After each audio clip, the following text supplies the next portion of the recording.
ch401 Omnivision. What happened?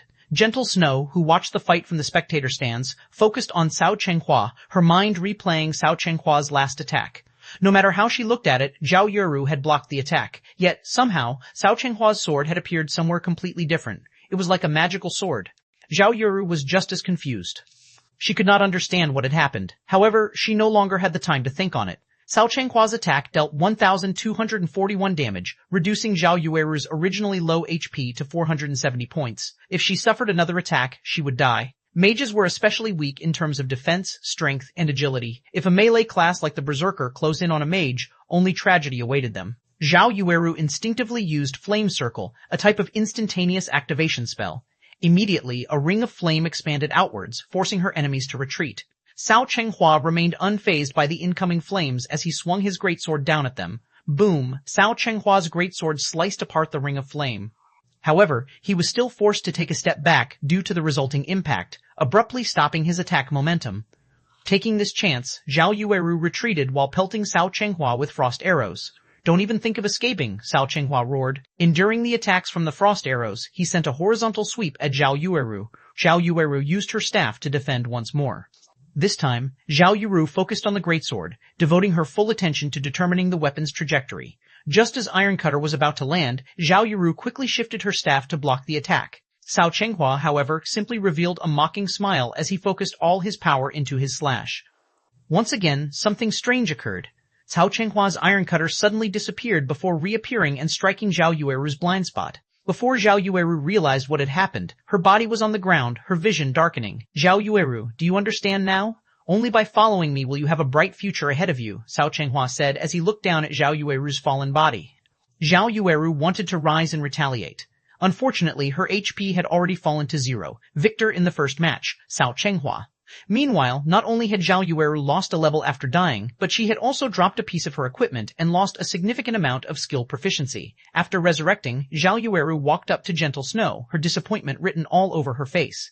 Feeling deeply ashamed, she said, "Snow, I'm sorry. Her loss had undoubtedly increased the burden on the later fights. After all, out of the next 4 matches, they needed to win 3 to win this competition. It's not your fault." Cao Chenghua hid his strength too well. Not only did he learn a control removal skill, but he also learned a new, mysterious skill. "There is nothing wrong with losing to him," Gentle Snow comforted. "Leave the rest to me." Zhao Yueru silently nodded, her eyes shining with unshed tears. Although Gentle Snow had consoled her, she could not forgive herself. What frustrated her the most was the fact that she didn't even know how she had lost. Shi Feng, who had observed the fight from a distance, was similarly surprised. Since when had Cao Chenghua become so strong? Thinking back to Cao Chenghua and his team's expressions, Shi Feng finally understood why they had been so confident in Cao Chenghua's victory. "Big brother Ye Feng, do you know what sort of skill this Cao Chenghua used? Even after watching the match, I still failed to discern the attack pattern of that strike of his."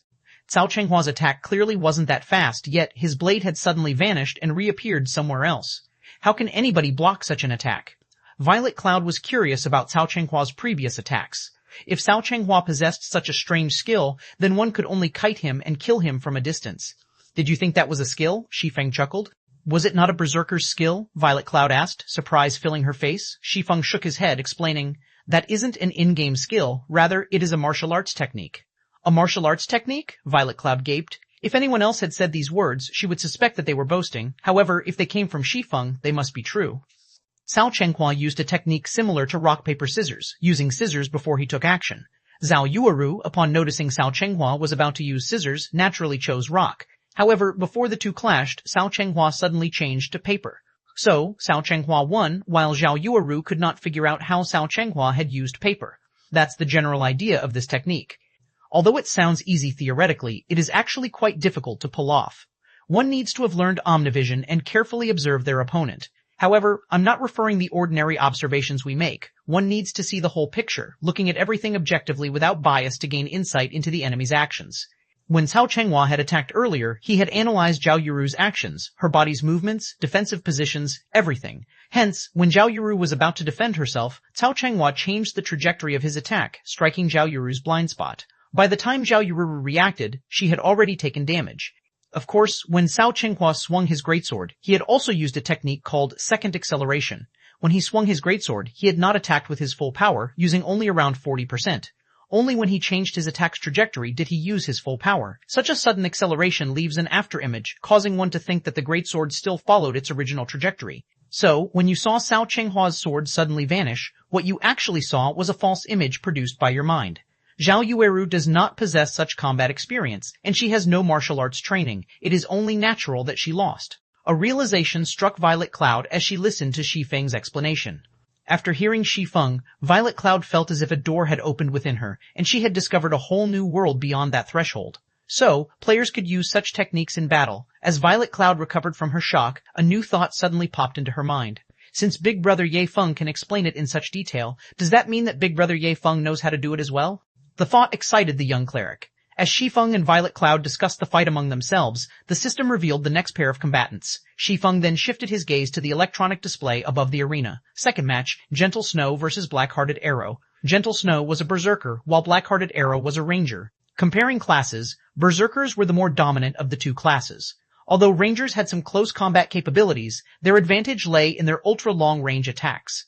They were more suited for fighting in jungles or forests. In this arena with limited space and no obstacles to use as a cover, rangers were at a disadvantage.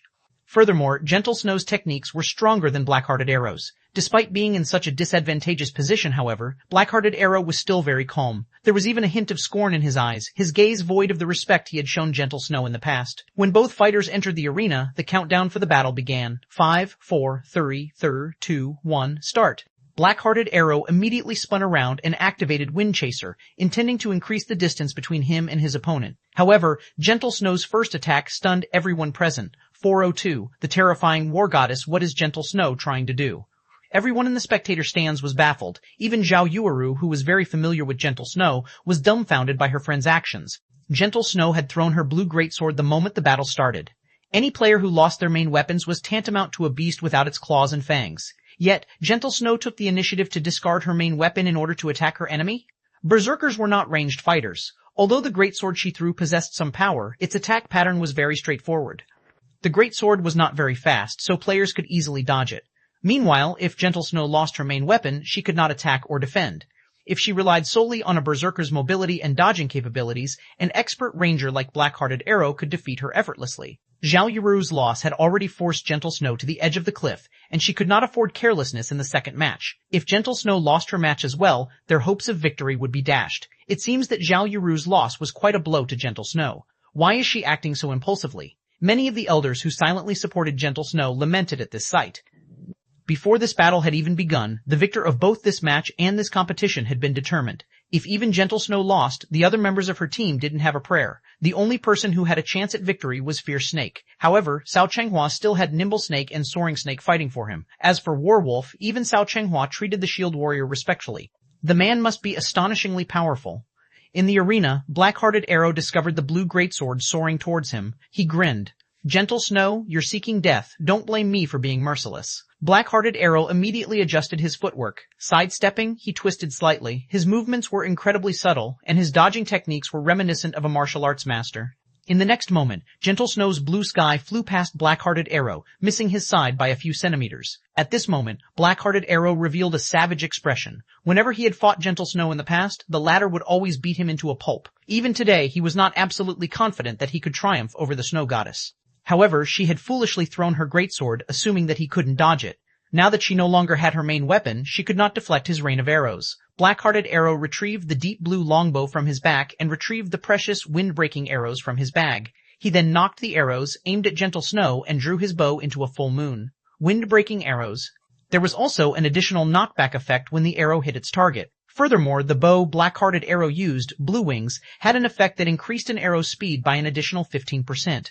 Compiling both of these effects, even an agility-focused assassin would struggle to dodge his attacks. At most, they could use their weapons to deflect the arrows. Previously, Black-Hearted Arrow had tested the wind-breaking arrows with Nimble Snake. Within 20 yards, even with Nimble Snake's skills and extremely fast reaction speed, he could only use his daggers to defend himself against the arrows. Hence, there was no way a low agility and unarmed berserker could protect herself from them. This was one of the reasons why Black-Hearted Arrow was confident that he would defeat Gentle Snow. Just as Black-Hearted Arrow was about to fire 3 wind-breaking arrows at Gentle Snow, the Snow Goddess suddenly revealed a faint smile. Watch how I'll get rid of. Ah! Black-Hearted Arrow suddenly felt a sharp pain in his back, and he plunged face first into the ground. A damage of 1034-2 appeared above his head, his HP decreasing by almost half. Black-Hearted Arrow's mind was blank as his body fell to the ground. What happened? Hadn't he been the one attacking? How had he fallen? There was even an additional heavily injured debuff on him now. His movement speed and attack speed had decreased by 20% for 6 seconds. Moreover, by the time he looked up, the blue greatsword Gentle Snow had thrown had somehow returned to her and the berserker was charging at him. Wasn't that death throw? When did Gentle Snow learn it? Moreover, the skill's level has actually reached tier 1. Is it an innate skill of her weapon? With his wealth of experience, Shi Feng had immediately discerned the skill Gentle Snow had used. Death throw was not a skill unique to berserkers. Rather, it was a special skill with a 2-staged attack. Those unaware of this skill would simply think that Gentle Snow had thrown her weapon. However, death throw basically made her weapon boomerang. Normally, after players dodged the first attack, they would launch a counterattack, failing to notice the second attack from behind. Moreover, death throw's second attack contained far more speed and destructive power than the first. At tier 0, death throw would inflict a heavily injured debuff upon hitting the target. It was even more powerful at tier 1. This 2-staged attack fooled many players, and as a result, they would lose their lives. Black-Hearted Arrow knew that he was in danger at the moment. However, Gentle Snow was still more than 10 yards from him. Hurriedly, he climbed up from the ground, intending to escape while firing the wind-breaking arrows at Gentle Snow, knocking her back. However, the moment Black-Hearted Arrow stood, he suddenly discovered Gentle Snow slashing down her blue greatsword despite the distance between them. In the next moment, over a dozen blue wind blades flew towards him.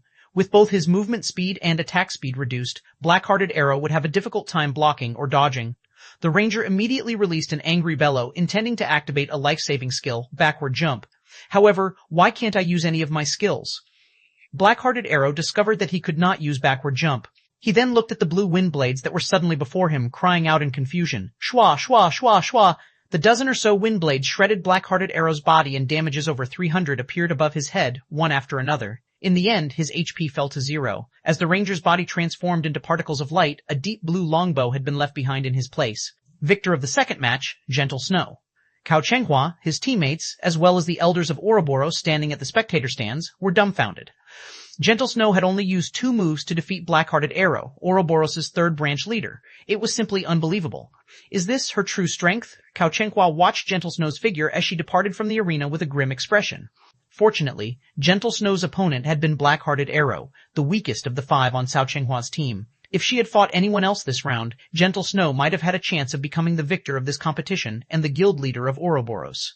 Big brother Shi Feng, Big Sis Snow is so amazing. She took out an expert with just 2 moves, Violet Cloud exclaimed with awe.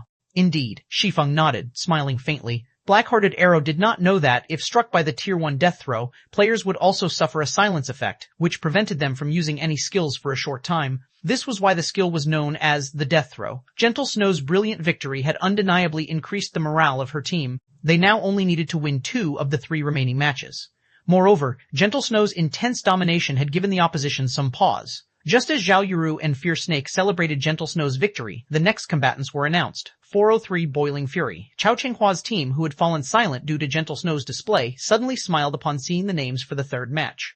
Third match, Fierce Snake vs. Warwolf. Fierce Snake was a berserker, while Warwolf was a shield warrior. Regarding combat power, berserkers held the advantage over shield warriors. However, shield warriors possessed high HP and defense, as well as plenty of life-saving skills, making them far more difficult to deal with than other classes. In general, neither class had an edge over the other. Hence, the players' techniques would determine the outcome of this third match.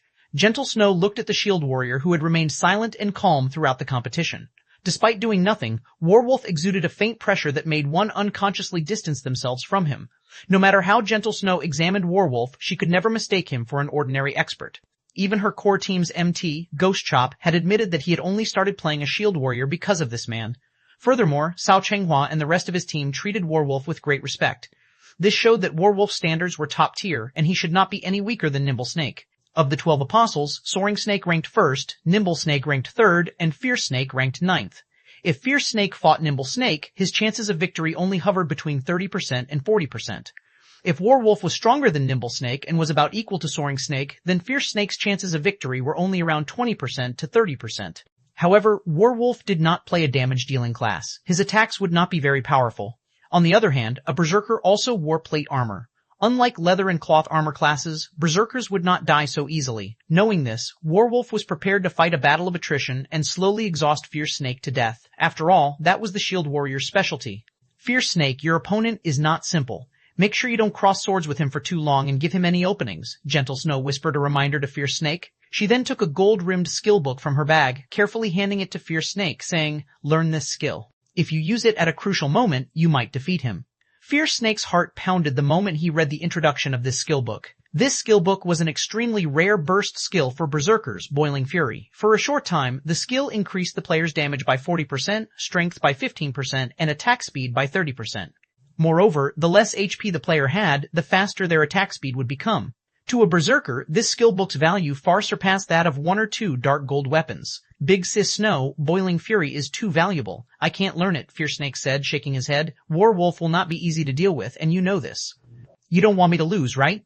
Worried that a powerful enemy would appear, Gentle Snow had prepared for this competition. As the underground arena prohibited players from using any tools, the only way to raise a player's combat power was to learn new and powerful skills. Boiling Fury was one such skill Gentle Snow had prepared. She also had another advanced skill for Nimble Snake. Unfortunately, that skill book would not come into play during these matches. Sitting a short distance away, Shi Feng was slightly surprised upon seeing the skill book Gentle Snow pass to Fierce Snake. Gentle Snow had actually obtained such a super rare skill book. Boiling Fury would only drop from High Lords ranked field bosses, and its drop rate was 2%. One needed immense luck in order to obtain it. I understand. I will not lose. Fierce Snake nodded and chose to learn Boiling Fury. He then watched the thin warwolf walk into the arena, his eyes blazing with fighting spirit. Originally, he only had a 30% chance of defeating the Shield Warrior. Now that he had obtained Boiling Fury, he had a 70% certainty of coming out victorious. Following which, Fierce Snake also entered the arena. Snow, you're simply too amazing. I can't believe you had something so powerful hidden. Fierce Snake will win for sure. Zhao Yueru hugged Gentle Snow excitedly, her previous depressed mood scattering to the winds. In response, Gentle Snow lightly tapped Zhao Yueru's forehead and revealed a faint smile. Meanwhile, inside the arena, the battle between Fierce Snake and Warwolf had begun. I'm interested to see just how powerful you are. The moment the battle started, Fierce Snake lifted his silvery gray battle axe and charged at Warwolf. When his axe descended, even the air roared. However, without even retrieving the shield and saber from his back, Warwolf simply took a step back and allowed the battle axe to brush past his body, slamming into the ground. Warwolf immediately stomped down on the battle axe, the weapon becoming completely embedded into the ground. He then unsheathed the saber covered in golden magic runes from his back and slashed at the berserker's neck, the weapon creating a beautiful arc. The entire process flowed like water, and everyone who witnessed it was amazed. Before Fierce Snake could respond, a damage of 536 points appeared above his head. Although Warwolf's attack had not dealt a significant amount of damage to Fierce Snake, who had over 3,200 HP, this strike had dealt a heavy blow to the berserker's mentality. Before he could even react, Warwolf's attack struck him. In Fierce Snake's memories, this had never happened in any of the PvP battles he had participated in before. Seeing Warwolf's saber slashing at him again, Fierce Snake hurriedly used Whirlwind Slash. At this moment, Warwolf lifted his shield, blocking Fierce Snake's skill and taking a single step back. Fierce Snake took advantage of his small victory to follow up with a series of attacks, using skill after skill to force Warwolf into a continuous retreat. Yet, to everyone's surprise, Fierce Snake's HP continued to decrease despite being on the offensive. Every time Fierce Snake attacked, Warwolf would effortlessly block it with his shield and counterattack with his saber. Fierce Snake had no idea what was happening.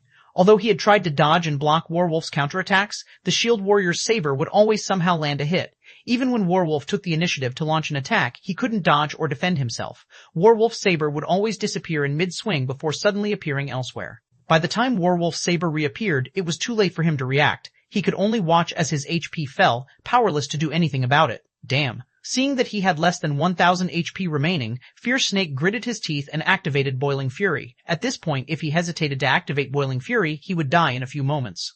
However, even after activating Boiling Fury, Fierce Snake was no different than a baby swinging a large axe to Warwolf. This time, the Shield Warrior did not even bother to use his shield and relied on his reflexes to dodge every one of Fierce Snake's attacks. It looked as if Fierce Snake's axe actively avoided Warwolf as the weapon brushed past him, never hitting his body. Fierce Snake nearly crumbled. This scene dumbfounded both Gentle Snow and Zhao Yueru. They were familiar with Fierce Snake's strength, yet Warwolf could toy with him so effortlessly. Even Gentle Snow admitted that she was not capable of such a feat. Just who is he? Gentle Snow could not believe her eyes. Chao Chenghua had actually found someone so impressive. Most likely, only Zero Wing's guild leader, One-Hit Asura Black Flame, could contend with such a powerful expert. Inside the arena, Warwolf walked up to Fierce Snake, utterly relaxed. After swinging his saber twice, Fierce Snake's body fell to the ground, reluctance and frustration filling his face. Their strengths were on different levels entirely. Gentle Snow has definitely lost. The difference between our external player and hers is like heaven and earth. However, this is fate. Not everyone has the chance to connect with such an expert. If Cao Chenghua becomes the guild leader, he might be able to invite more experts into our guild. This would benefit the guild's future development. The elders seated in the spectator stands expressed their admiration of Warwolf's performance. They began to anticipate the future of the guild. As for Gentle Snow, they no longer expected anything of her. 404. The difference between outsiders. Gentle Snow, you should now see the difference between us, right? Cao Chenghua said, laughing as he grinned at Gentle Snow. From the very beginning, you never had any chance of winning this competition. There is only one ending for you all today, defeat. Gentle Snow, stoic and beautiful, refused to respond to Cao Chenghua's taunts. It was true that she had never expected Cao Chenghua to invite such an expert. Suddenly, this competition was no longer within her control. Originally, she had hoped for Fierce Snake's victory. Then, as long as Ye Feng secured another win, she would dominate this competition. Yet, now, there were still 2 matches left. Even if Ye Feng won his match, they would end with a tie. However, they didn't have any experts for the final match. Big brother Ye Feng, what is going on? Violet Cloud's eyes widened in shock when she witnessed Warwolf's demonic attacks. Why does he know it too? Seeing as Warwolf can use Omnivision and Second Acceleration to such a refined standard, Cao Chenghua must have learned those techniques from him, Shi Feng calmly explained. Realization immediately dawned on Violet Cloud. However, Shi Feng's words had undeniably given Gentle Snow and the others a shock, each one of them falling silent. If Nimble Snake and Soaring Snake had also learned such mystifying techniques, ha ha ha, that's right, both Nimble Snake and Soaring Snake have also learned those techniques. Moreover, they are more proficient than I am. Cao Chenghua could not help but laugh when he saw Gentle Snow and the others' expressions. Gentle Snow, you understand now, right? You have no chance of winning this competition. On top of that, the 2 outsiders you've brought are merely 2 level 22 players. How could they possibly compete with the empowered Nimble Snake and Soaring Snake? Gentle Snow, just admit your loss right now. If you do, you won't have to suffer a humiliating defeat. At this time, both Nimble Snake and Soaring Snake shifted their gaze to Shi Feng and Violet Cloud, disdain filling their eyes. How boring. They are the last opponents. With this, I can't test out my new techniques. Soaring Snake sighed with disappointment. If I fought Gentle Snow, I might have been able to display some of my strength. I heard that Ye Feng is quite strong. He was previously the first player to enter White River City and had even defeated hundreds of players by himself during the initial stages of God's Domain. He should provide some challenge and serve as a warm-up for the both of you, Cao Chenghua casually explained as he smirked at Shi Feng. At this moment, Warwolf opened his mouth and said, That's right, you should not underestimate Ye Feng. I have seen his battle videos. Even though everyone's levels were very low at the time, based on the way Ye Feng moved and took action, I guarantee that he possesses a significant foundation in martial arts. Although he has yet to grasp Omnivision, you two should still be careful when fighting him. After Warwolf had agreed to aid Cao Chenghua, other than speaking while he trained them, he was usually silent. Warwolf's sudden and casual comment drew everyone's attention. Him? Nimble Snake looked at Shi Feng, unable to feel any power or pressure from the ordinary-looking man. The corners of his mouth twitched slightly as he laughed and said, Big brother Warwolf, you worry too much. You taught both of us personally. Against such an amateur martial artist, I can easily take care of him alone. Before Nimble Snake had joined Cao Chenghua, he had never known that he could apply so many martial arts techniques to playing a game like God's Domain. When Cao Chenghua had first approached him, Nimble Snake did not even humor the thought of defecting. At that time, he felt that Gentle Snow's combat techniques were the epitome of what it meant to be an expert. However, after dueling Warwolf and suffering an overwhelming defeat, Nimble Snake realized that he had merely been a frog in the bottom of the well. It was like meeting Superman. Superman was the creation of man's imagination, a fictional character that could never exist. Yet, reality suddenly revealed that such fictional characters actually existed.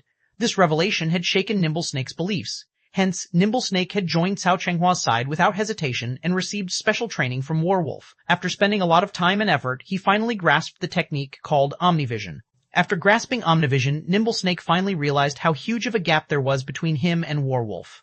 If Gentle Snow was the peak of mortals, then after grasping Omnivision, Nimble Snake had exceeded mortal standards. The two were on entirely different levels. Top-tier experts? Great experts? They were just jokes in Nimble Snake's eyes. Nimble Snake, stop speaking nonsense. Brother Warwolf definitely has his reasons for what he said. No matter who faces Ye Feng, you must go all out against him, understand? Cao Chenghua reproached Nimble Snake, glaring at the assassin. Yes, I understand. Nimble Snake hurriedly lowered his head. At this moment, the 4th combatants had been revealed. 4th match, Ye Feng versus Soaring Snake. Ha ha ha, perfect.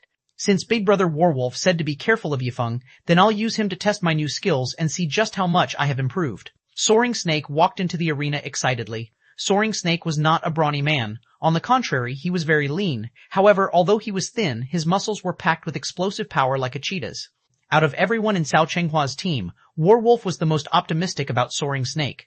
Not only did he possess the highest talent for combat, but the speed at which he learned also left everyone speechless. He had only taken half the time to learn Omnivision. Moreover, he was a natural-born fighting maniac. Under Warwolf's tutelage, Soaring Snake had developed with unimaginable speeds, and right now, he was definitely the #1 powerhouse in all of Ouroboros. If not for Cao Chenghua's wish to hide Soaring Snake's strength, the latter would have long since made it on the God's Domain experts list. Ye Feng, how confident are you? Gentle Snow suddenly asked as Shi Feng was about to enter the arena.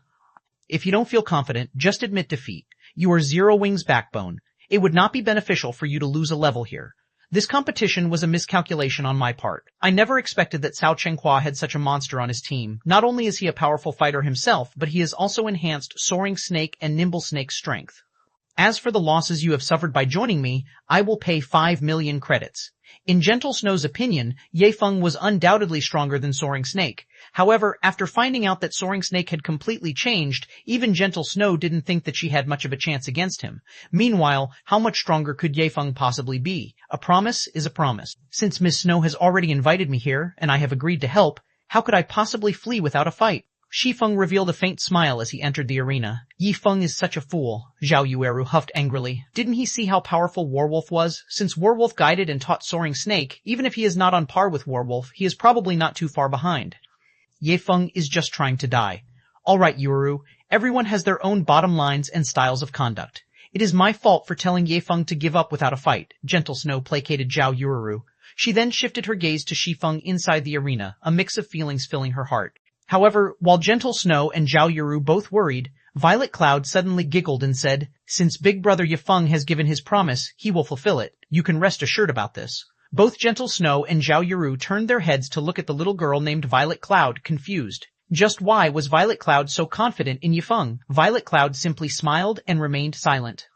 Only she realized that their opponents should be the ones worrying. Soaring Snake was about to fight none other than Star Moon Kingdom's #1 powerhouse, one-hit Asura. 405 techniques are useless. Seeing Violet Cloud's confident yet silent smile, Zhao Yueru grew anxious. However, she also could not do anything about this situation, so she could only return her focus to the arena. Gentle Snow, on the other hand, was very calm, observing Violet Cloud. Previously, due to her anger over Nimble Snake's treachery, she had only glanced at the cleric, not paying her any mind. Now that Gentle Snow paid closer attention, she discovered that, although this little girl named Violet Cloud seemed like any ordinary spirited and harmless girl, she could feel a faint, indescribable pressure from the girl. It felt completely different from the pressure Warwolf gave off. Warwolf felt more like a slumbering, feral wolf, cruel, domineering, and vicious. As for Violet Cloud, she didn't know how to describe the girl. This was the first time she'd encountered such a feeling. Violet Cloud felt like the starry sky at night, silent, awe-inspiring, and profound. Just who is this little girl that Yifeng brought with him? Gentle Snow was quite confident in the accuracy of her sixth sense. After she started playing God's Domain, that sixth sense had only grown keener. Naturally, Violet Cloud noticed Gentle Snow staring at her. In response, she only nodded her head lightly and beamed a playful smile at the snow goddess. Inside the arena, Shi Feng and Soaring Snake faced each other, both observing their respective opponent. Both were swordsmen, and the only difference between them was their level. Shi Feng was only level 22 while Soaring Snake was level 24. With a difference of 2 levels and Soaring Snake's grasp of the combat technique Omnivision that granted him insight far beyond the average person, the battle was definitely tilted in Soaring Snake's favor. Yet, even though the starting signal for the battle had already occurred, Soaring Snake remained motionless. He stood there calmly, without any apparent intentions to rush at Shi Feng. "Soaring Snake, what are you doing? Why aren't you moving?" Soaring Snake's hesitation puzzled his teammates. Usually, Soaring Snake was a battle maniac that would go into a frenzy the moment the battle began. He would never behave as calmly as he was now. Soaring Snake is certainly quite talented. Warwolf revealed a faint smile as he watched the motionless Soaring Snake. "Big Brother Warwolf, what do you mean?" Nimble Snake asked, confused. "When in battle, one does not rely only on their physical prowess, but their mental strength as well. One must remain calm to obtain victory." Soaring Snake is currently adjusting his mentality, Warwolf explained. Indeed, just as Warwolf had said, Soaring Snake was not as excitable as he had once been. Instead, there was a hint of clarity in his eyes. Suddenly, Soaring Snake unsheathed his swords and, with a powerful stomp, dashed towards Shi Feng. As the first apostle of Ouroboros, Soaring Snake's weapons and equipment spoke for themselves. Of the 2 swords he wielded, one was dark gold ranked, while the other was fine gold ranked. Meanwhile, a large majority of his equipment was fine gold ranked. His gear was among the best currently available in God's domain. Soaring Snake crossed more than 20 yards and arrived before Shi Feng in an instant. Immediately, he launched a rapid attack at Shi Feng. Soaring Snake had no intention of fooling around with Shi Feng. However, faced with Soaring Snake's bombardment, Shi Feng leisurely unsheathed the Abyssal Blade and the Purgatory Shadow. Leaning forward, he lightly swung his two swords and readied his battle stance. Suddenly, the atmosphere in the arena changed. Everyone shivered, goosebumps covering their whole bodies. What is going on? Gentle Snow could sense something from Shi Feng inside the arena. Who is this Shi Feng? Cao Chenghua watched Shi Feng with shock. Just by adjusting his stance, Shi Feng had managed to deter every one of his opponents, causing their hearts to beat madly. Suddenly, silence overtook the arena. Facing Shi Feng, Soaring Snake stumbled like a frightened bird, abruptly halting his steps. Not even Soaring Snake understood why he had suddenly stopped. After regaining his composure, he resumed his charge at Shi Feng. Your courage is commendable. Shi Feng smiled faintly and nodded. Although Shi Feng's voice was soft, Soaring Snake, with his acute five senses, could hear Shi Feng's words clearly. Rage instantly burned in his heart. Activating Windblade, his speed increased once more as he slashed at Shi Feng. However, the moment Soaring Snake was within range, Shi Feng struck his adversary with even greater speed. Shi Feng's sword was as fast as lightning, reaching Soaring Snake in no time at all. Just as the Abyssal Blade was about to slice open Soaring Snake's neck, something strange occurred. The sword, which should have originally cut Soaring Snake, struck only air. Meanwhile, Soaring Snake's upper body completely vanished from Shi Feng's sight. Taking a closer look, Soaring Snake had actually reclined his body to evade Shi Feng's fatal strike. A pity. Soaring Snake revealed a malevolent smile. Before Soaring Snake had even finished speaking, his two swords flew toward Shi Feng's sides. His angle of attack was extremely complex and prevented Shi Feng from dodging. With no better choice, Shi Feng activated Defensive Blade to block the two attacks. He then took the chance to distance himself from Soaring Snake. What is going on here? Soaring Snake can dodge such a fast attack? Zhao Yueru considered herself an expert, and her dynamic vision was excellent. In her view, Shi Feng's previous strike had been perfect. His strike was so fast that the attack should have been impossible to avoid. Yet, that perfect strike had missed Soaring Snake. Instead, Shi Feng was the one who had been struck twice. It was simply too strange. Inside the arena, Shi Feng examined himself for wounds. He frowned at the amused smile plastered on Soaring Snake's face. Leisurely, he said, I never expected that you would have hidden your strength so well. Your reaction speed is impressive. I am both a swordsman and the strongest member of the 12 Apostles. How could I possibly be slow? Soaring Snake laughed. You, on the other hand, have truly surprised me. You were able to use Defensive Blade the moment I countered your attack. Your reactions are not slow either. No, I'm not talking about that. Shi Feng shook his head. To be precise, you dodged my sword because your neural reaction is fast, no? Oh, you've discovered that? Soaring Snake asked, feeling slightly surprised. In the next moment, he smiled and said unconcernedly, So what? Do you think you can win despite it? Snow, what are they talking about? Zhao Yuru asked curiously. Many in the spectator stands had overheard the conversation in the arena. Zhao Yuru was thoroughly confused. You saw Ye Feng's attack for yourself. It was a perfect strike, yet Soaring Snake still dodged it. Do you know how? Gentle Snow inquired, wearing a grim expression. Isn't it because Soaring Snake detected Shi Feng's attack, so he managed to evade it? Zhao Yuru did not understand what Gentle Snow was trying to say. You could put it that way. However, detecting an attack is one thing. Dodging it is an entirely different matter. With the speed of Shi Feng's strike, not even a top-tier assassin could dodge the attack from so close. Yet, Soaring Snake had done just that. The reason lies in Soaring Snake's neural response rate. When ordinary people act, their brains go through three processes: cognition, understanding, and correspondence. Time is required to go through all three. Statistically, the average person's reaction time is 0.3 seconds. Top sprinters who have undergone arduous training can shorten it to around 0.5 seconds. However, no matter how hard a person trains, they can never lower the transmission speed of their neural signals below 0.1 seconds. Of course, this is only common knowledge. Based on Soaring Snake's reaction time, his was 0.07 seconds, possibly around 0.6 seconds. His reaction was a lot faster than the average person. In other words, where an ordinary person can carry out 3 to 4 actions in 1 second, Soaring Snake can act over a dozen times. Because of this, not only could Soaring Snake dodge Shi Feng's sword, but he also managed to stab at Shi Feng twice simultaneously. This is no longer a situation of technique or hard work, but talent. One could say that Soaring Snake is a true combat genius. 406 Rapid Showdown. Zhao Yuru was speechless upon hearing Gentle Snow's explanation. She was dazed as she stared at Soaring Snake. Soaring Snake had never been so powerful in the past. They never knew he possessed such talent.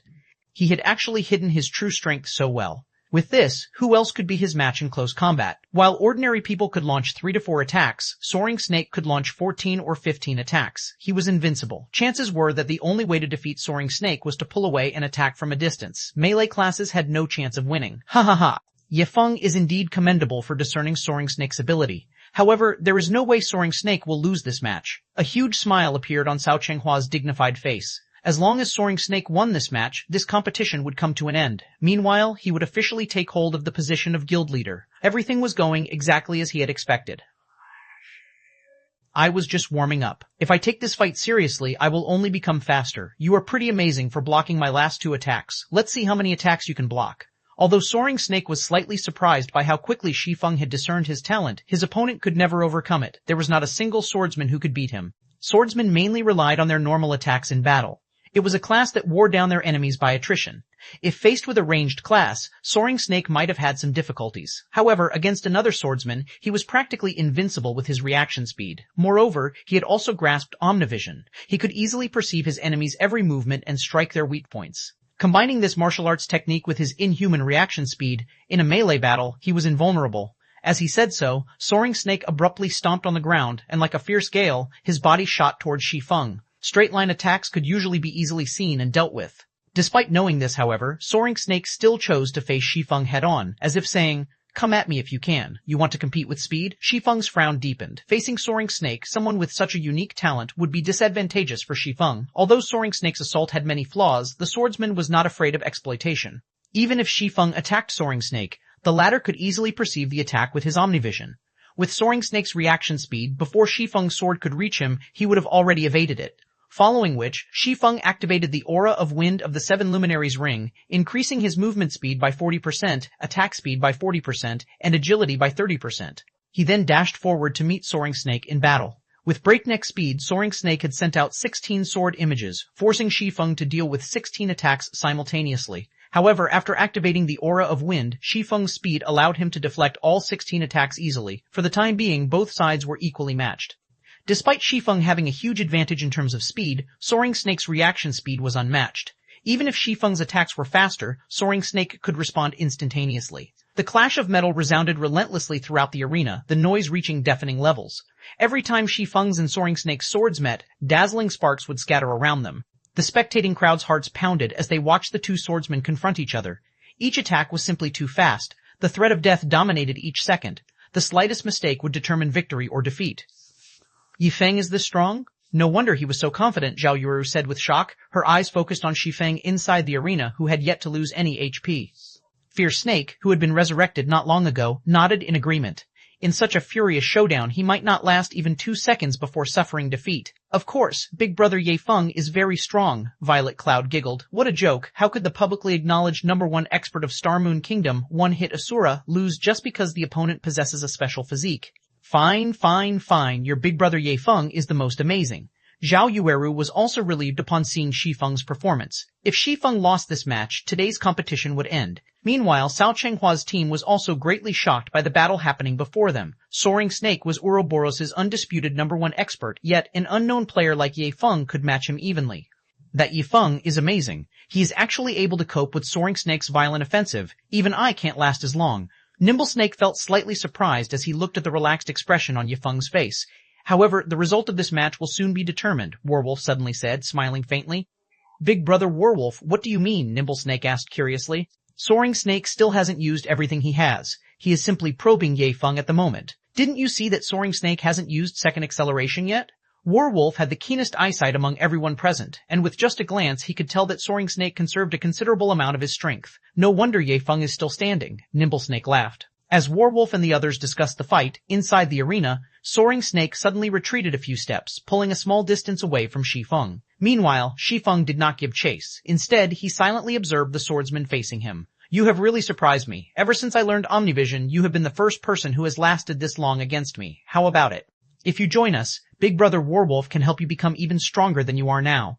As for the remuneration Gentle Snow has offered, I believe that Brother Sao will not hesitate to double that amount now that he has seen what you are capable of, Soaring Snake said, smiling at Shi Feng confidently. Even with his inhuman reaction speed, Soaring Snake found it extremely difficult to counter Shi Feng's attacks. Shi Feng's strikes were simply too fast, so much so that if he had not perceived the attack's trajectory beforehand, it would be impossible to dodge or block them. If the assassin Nimble Snake stood in his place, the battle would have ended long ago. Only a talented person like himself could possibly avoid Shi Feng's attacks. Cao Chenghua cannot afford to give me what I want, so just forget about it, Shi Feng said, shaking his head. What a pity. Die then. Soaring Snake's smile instantly twisted into something sinister. In the blink of an eye, he launched 18 sword images, blocking all of Shi Feng's paths of retreat. Although the 18 sword images did not appear to be fast, Shi Feng knew that Soaring Snake was no longer holding back. Of these 18 sword strikes, Soaring Snake had applied second acceleration to everyone. When the 18 sword images were about to reach their mark, Shi Feng simultaneously activated Purgatory Power, Windwalk, Windblade, and Windrider, and rather than retreating, he dashed forward to meet the incoming attacks. Shi Feng was like a phantom. In the blink of an eye, he had weaved through the gaps between Soaring Snake's sword images. When Shi Feng and Soaring Snake collided, a silvery gray flash appeared on the latter's body. The time it took the two to cross swords was only an instant. For some reason, however, an impressive gout of blood sprayed from Soaring Snake's body, splashing across the floor, following which, Soaring Snake released an agonized scream as he tumbled to the ground. What? What happened? The crowd fell silent at this sudden development. Only the sound of Soaring Snake's scream echoed throughout the arena. 407 Final Battle. This? What? What just happened? Why did Soaring Snake fall even after using second acceleration? When was Soaring Snake attacked? Cao Chenghua bellowed. Cao Chenghua simply could not believe what he had just seen. From his position, he could see the entire battle, yet he was completely clueless as to what had just happened between the two swordsmen. It was simply ridiculous. In fact, Cao Chenghua wasn't the only one confused. None of the spectators understood what had just happened. The crowd saw Shi Feng dive headfirst into the Soaring Snake sword images before he suddenly vanished. Before they realized it, Shi Feng had already walked past Soaring Snake's body. Meanwhile, multiple sword wounds had appeared on Soaring Snake, blood gushing from those wounds. In this match, no matter how one looked at it, Soaring Snake had already obtained his victory. Yet, the true outcome of the battle was completely unexpected. For a moment, nobody could accept this reality. As Soaring Snake's instructor, Warwolf was most familiar with Soaring Snake's strength. Warwolf was also an expert with frightening combat power in his own right. However, after witnessing this scene, he too found it unbelievable, so much so that he was more shocked than everyone else present. The higher you were, the better view you would have. Others might not have realized what had happened, but Warwolf had seen some clues. However, his confusion was precisely because of what he had seen. Although Shi Feng's speed was indeed frightening, it was not at the level of becoming invisible. Yet, the instant Shi Feng closed in on Soaring Snake, he suddenly vanished. By the time Warwolf noticed Shi Feng again, the latter had arrived by Soaring Snake's side, their shoulders brushing past each other. In other words, when Shi Feng had charged at Soaring Snake, he had disappeared from view not because of speed, but because Warwolf's mind had failed to perceive Shi Feng. Even Soaring Snake, who used Omnivision and his inhuman reaction speed, had failed to perceive Shi Feng. This was what thoroughly confused Warwolf. How had Shi Feng achieved such a feat? Second acceleration was a technique used to confuse the eye, utilizing acceleration to catch an enemy off guard and attack their blind spot. With this technique, enemies would still have a small window to react. However, Shi Feng's technique did not allow his enemies even that brief time before his sword landed. After Soaring Snake died, he dropped a level 20 fine gold-ranked pauldron, which Shi Feng casually pocketed. Shi Feng also secretly collected an immortal soul. Now, he only needed 9,999 more. After Soaring Snake lost his immortal soul, not only did he lose a level, but he was also barred from logging into God's domain for a time. As for exactly how long he was barred from the game, even Shi Feng did not know. If it were short, it might only be 1 or 2 days. If it were a long wait, Soaring Snake might not be able to log in for 3 or 4 days. In short, Soaring Snake would have to stay put for some time. Ye Feng, how did you manage to defeat Soaring Snake? Zhao Yueru, unable to contain her curiosity, immediately went up to him and asked when she saw Shi Feng exit the arena. She had too many questions about the battle. Because of this match, Zhao Yueru suddenly felt like a noob that had only started playing games, completely clueless. Despite having witnessed everything with her own eyes, she had no idea of what had actually happened. Do you want to know? Shi Feng was slightly surprised as he looked at the excited woman rushing up to him. He never expected Zhao Yueru to be the first person to ask him. Zhao Yueru nodded, her eyes revealing a hint of anticipation. Zhao Yueru was very curious about how Shi Feng had managed to not only dodge the 18 sword images, but also neutralize Soaring Snake's inhuman reaction speed, killing him instantly. After thinking for a moment, Shi Feng said seriously, I just went up to him and slashed him 3 times, that's all. Everyone present was immediately rendered speechless. Zhao Yueru had been about to tackle Shi Feng and take a few bites out of him if it not for gentle Snow holding her back. Alright, Yuuru, everyone has their own secrets. You can't force him to tell you. Now that we have won the fourth match, each side has 2 wins and 2 losses. This result is all thanks to Shi Feng. The following match will determine the result of this competition. At this moment, Gentle Snow felt very fortunate that she had thought of inviting Shi Feng when she had prepared for this competition. Although she had felt that Shi Feng had a good chance of securing a victory for her, she had never expected him to surprise her like this. Despite facing the greatly enhanced First Apostle, Soaring Snake, Shi Feng had defeated him with overwhelming might. She could never have expected this result. Gentle Snow found it very hard to believe that such an expert had remained unknown all this time. Was it because they were too weak to encounter such experts, or was it because these experts loved to play the role of a weakling? Even Gentle Snow was unsure. However, the few fights today had certainly widened her horizons. She really could not figure out what kind of Guild Zeroing was. First, there was Black Flame. Now, the combat power Shi Feng displayed was not the slightest bit inferior, and might even be superior to Black Flame's. Of course, Black Flame had never displayed his true strength to the public, so Gentle Snow could not be certain of who was stronger. Regardless though, the two of them were true monsters. Big brother Shi Feng, what's wrong? Violet Cloud could feel that something was amiss. The moment Shi Feng left the arena, he immediately sat down in the first row of seats. Now, his forehead was covered with sweat.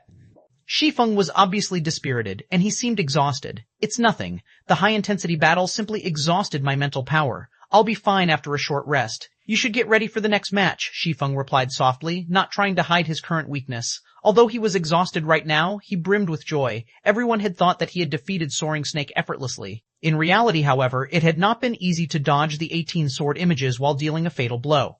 If he had not been promoted to a Tier 1 Blade Saint with his attributes enhanced greatly and his physical strength increased substantially, he might not have been able to use Void Steps in the exchange. Although Shi Feng had other methods to deal with Soaring Snake, he had chosen to take the risk because he wanted to break through his personal barrier and improve himself further. Fortunately, his gamble succeeded. Under the immense pressure Soaring Snake had placed on him, Shi Feng had finally reached a breakthrough and used footwork that he had never been able to use in the past. Void Steps. Void Steps was advanced footwork that allowed one to remove their presence from the opponent's mind. In the past, very few top-tier experts had successfully grasped such advanced footwork. As for Shi Feng, who had merely been a first-rate expert back then, he had only ever succeeded in his dreams. In order to learn this advanced footwork, Shi Feng had done countless research and trials. Yet, he had never succeeded. This footwork possessed an extremely high requirement of a person's movement and breathing. It was not a technique that ordinary people could easily learn. However, Shi Feng's physique had massively improved after he had undergone his class change. His control over his body had also improved. In addition, he was currently playing the game through a virtual gaming cabin. Hence, Shi Feng had always thought of giving the footwork a try. Only, he had never found the chance. Fortunately, Soaring Snake had created the perfect opportunity for him. With the threat of death looming, the pressure allowed Shi Feng to finally break through that unreachable barrier. Meanwhile, as Shi Feng was still feeling joyous over his own breakthrough, the 5th match of the competition had begun. 5th match, Violet Cloud vs. Nimble Snake. 408 level versus tier Shi Feng's overwhelming victory during the 4th match had undoubtedly formed dark clouds in Cao Chenghua's heart. As if something was stuck in his throat, Cao Chenghua felt extremely uncomfortable.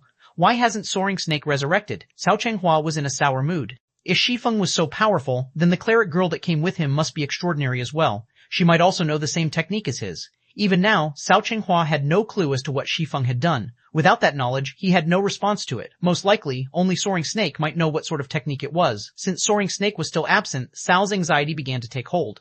Currently, the competition was tied, and Nimble Snake and Violet Cloud would face off in the final match. Nimble Snake was an assassin. Although he had an absolute advantage against a cleric and had learned Omnivision and Second Acceleration, they would be useless against Shi Feng's technique. Brother Cao, for some reason, Soaring Snake has logged off and is still offline. I can't contact him at all, Nimble Snake reported.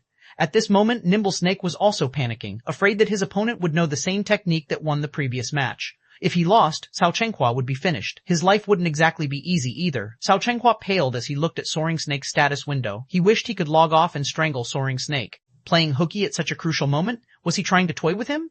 Guild Leader Cao, you don't have to be so worried. Although Shi Feng is very powerful, that female cleric is different from those like Shi Feng and me, Warwolf suddenly spoke. Brother Warwolf, are you sure? Cao hesitated. If Violet Cloud were not a martial artist like Shi Feng and Warwolf, then even if she had powerful techniques, Cao Chenghua would have nothing to worry about. A cleric was still a cleric after all. Yes. She does not have the unique aura that people like us possess. I guarantee it, Warwolf affirmed, nodding. Excellent. Cao Chenghua's face lit up with a relieved smile. He then shifted his gaze to the other team, muttering in a cold tone, Gentle Snow, oh, gentle snow. Although you invited an expert of such caliber, in the end, you are still a step behind. Nimble Snake, do not disappoint me. Brother Sao, rest assured, she is only a level 22 cleric. I could have defeated her effortlessly even before I underwent the special training. Nimble Snake revealed a sinister grin as he glanced at Violet Cloud, who had already entered the arena. He was currently level 24. To an expert, an advantage of 2 levels made quite a difference, following which Nimble Snake entered the arena as well. Meanwhile, seated in the spectator stands, Warwolf still appeared indifferent. There was not the slightest hint of a smile on his face. In truth, he had only finished half of his statement. Violet Cloud indeed did not possess the unique aura of a martial artist. However, with his acute senses, Warwolf could feel a faint sense of danger from her. This danger was slightly different from that of a ferocious beast. It felt almost like a divine pressure. Just what secret is this female cleric hiding? Although Warwolf was not trying to boast, in God's domain he did not fear many people. Even if he encountered someone who could intimidate him, it definitely would not be the young little girl standing inside the arena. Yet there was something about her that gave him pause. Meanwhile, the tension was similarly high on Gentle Snow's side. Ye Feng, will Violet really be all right? Zhao Yueru asked as she took a seat beside Shi Feng. She wanted a straight answer from him. Although she did not know why, Zhao Yueru felt that Shi Feng knew something she did not. It should be all right, Shi Feng said, uncertain. Should? What do you mean, should? If Violet loses, Snow will have to leave God's domain forever. Are you really willing to lose her? Zhao Yueru huffed. Listening to Zhao Yueru's words, Shi Feng was suddenly speechless. Yueru. Gentle Snow glared. To think that her friend could still joke at a time like this. Gentle Snow was somewhat familiar with Shi Feng's personality. Shi Feng would never speak without certainty. If he said it, then it was true. Otherwise, he would remain quiet. But Zhao Yueru knew that her questioning would not change anything. She only wanted Shi Feng's confirmation so that she could feel more at ease. I really do not know. Nimble Snake's current strength, especially after grasping combat techniques such as Omnivision and Second Acceleration, is a complete mystery to me. As for Violet's current progress, I don't know that either. However, she should be quite powerful. At least, without Omnivision and Second Acceleration, Nimble Snake wouldn't even be a challenge for her. Now, however, I do not know. We can only wait and see, Shi Feng explained as he understood Zhao Yueru's anxiety. Before Warwolf's appearance, Shi Feng had been certain of Violet Cloud's victory regardless of who she fought. Now, however, Nimble Snake had learned combat techniques that very few experts knew. Of course, although Nimble Snake had the advantages of levels and techniques, Violet Cloud possessed the advantage of tiers. Simply put, the results of this match were unknown. After listening to Shi Feng's explanation, Zhao Yueru grew even more nervous. Wasn't that the same as saying nothing at all? Gentle Snow, on the other hand, was greatly surprised. From Shi Feng's words, Violet Cloud was actually superior to Nimble Snake. Nimble Snake had originally been one of the top combatants of Ouroboros, and even Gentle Snow could not obtain an easy victory if they fought. However, Shi Feng was confident when he spoke. Thus, Gentle Snow believed him. Violet Cloud was only a young girl around 16 or 17 years old. How could she possibly be so strong? If Shi Feng's statement was true, then there might still be hope. Moreover, Violet Cloud was a ranged class. She would have an easier time dealing with techniques such as Omnivision and Second Acceleration. Suddenly, the countdown timer above the arena had ended. Immediately, Nimble Snake activated stealth and vanished. One had to admit that Nimble Snake was indeed one of the top combatants of Ouroboros. After entering stealth, all of his movements were silent. He was even stealthier than Absolute Heaven, and not even Shi Feng, who watched from the spectator stands, could tell Nimble Snake's exact location. Time passed little by little. Other than Violet Cloud, there was nobody else visible inside the arena. However, Nimble Snake revealed no intentions of making a move. As a result, the atmosphere inside the arena grew tenser as more time went by. This was one of the methods often used by assassins.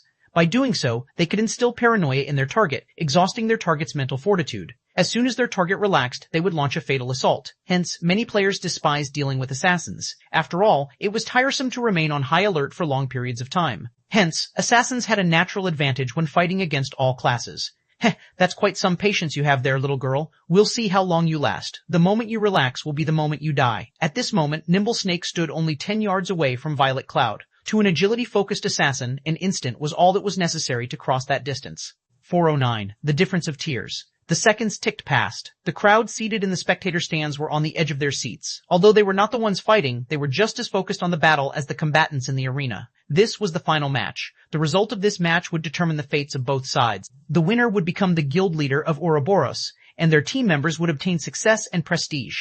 The loser, however, would have to leave God's domain forever, and those who followed them would struggle in the future.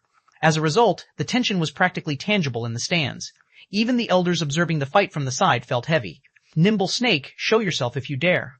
It has already been more than 20 minutes, yet you still act like a coward. Even with the advantage of your class, you play such a dirty trick. Aren't you ashamed of yourself? Zhao Yuru shouted, her crescent brows tightened as she frowned at the quiet arena. From the beginning, Nimble Snake had shown no sign of attacking. Zhao Yueru was greatly tempted to charge into the arena and fight the assassin with Violet Cloud.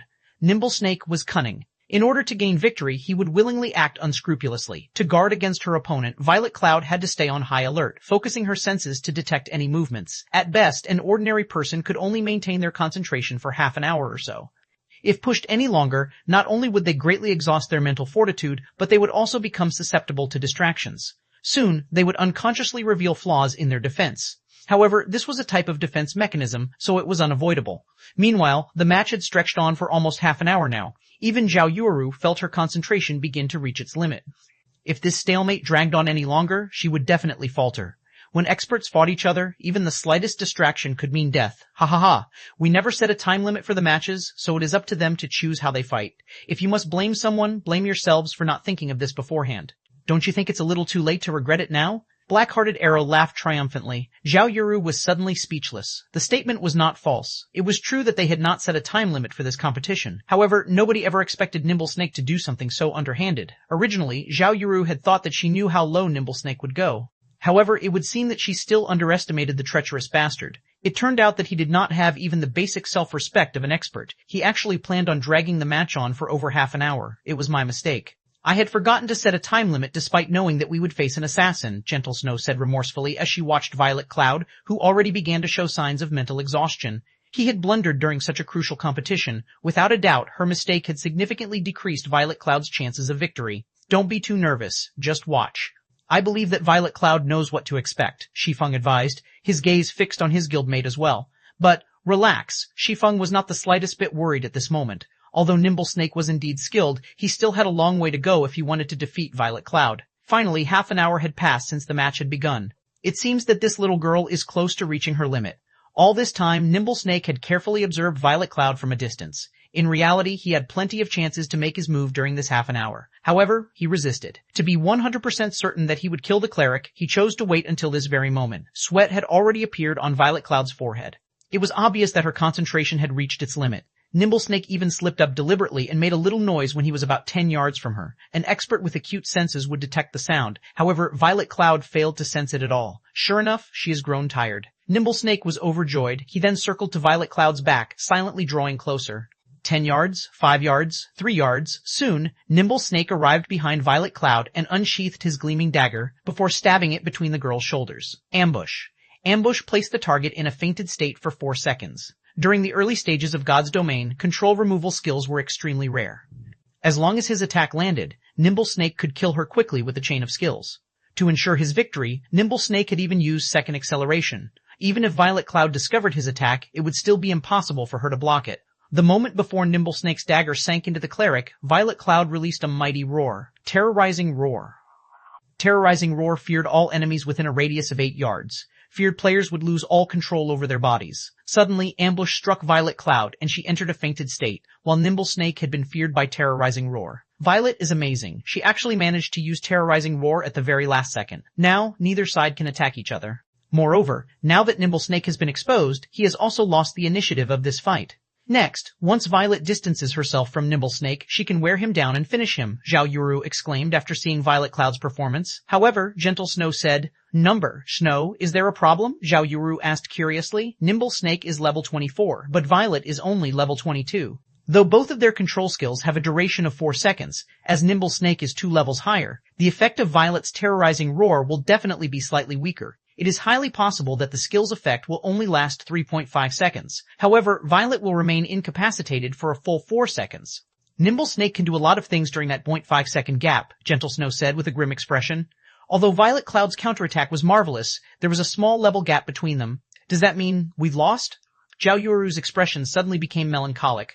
Chao Chenghua had also revealed a victorious smile. As soon as the control effect on Nimble Snake ended, the result of this match would be set in stone. However, Shi Feng suddenly smiled and said, No, we've won. Won? Zhao Yuru turned to look at Shi Feng. Whispering, she said, But Violet's fainted duration is longer than Nimble Snake's. How is she going to win? You'll find out, Shi Feng laughed. What?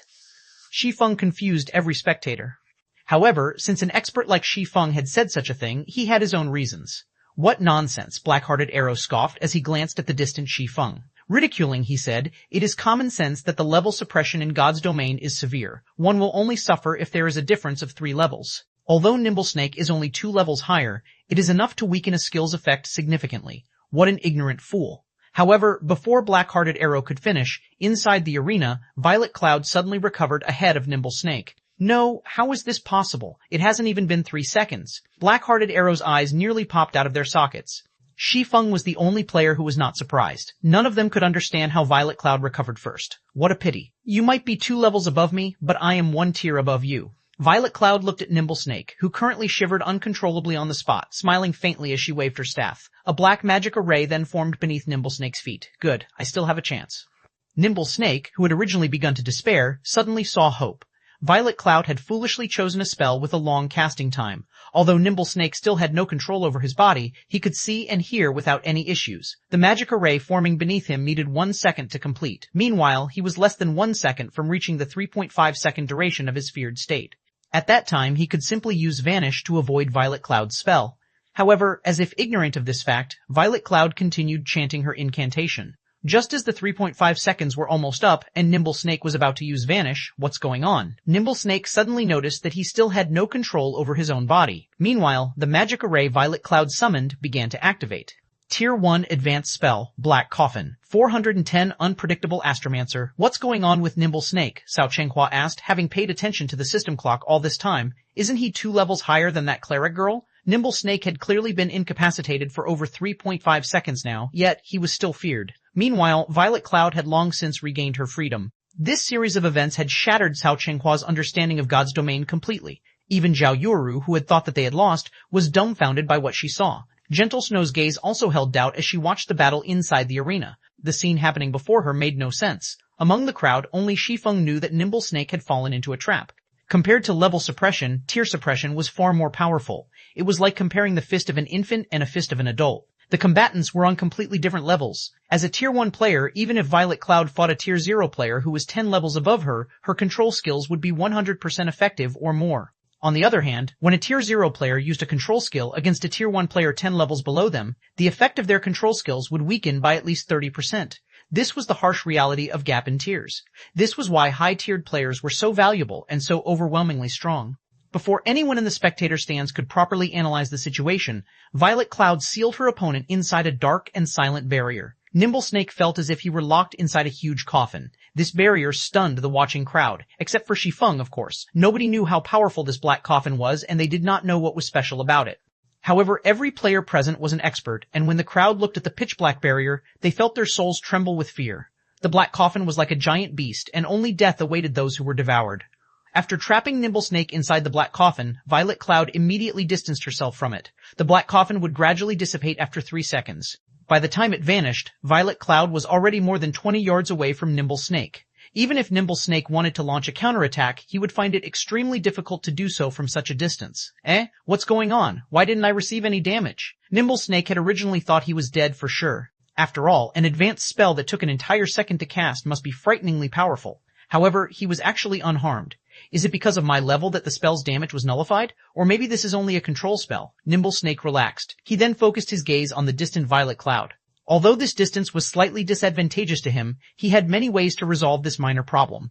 Suddenly, Violet Cloud waved her staff, and sacred sanctions descended from the sky, falling towards the assassin. In response, Nimble Snake sneered as he started moving. With little effort, he dodged the attack and charged at Violet Cloud. However, Nimble Snake quickly discovered that something was amiss. Somehow, his HP suddenly fell by 500 points, and a moment later, it had fallen by another 500 points. Nimble Snake only had slightly more than 3,100 HP. Now that he had suddenly lost 1,000 HP, he only had around 2,100 HP left. But nothing hit me. Nimble Snake was 100% certain that he had dodged the several sacred sanctions. Before Nimble Snake could figure out what had happened, Violet Cloud sent another barrage of sacred sanctions towards him. Nimble Snake advanced once more to dodge the attacks. However, he lost another 500 HP the moment he moved. Violet Cloud sent an attack once more. Knowing that he could no longer afford to lose HP, Nimble Snake started using his daggers to fend off the sacred sanctions. This time, he did not receive any damage. I was found out? Violet Cloud giggled. Astromancers possessed very few spells that dealt high damages. A majority of their attacks were strange and unpredictable. This was what Violet Cloud had discovered after researching her new class. Even until now, Violet Cloud had yet to grasp the true essence of an Astromancer completely. Black Coffin was one such skill. Any players caught by the spell would lose HP when they moved. Meanwhile, the amount of HP they lost depended on the spellcaster's intelligence. In addition, Black Coffin also had a silence effect. This spell worked wonders on melee classes. By now, Nimble Snake had grasped the general gist of the situation. However, when he thought about how he could neither move nor use any skills, only enduring a beating, he suddenly grew sullen. The crowd was also amazed upon seeing the effects of Violet Cloud's skill. This skill is so powerful, so that's why Little Sister Violet used it. Nimble Snake is dead for sure. By the time he reaches Little Sister Violet, his HP will have fallen to nothing, Zhao Yuru exclaimed. Although it is powerful, this move has a glaring flaw, Shi Feng said, smiling. Flaw? Zhao Yuru wondered but quickly understood. In just a moment, her excited heart froze. Since Nimble Snake lost HP whenever he moved, he would be fine if he stood still. With Nimble Snake's capabilities, he could easily block the cleric's attacks. Unless Violet Cloud could suddenly become an elementalist, moreover, since it was a spell's effect, it had a duration. When the spell's duration ended, Nimble Snake could move freely once again. Since Zhao Yuru could figure out this simple solution, Nimble Snake could certainly figure it out as well. Indeed, Nimble Snake had simply chosen to remain where he was for now as he waited for time to pass. Surprisingly, upon seeing Nimble Snake's actions, Shi Feng smiled. To do nothing and give a casting class so much time? Was that really a good idea? Delaying for time? Violet Cloud smiled faintly. She then increased the distance between them to almost 30 yards before she began chanting an incantation and waving her staff. Compared to when she had cast Black Coffin, the channeling time for her current spell was much shorter. It was clear that she was not using an advanced spell as she had before. Although Nimble Snake had revealed a throwing weapon, Violet Cloud had long since prepared for it as she cast a sacred shield on herself, the spell capable of absorbing a significant amount of damage. In addition, Violet Cloud could physically dodge the attacks sent at her. After all, an assassin was not a specialized ranged class, so Violet Cloud effortlessly defended against all attacks thrown at her. As a result, Nimble Snake could only stare at Violet Cloud helplessly. When the cleric finished channeling her spell, she pointed her jade-like finger at Nimble Snake, who stood 30 yards away from her. Suddenly, her opponent felt a powerful suction pulling him towards Violet Cloud. Although he tried to resist, his efforts were futile as he moved closer to Violet Cloud. Moreover, the speed at which he approached her increased as he grew nearer. The moment Nimble Snake arrived before Violet Cloud, multiple damages of 500 appeared above his head, and his HP decreased rapidly. Nimble Snake knew that he was finished. A distance of 30 yards was sufficient to deplete his remaining 2,100 HP. To hell with it. A hint of madness surfaced in Nimble Snake's eyes. Now that the two were in such proximity, his daggers could reach Violet Cloud easily. In a flash, Nimble Snake tightened his grip on his daggers and sent over half a dozen blades of silver light flying towards Violet Cloud. In response, Violet Cloud simply flicked her finger. All of a sudden, an incomparably strong pressure slammed down on Nimble Snake, holding him in place. Even the two daggers he brandished froze centimeters away from Violet Cloud. In the next moment, the assassin abruptly shot backward. Flying over 20 yards away, his body smashed into the wall of the arena. Victor of the fifth match, Violet Cloud. 4-1-11 victory. And Defia Violet Cloud's easy victory had rendered everyone speechless. Nimble Snake, one of the 12 apostles of Ouroboros, had been effortlessly manipulated, so much so that he failed to inflict even a single point of damage to a cleric. If this matter reached the public, nobody would believe it. We won? Although Zhao Yueru had prayed that Violet Cloud could win, she had not expected that the girl could so easily. However, Violet Cloud's skills were peculiar. It was especially true for her final skill. It had complemented Black Coffin perfectly, allowing the skill to display its full potential. Violet Cloud's and Ye Feng's combat styles were clearly different. Violet Cloud had not used any stunning attacks like Shi Feng. Instead, she utilized her skills to their very limits. From beginning to end, Nimble Snake had no chance to employ his advantage of techniques. Violet Cloud practically had him in the palm of her hand this entire match. Regarding combat techniques, Zhao Yueru did not think that Violet Cloud was much stronger herself. Unlike Ye Feng and Werewolf, Violet Cloud's techniques were not at an unreachable level. Only, the skills Violet Cloud possessed were simply too powerful. Despite Nimble Snake's techniques being far superior, he still lost in the end. Ye Feng, is she really a cleric? Although Gentle Snow rejoiced, she was also incredibly curious. She refused to believe that a cleric could possess such powerful skills. Moreover, from the looks of it, Violet Cloud's basic attributes were significantly higher than Zhao Yueru's. Yes and no, Shi Feng said, smiling. He could guess what was going through Gentle Snow's mind right now. What do you mean? Zhao Yuru piped in. Violet has already class changed from a Tier 0 cleric to the Tier 1 hidden class, Astromancer. Not only does she possess the inherent skills of a cleric, But she also possesses the skills of an astromancer, Shi Feng explained slowly. Meanwhile, she defeated Nimble Snake just now using the Tier 1 legacy skills of an astromancer. As for the might of those skills, you've seen them for yourselves. Tier 1 class? You're saying that Violet has already obtained her Tier 1 class? Zhao Yuru's little mouth gaped, her eyes filled with disbelief as she looked at the girl smiling happily beside Shi Feng. Tier 1 class. This was a completely unknown concept to God's Domain's current players, though as an expert she knew that a Tier 1 class was stronger than a Tier 0 class. However, the class change quest was cumbersome. Not only would it be time-consuming, but the quest also quite difficult. As a result, she had chosen to focus on her level first. However, she never imagined that there would be such a huge gap between a Tier 0 and a Tier 1 class. So this is the gap between a Tier 0 player and a Tier 1 player? When Zhao Yuru thought back to how effortlessly Violet Cloud had defeated Nimble Snake, her heart was suddenly eager to challenge her class change quest. Meanwhile, after listening to Shi Feng's explanation, Gentle Snow had also come to a realization. It was no wonder the two of them were only level 22. It turned out that they had taken the time to complete their class change quest. Zero Wing is indeed filled with crouching tigers and hidden dragons. Gentle Snow inwardly sighed as she looked at Violet Cloud. It seems that Ouroboros needs to challenge the class change quests as well. A Tier 1 class was actually so powerful. If Zero Wing had a large number of Tier 1 players, could Zero Wing even find a dungeon they could not raid? With such strength, leveling up would also be much easier. In comparison, they had only been wasting their time and efforts by leveling up and raiding dungeons. At this time, the 5 matches of the competition had come to a close. Naturally, Gentle Snow was the overall winner. As for Cao Chenghua, the loser, at this moment, his eyes were bloodshot. He glared at Nimble Snake as thoughts of strangling the assassin filtered through his mind. Despite all of his calculations and machinations, he had never expected that the 2 outsiders Gentle Snow had invited would be so powerful. However, his thoughts were meaningless now because the main god system had already begun enforcing the conditions of the contract. Cao Chenghua's body began to slowly fade out of existence as the main god system expelled him from God's domain permanently. Just like that, the acting guild leader of Ouroboros, a relatively influential character in the virtual gaming world, could not log into God's domain ever again. Without Cao Chenghua supporting them, Black-Hearted Arrow and the recently resurrected Nimble Snake were at a loss. From now on, Gentle Snow would be the guild leader of Ouroboros. It would be a piece of cake for her to deal with them. Regret turned Nimble Snake's stomach. Originally, he thought his future would be set if he followed Cao Chenghua. Yet now, just as Nimble Snake and Black-Hearted Arrow began to panic, Warwolf, the outsider invited by Cao Chenghua, stood and walked up to Gentle Snow. "Miss Snow, we meet again," Warwolf greeted, a faint smile on his face. "Do you have any business with me?" Gentle Snow asked, somewhat surprised. In the past, Warwolf had felt only disdain towards guild players like her, refusing to even speak with her. Now, however, he had actually initiated a conversation. It was beyond unusual. Even Shi Feng was curious as to what Warwolf had to say. "I only wish to congratulate Miss Snow for becoming the guild leader of Ouroboros," Warwolf spoke softly. "Thank you," Gentle Snow answered politely.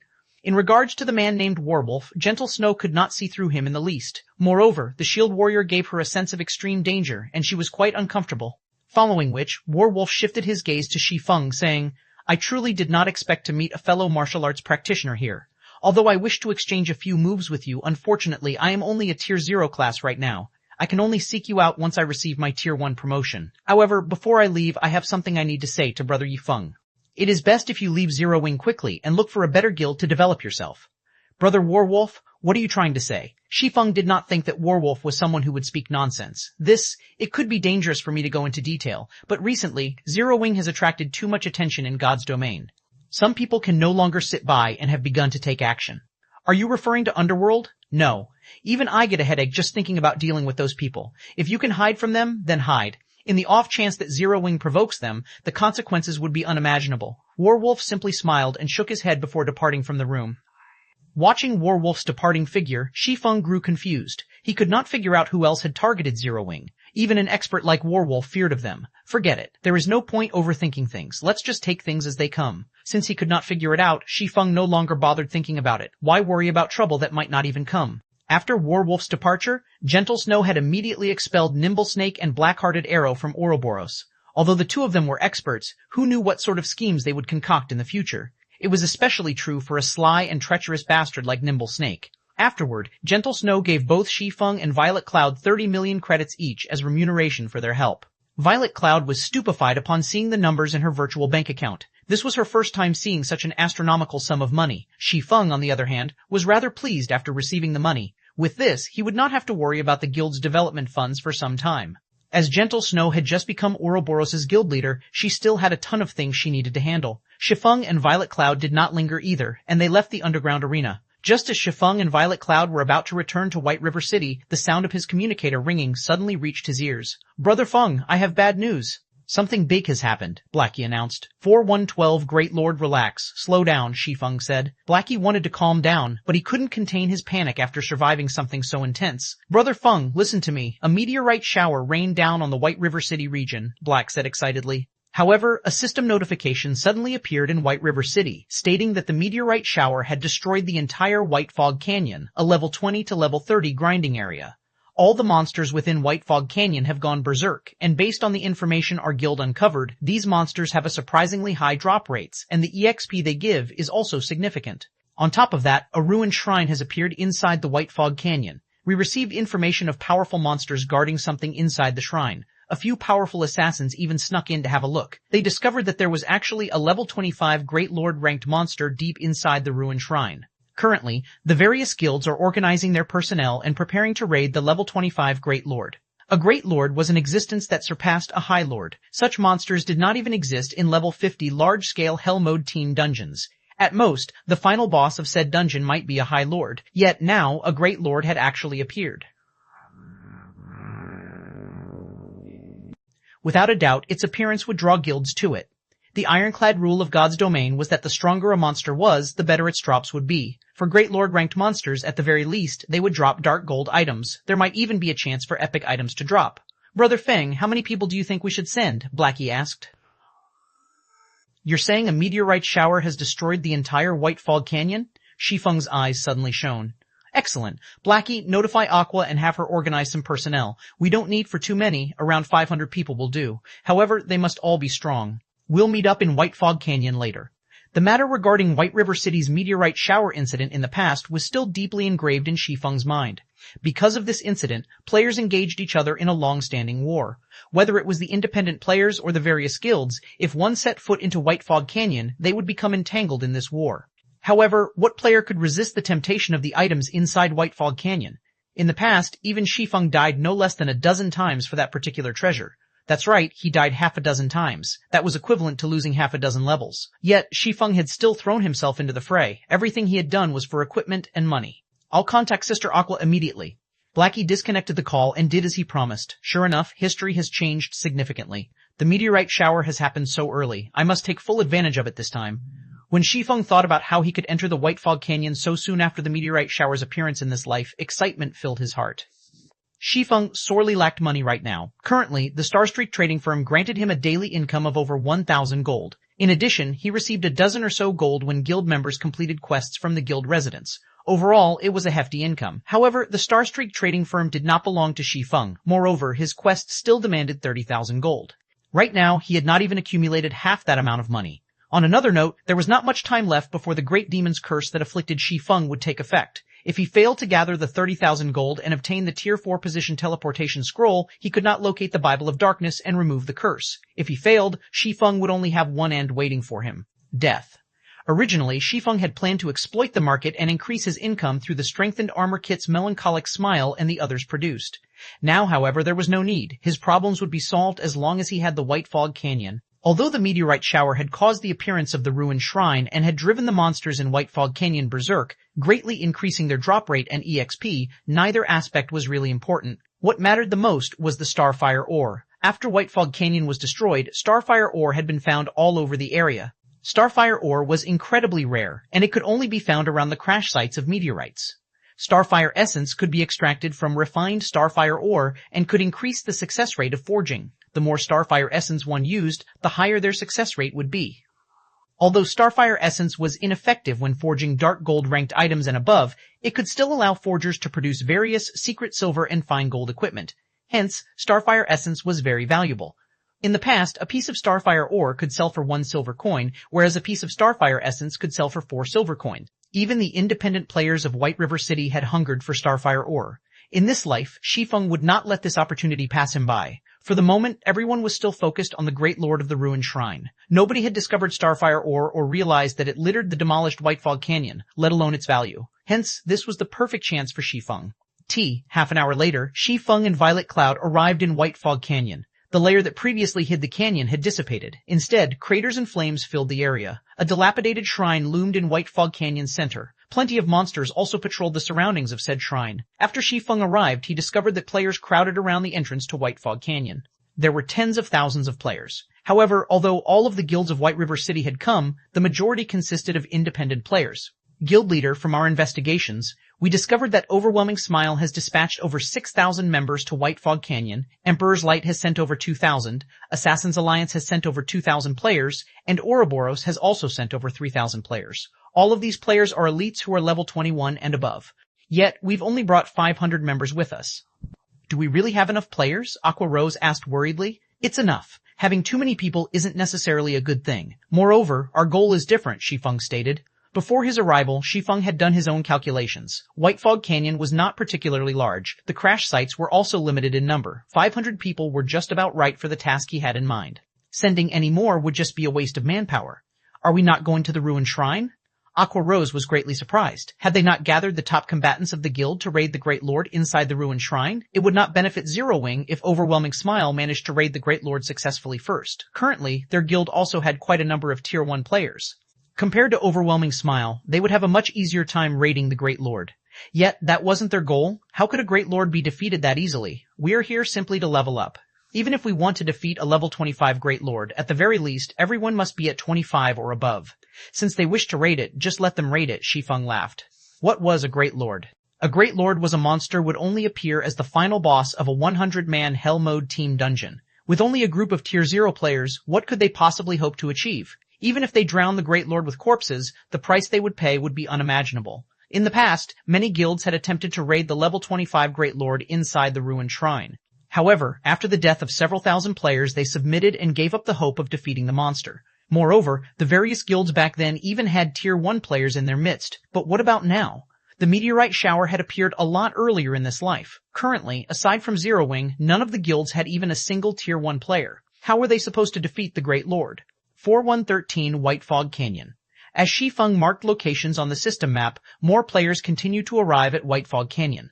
When Shi Feng had arrived, he had changed his appearance to Black Flame. As a result, he received an extraordinary amount of attention. Wow, isn't that guild leader Black Flame? He's so powerful. Just looking at him makes my heart pound.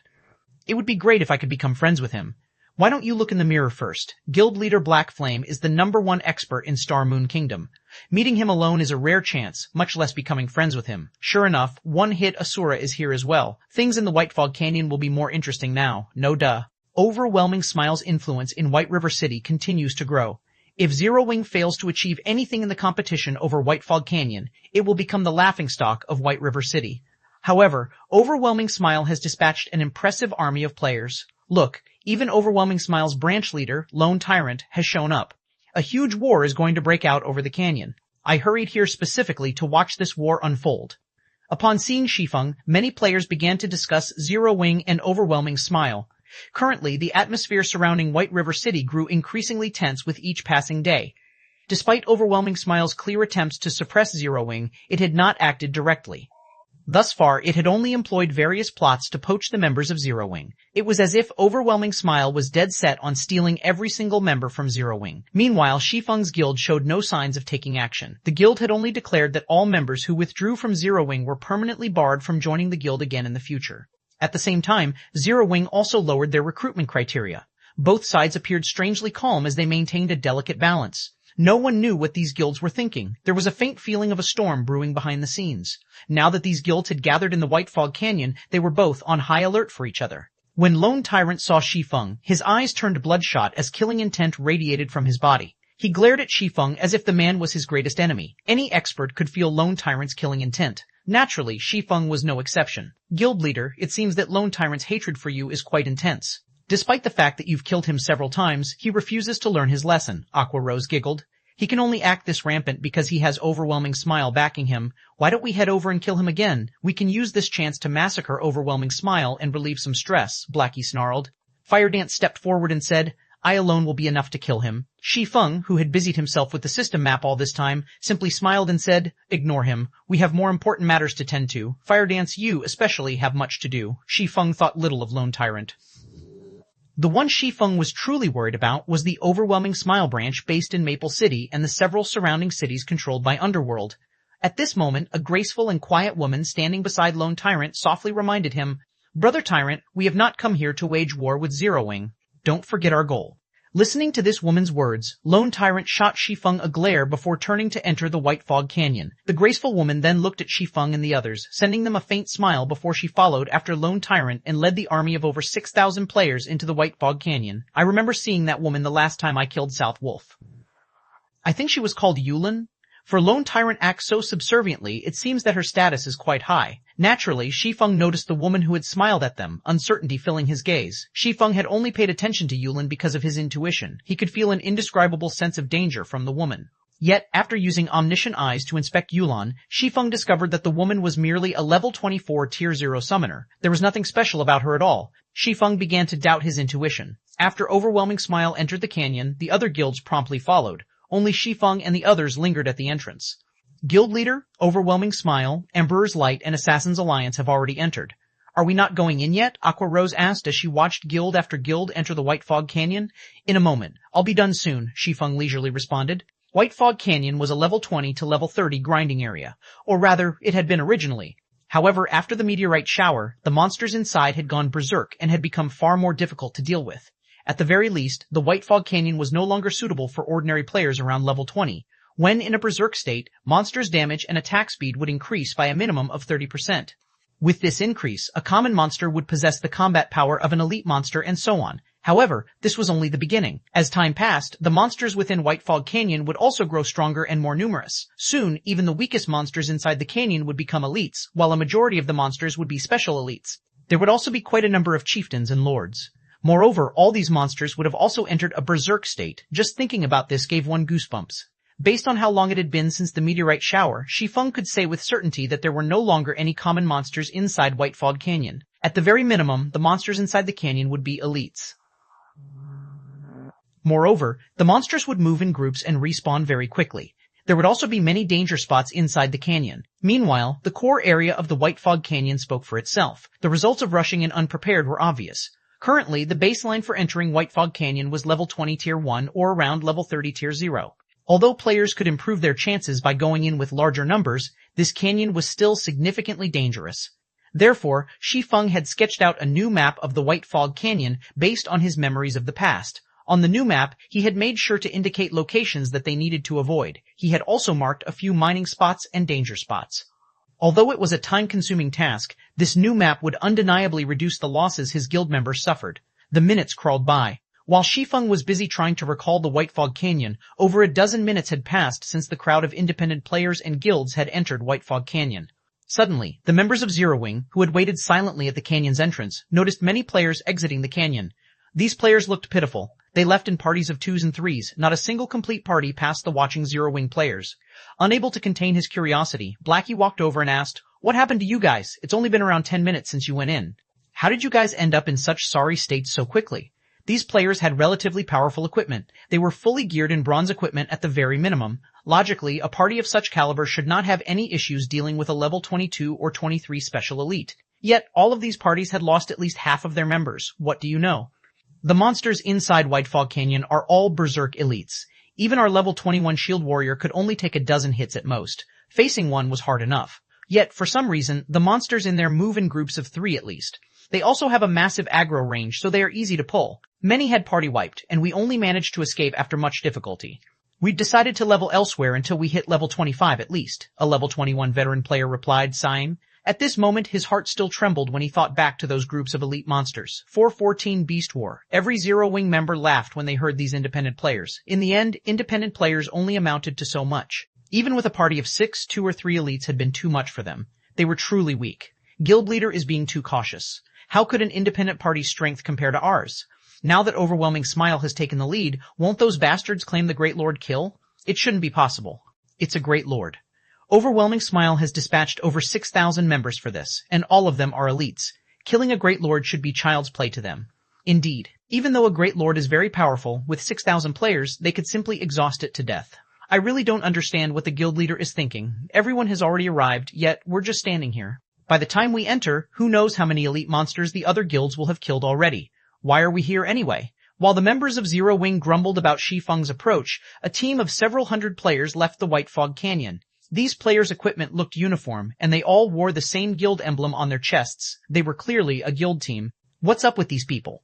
The crowd from Zero Wing grew curious as they watched the members of this guild team disgrace haunting these players' expressions. Following which, another large wave of players came out of White Fog Canyon, these players also belonging to a guild. However, the second guild team had far more members than the first. Moreover, instead of slowly walking out of the canyon, these players ran in a panic. This scene thoroughly confused the Zero Wing members waiting by the canyon's entrance. Had these people gone insane? Wait, there's something behind them. One of Zero Wing's level 22 rangers with the Eagle Eye skill said. Everyone from Zero Wing then shifted their gazes and were immediately dumbfounded by what they saw. Previously, they had not been able to get a clear view due to being too far away. Now that it had come to them, they could finally see it. Behind the frantically running players, thousands of crimson-eyed battle monkeys stormed after them. These bloodthirsty monkeys released frenzied roars as they charged at the escaping players like a tsunami, devouring everything in their path. Crimson-eyed battle monkeys. Elite rank, level 22, HP 16,000. Although these crimson-eyed battle monkeys did not have a lot of HP compared to players, their bodies were half a size larger. Not only were they nimble and powerful, but they also possessed naturally long arms. In addition, they wielded weapons and were also capable of using these weapons as proficient as players.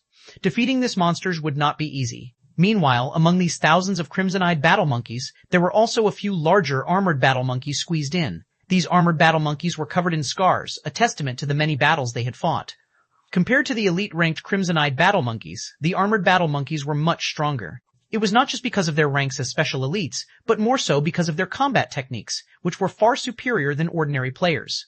Armored battle monkeys special elite. Level 24 HP 54,000. Moreover, whenever the tide of battle monkeys caught up to some of the escaping players, they would only tackle and hack said players to death in groups of 3 to 5. Not every battle monkey would stop to attack. Although frenzied, these battle monkeys fought with intelligence and organization. More players continued to die. Save me, please. I don't want to die. Many players screamed as the battle monkeys caught up to them. As for resisting, most of them had forgotten how to do that. The players of God's domain had never experienced such horrific slaughter before, and their legs had long since gone limp with fear. At this moment, only those who possessed a strong heart managed to keep running, whereas the weaker-willed players had died under the monster tsunami. Although some of the escaping players were also attacking as they ran, there were simply too many battle monkeys. Retaliation was no different than pouring a cup of water into a raging inferno. After a short moment, over 100 players had died. In the end, the players who escaped the White Fog Canyon numbered less than 500. These players had even implicated the guild team that had escaped before them, causing the latter to suffer another loss of over 100 players. After watching the massacre, the idle members of Zero Wing were stupefied. Are these really monsters? This question lingered in everyone's hearts. The battle monkeys had behaved completely different from the monsters they had seen and fought before. Fighting these monsters was no longer grinding. Rather, it looked more like a full-blown war. At this moment, the Zero Wing members who had previously complained about Shi Feng's decision fell silent. Now, they only admired Shi Feng's forethought. If they had not witnessed this scene and had foolishly charged into White Fog Canyon, it was highly possible that they would have suffered a similar fate to those players. As for the other guild members, they looked at Shi Feng with even greater reverence now. While the crowd from Zero Wing continued to linger around the entrance, one guild team after another fled the canyon. As for the independent parties, very few had managed to escape as practically all of them had died inside the canyon. Instead of calling the White Fog Canyon a precious grinding spot, it was more like a gigantic meat grinder. Alright, let's join the party, Shi Feng said after he finished organizing his map.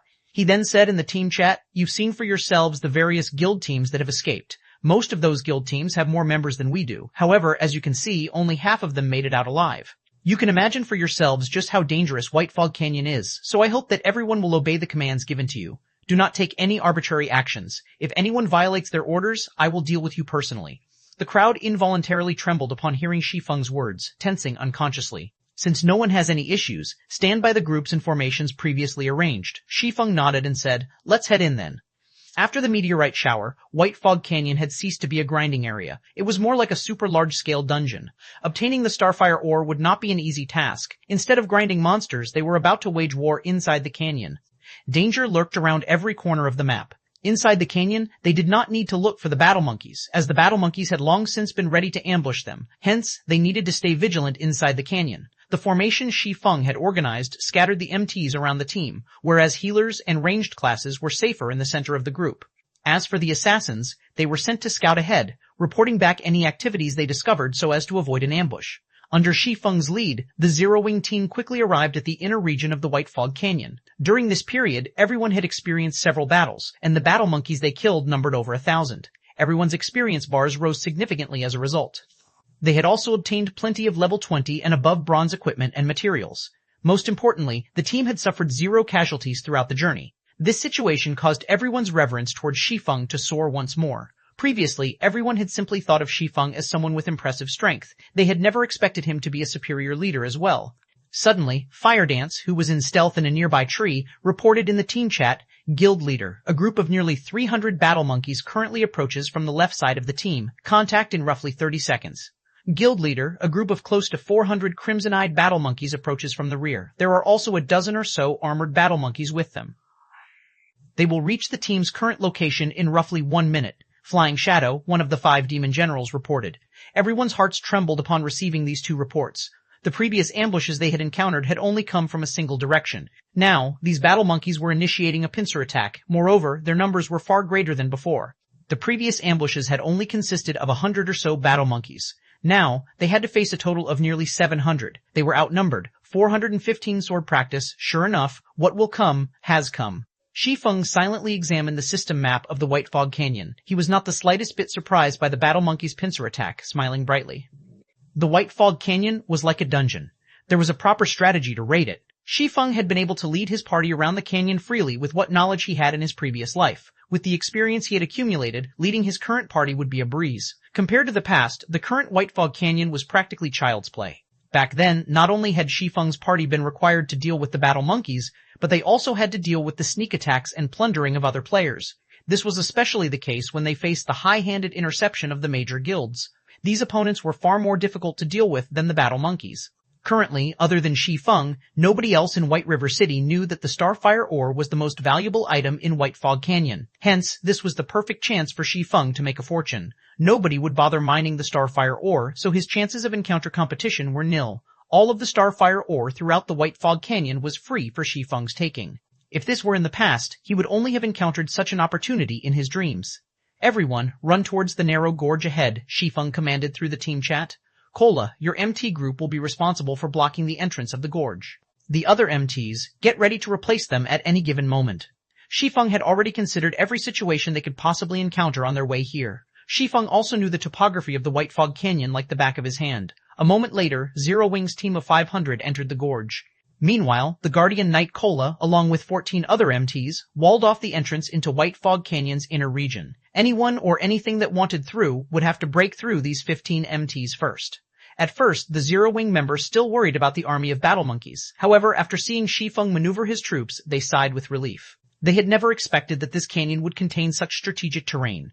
In such a narrow area, the battle monkeys could not take advantage of their numbers. Moreover, with this setup, they did not have to worry about a pincer attack. They only needed to focus on a single location. Shortly after everyone prepared their defenses, the first wave of close to 300 crimson-eyed battle monkeys slammed into their MT wall. Like the cavalry charge on ancient battlefields, the enemy stampede shook even the land. The sound of the monkeys' bloodthirsty roars that echoed throughout the gorge sent tremors to everyone's hearts.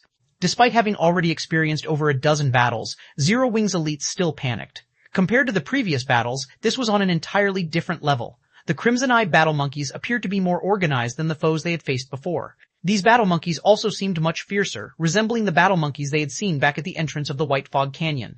Guild Leader, these crimson-eyed battle monkeys look strange. I feel that not only have they become more organized, but they are also stronger than before. Aqua Rose frowned slightly. Inwardly, she worried that Cola and the others might not be able to hold off this wave of monsters. Of course, the crimson-eyed battle monkeys we fought before were merely washouts. Meanwhile, the ones we are about to face right now are the victors, so naturally they are much stronger, Shi Feng explained as he nodded.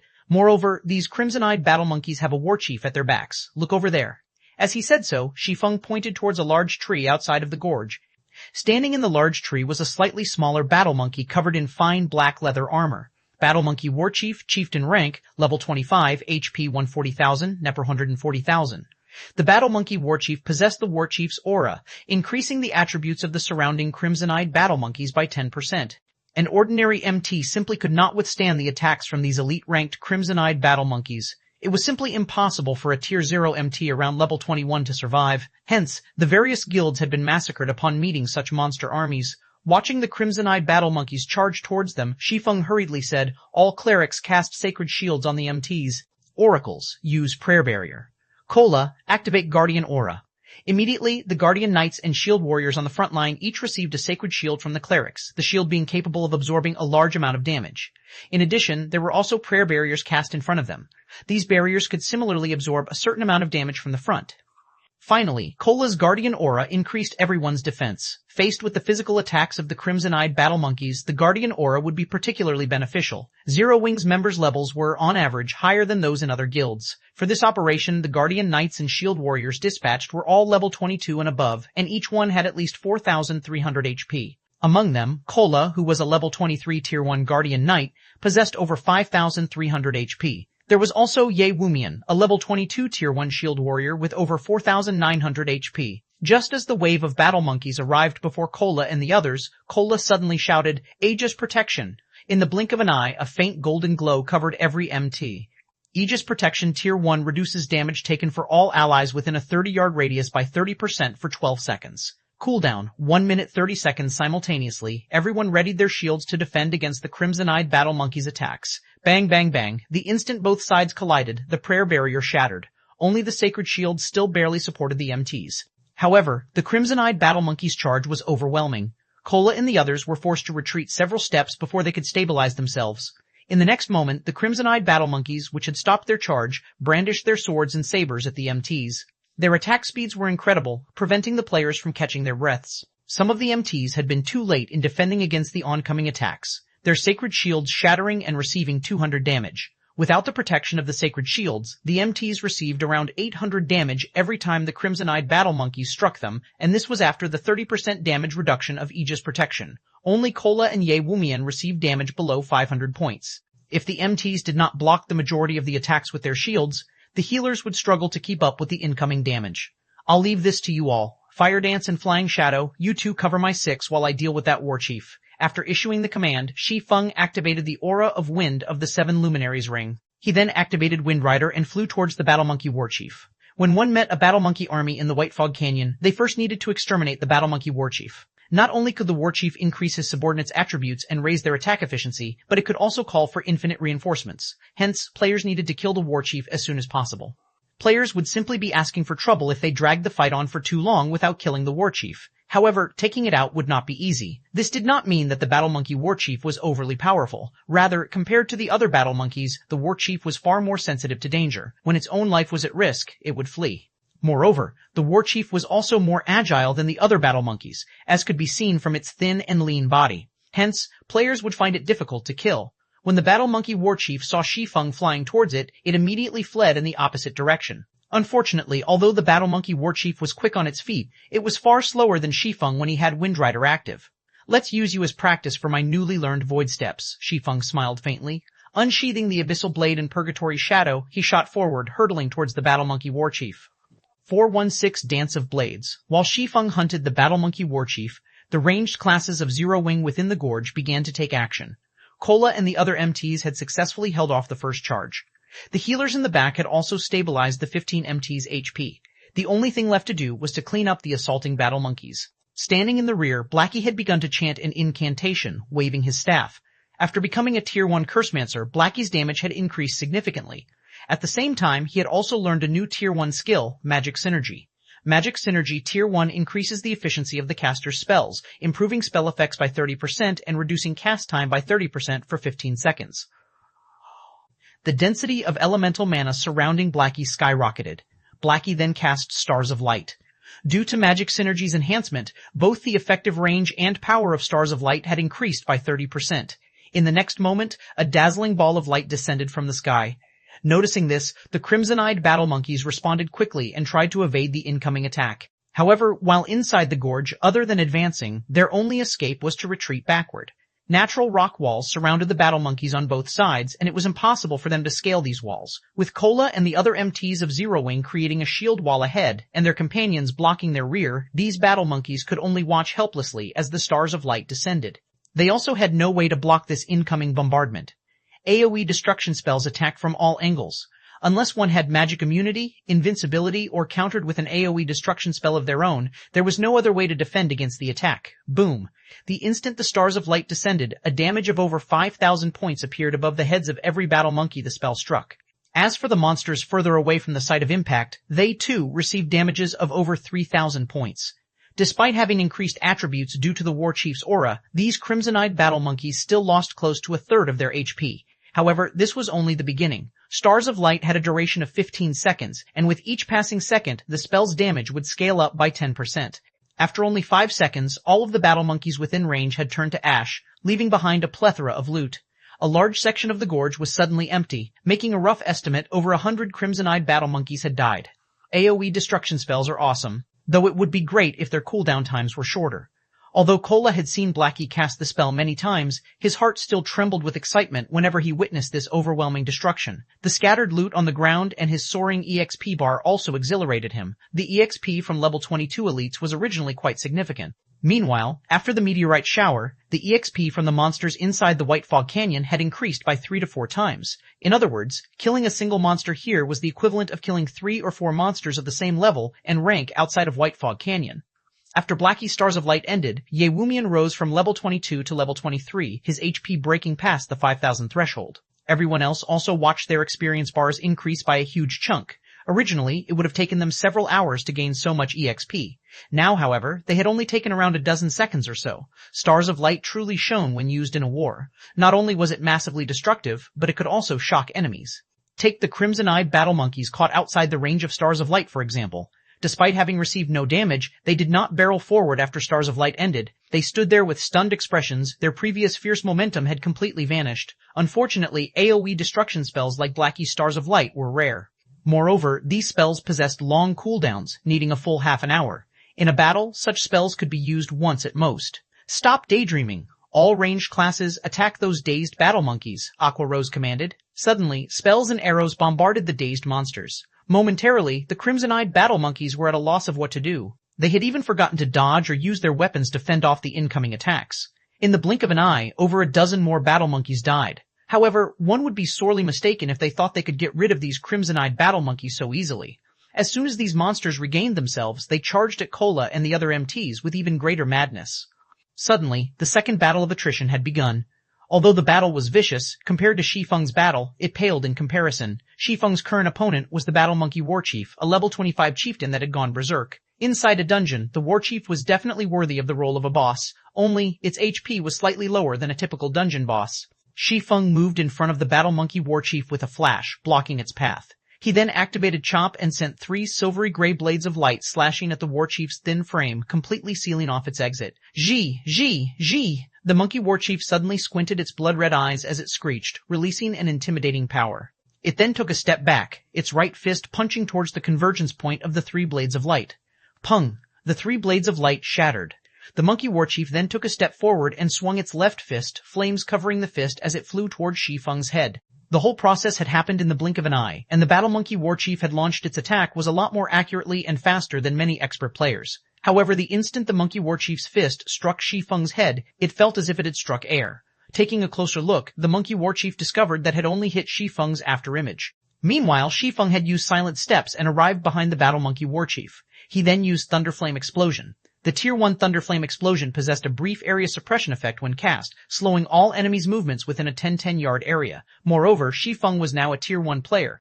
Despite being only level 22, the effect of the attack-type skills he used would not have weakened in the slightest even against the level 25 Battle Monkey War Chief. Furthermore, Shi Feng also possessed the Golden Stigmata, which allowed him to ignore up to 20 levels of suppression. Suddenly, the Battle Monkey War Chief's speed had fallen, having only 1/6 of its original speed. It was no longer capable of blocking or dodging incoming attacks in time. Boom! The power of lightning and fire assaulted the Monkey War Chief. However, it had a surprisingly high defense for such a thin frame.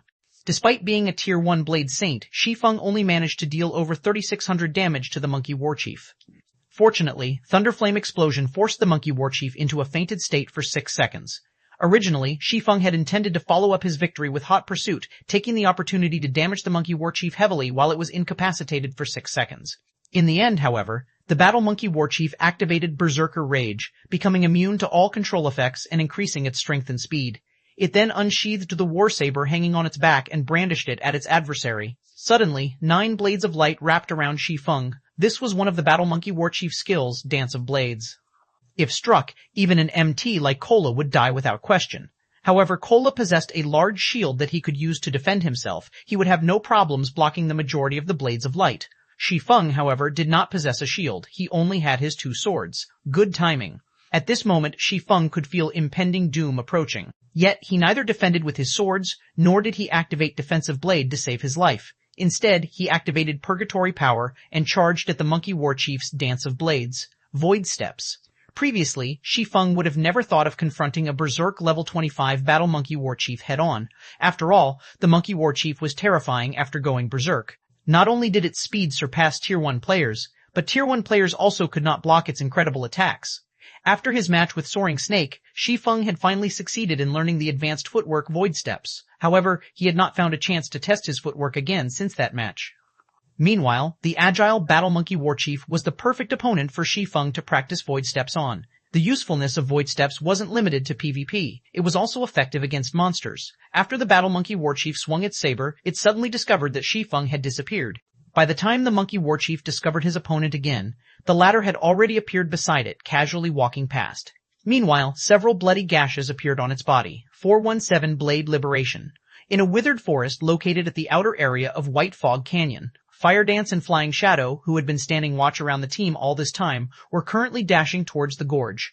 Sister Fire Dance, guild leader, is too amazing. He can actually fight the Battle Monkey Warchief, a Berserk level 25 chieftain, all by himself. With eyes filled with anticipation, Flying Shadow added, "I hope that Monkey Warchief can last until we get there." Flying Shadow, you're still in a mood to joke around? Although guild leader is amazing, a chieftain that has gone Berserk is no laughing matter.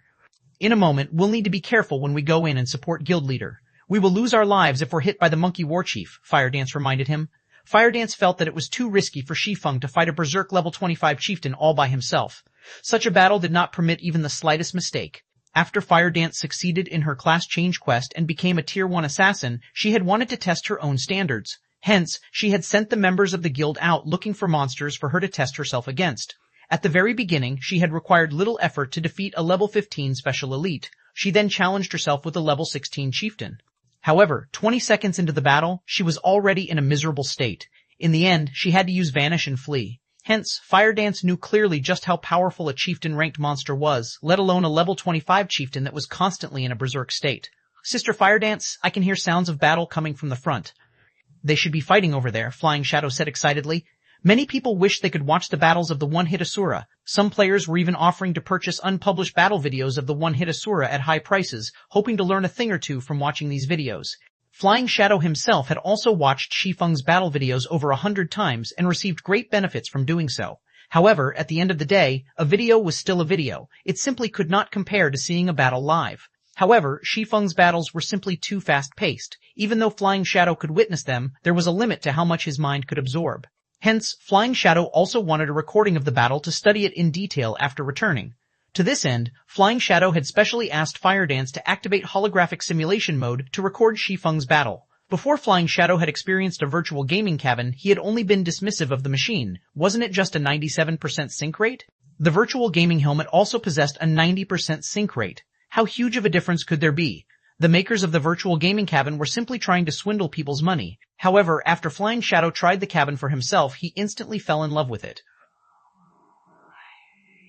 Not only could the virtual gaming cabin allow him to display more of his actual combat power, but it was also of great help in regard to learning how to fight in God's domain. The holographic videos in particular were far superior to flat-screen videos. Unfortunately, there were only 5 virtual gaming cabins in Zero Wing's workshop, 3 of which were dedicated to the guild leader, Fire Dance, and Blackie. The remaining 2 had to be shared with other core members in rotation. Currently, Flying Shadow was not using the virtual gaming cabin, so he could not utilize the holographic recording. He could only request one from Fire Dance. That way, he could properly watch the video the next time it was his turn to use a virtual gaming cabin. In regard to Flying Shadow's request, Fire Dance was not opposed to it. She too wished to learn from Shi Feng's battle. Then, she simply needed to give Flying Shadow a copy. When the 2 arrived at the scene of the battle, they suddenly saw Shi Feng disappear, before shortly reappearing beside the Battle Monkey Warchief and slowly walking by it. Meanwhile, a few additional gashes manifested on the Monkey Warchief's body, fresh blood spurting out all over the place. What's going on? The sight suddenly set off an endless ripple in Fire Dance's and Flying Shadow's hearts. Each of Shi Feng's strikes only managed to deal around 900 damage. The 3 slashes amounted to just slightly over 2,700 damage. To the Battle Monkey Warchief, which had 140,000 HP, they were merely scratches. However, the Monkey Warchief appeared even more furious after it was struck. Suddenly, the Battle Monkey Warchief sent a barrage of attacks raining down on Shi Feng. The Monkey Warchief started using Dance of Blades with greater frequency, sealing Shi Feng's path of retreat every time it did so. However, Shi Feng also dashed directly at the Dance of Blades every time, disappearing before reappearing. Shi Feng was like the moon's reflection in the water. Although the Monkey Warchief could see him, it always failed to hit Shi Feng's physical body. Meanwhile, the Monkey Warchief's HP also continuously decreased. For a moment, Shi Feng had completely suppressed the Battle Monkey Warchief. Has the guild leader learned a new technique? Flying Shadow muttered with uncertainty. Though he wanted to call it a skill, that would be incorrect. Normally, powerful skills possessed very long cooldowns. How could a skill that allowed one to disappear and reappear shortly after be frequently usable? It shouldn't be a skill.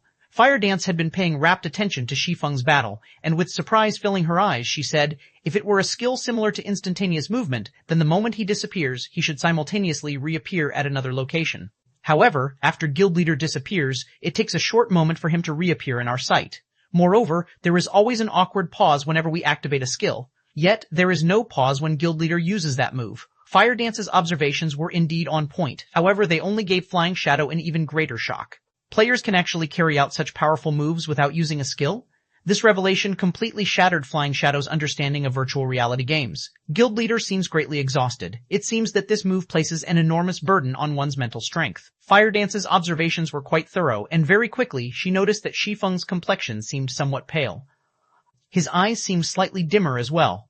Prepare to take action. In fact, it was exactly as Fire Dance had said. Void Steps was advanced footwork, a technique that removed one's own presence from the other person's brain.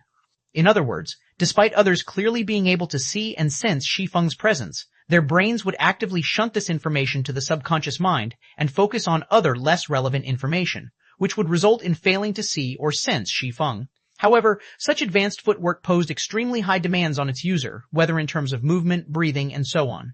Although Shi Feng had already succeeded in executing Void Steps, and his proficiency improved with each subsequent use, the technique still placed a significant burden on his mental strength. Flying Shadow silently nodded. At this moment, he had already focused all his concentration on Shi Feng, hero worship filling his eyes. Even though such a powerful move greatly exhausted one's mental strength, it was still very impressive. When the Battle Monkey Warchief had only half its HP remaining, Shi Feng was already beyond exhaustion.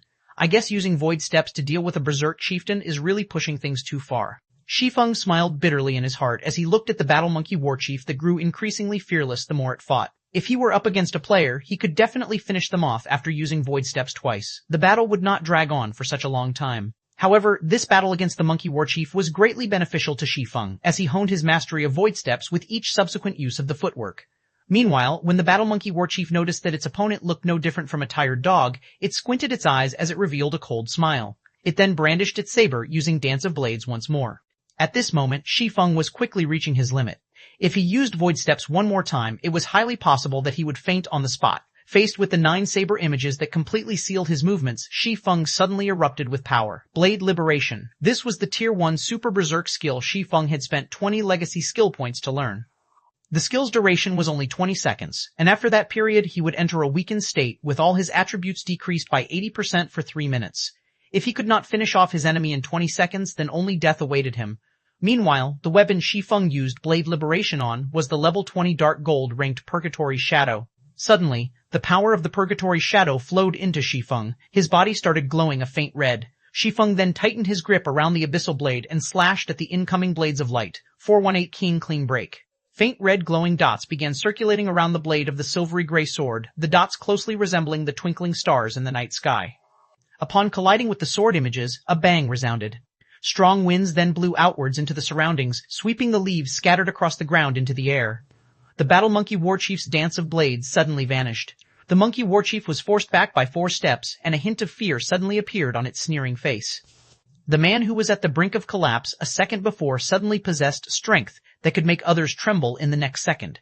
Even Fire Dance and Flying Shadow, who were observing the fight from a short distance away, were stupefied. Guild leader's strength is amazing, Flying Shadow exclaimed. Shi Feng had actually managed to force a Berserk level 25 chieftain to retreat. Even berserkers who were known for their strength were far from capable of such a feat. If this strength were used against players, even if Shi Feng did not use any skills, he could still finish them off with a single attack. It isn't just his strength, even his speed has received a huge increase. Before, I could still manage to see the afterimages of his attacks. Now, I can't even see his sword images. I can only barely see his hand swinging his sword, Firedance said, shocked. An ordinary burst skill would increase its user's strength and speed by 50% at most. On the other hand, the burst skill Shi Feng used was simply too frightening. According to Firedance's initial judgment, Shi Feng's basic attributes had, at the very least, doubled. Such an increase would improve his combat power several-fold. Looking at the Battle Monkey Warchief, Shi Feng slowly raised the corners of his lips as he said softly, "Let's start the second round then." The buff Shi Feng received after activating Blade Liberation had far exceeded his expectations. Not only had his strength increased by 100%, but his agility had also increased by 100%. Shi Feng could overwhelm the Battle Monkey Warchief even in a direct confrontation now. Ji! The Monkey Warchief screeched and bared its fangs at Shi Feng. Instead of acting wildly like before, it calmed down and carefully observed Shi Feng's every action. It even tightly gripped its war saber and took a fighting stance. "It seems that you're finally getting serious." Shi Feng smiled faintly as he, too, shifted to a fighting stance, prepared to receive the Monkey Warchief's next move.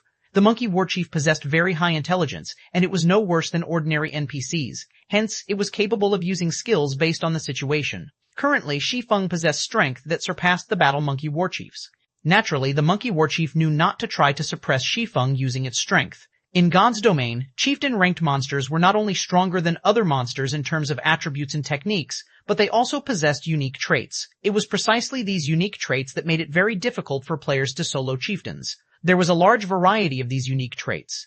Some monsters possessed extraordinary destruction skills. Some possessed skills that enhanced their own bodies. Some possessed very long-range attack-type skills, and so on. As far as Shi Feng could recall, the Battle Monkey Warchief possessed an ultimate move called Clean Break. Clean Break was a skill with godlike speed. When activated, the Monkey Warchief would swing its saber with a speed that could not be tracked by the naked eye, instantly killing its opponent. In the past, many Tier 1 experts had died from this single move. Even a level 30 Tier 1 Shield Warrior expert could not withstand it. As for Tier 1 assassins, a class known for its speed, they would be killed before they could even use block with their weapons. Even now, when Shi Feng possessed speed superior to the Monkey Warchief's, he still dared not take the risk and had directly activated Defensive Blade. Why did Guild Leader go on the defensive? He clearly possesses strength and speed superior to the Monkey Warchief's. He should be able to kill it with ease, Flying Shadow said, surprised. Standing beside him, Firedance was silent.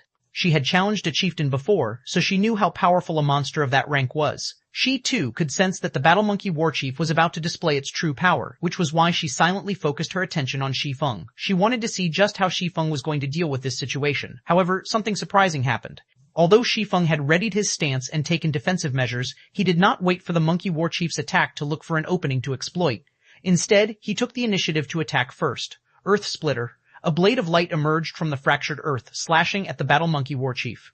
Just as the mighty blade of light was about to hit the Monkey Warchief, the blade of light suddenly shattered, as if something struck it.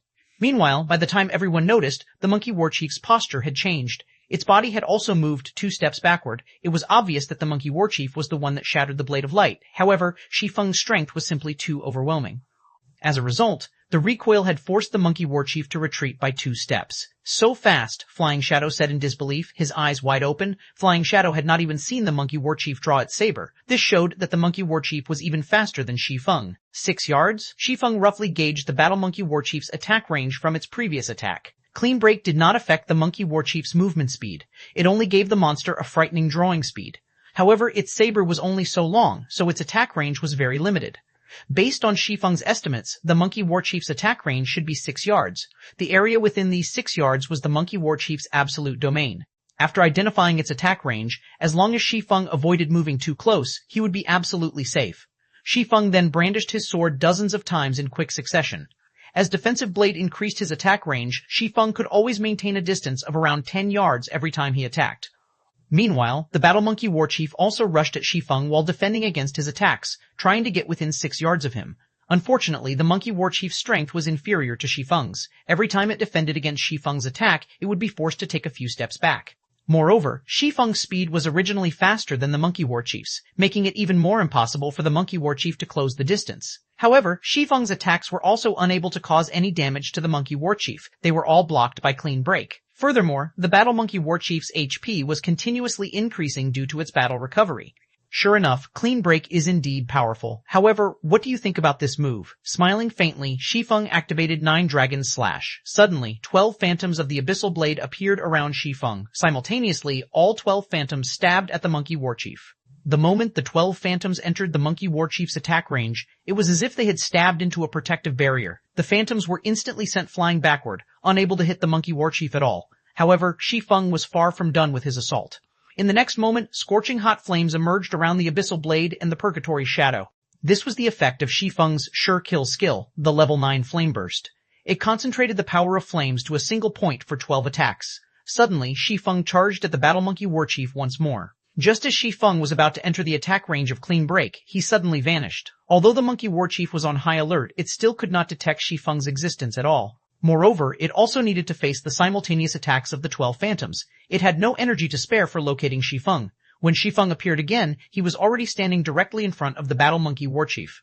The Abyssal Blade was also only a short distance away from hitting the Monkey Warchief. Yet, the Monkey Warchief still managed to block the magic weapon with its godlike skill, Clean Break. What kind of attack speed is that? Fire Dance had been wholeheartedly focused on the battle. Now, however, she too was stupefied. In her view, Shi Feng's sword simply could not be blocked at such a short distance. Yet, the Monkey Warchief had managed to do exactly that.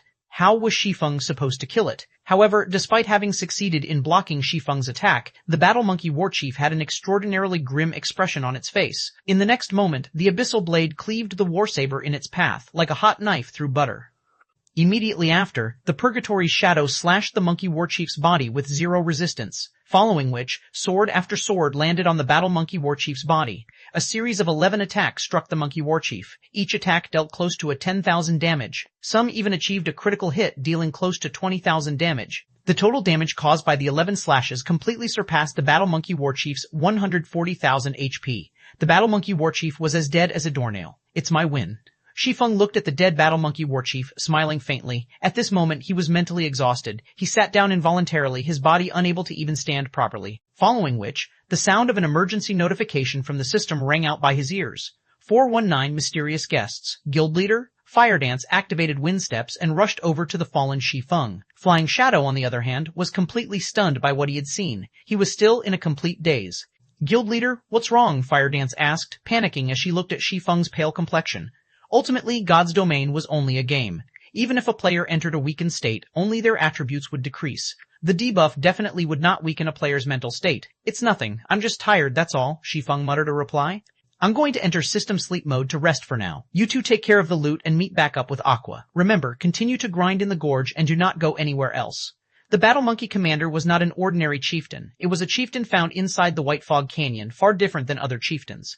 Without Void Steps, even if Fire Dance and the others joined hands to fight it, they would inevitably have to flee. If Shi Feng had not used Void Steps during his battle, defeat would have been his only outcome. Shi Feng's mental capacity had long since reached its limit. Now that he had used Void Steps again, he had exceeded that limit.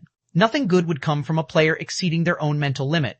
Hence, the main God system would automatically send an official warning, suggesting the player to enter sleep mode. Players could recover their mental capacity while in sleep mode. In reality, it was exactly the same as sleeping, only while resting in sleep mode, players could recover more thoroughly. After instructing Fire Dance, Shi Feng entered sleep mode and logged out of the game to rest. Sister Fire Dance, what happened? Flying Shadow asked curiously when he saw Shi Feng log off as soon as he arrived.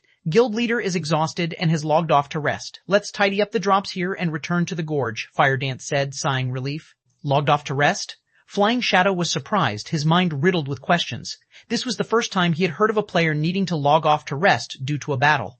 Flying Shadow had once tried to grind continuously for over 10 hours. Although he was tired after his endeavor, he was fine after he ate some food and went to the hotel to rest. Now, Shi Feng actually needed to log off and rest.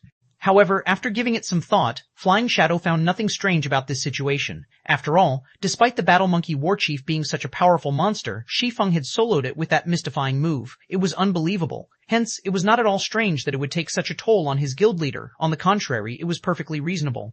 It would be awesome if I could learn that move. Flying Shadow was still fascinated when he thought back to Shi Feng's battle. But I think it will be very difficult to convince Guild Leader to teach me such a powerful move. No, I cannot give up. As long as I contribute more to Zero Wing, Guild Leader might agree to teach me if I ask. Flying Shadow's loyalty toward Zero Wing soared once more. He inwardly vowed to contribute his all to Zero Wing. After swiftly collecting the loot of the Battle Monkey War Chief, Firedance noticed Flying Shadow's dazed expression. At this sight, she could not help but chuckle, saying, "Flying Shadow, stop daydreaming. We're going back to the gorge." Firedance could, more or less, understand Flying Shadow's thoughts. A player soloing a Berserk level 25 chieftain in God's domain was undeniably a miracle.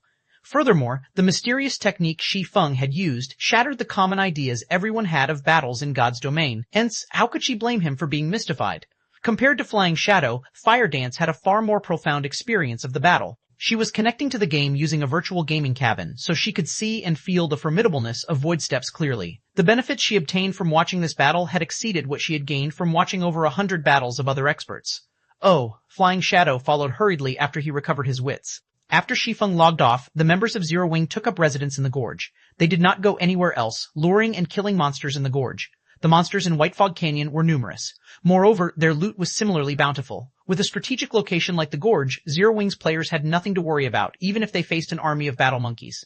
Their leveling speed here was several times faster than grinding elsewhere. Moreover, they also obtained plenty of equipment and various materials. However, while Zero Wing peacefully leveled, White River City had exploded with commotion. To the discovery of a great lord in the White Fog Canyon, everyone eagerly awaited news of the various guilds raiding it successfully. However, the results were completely unexpected.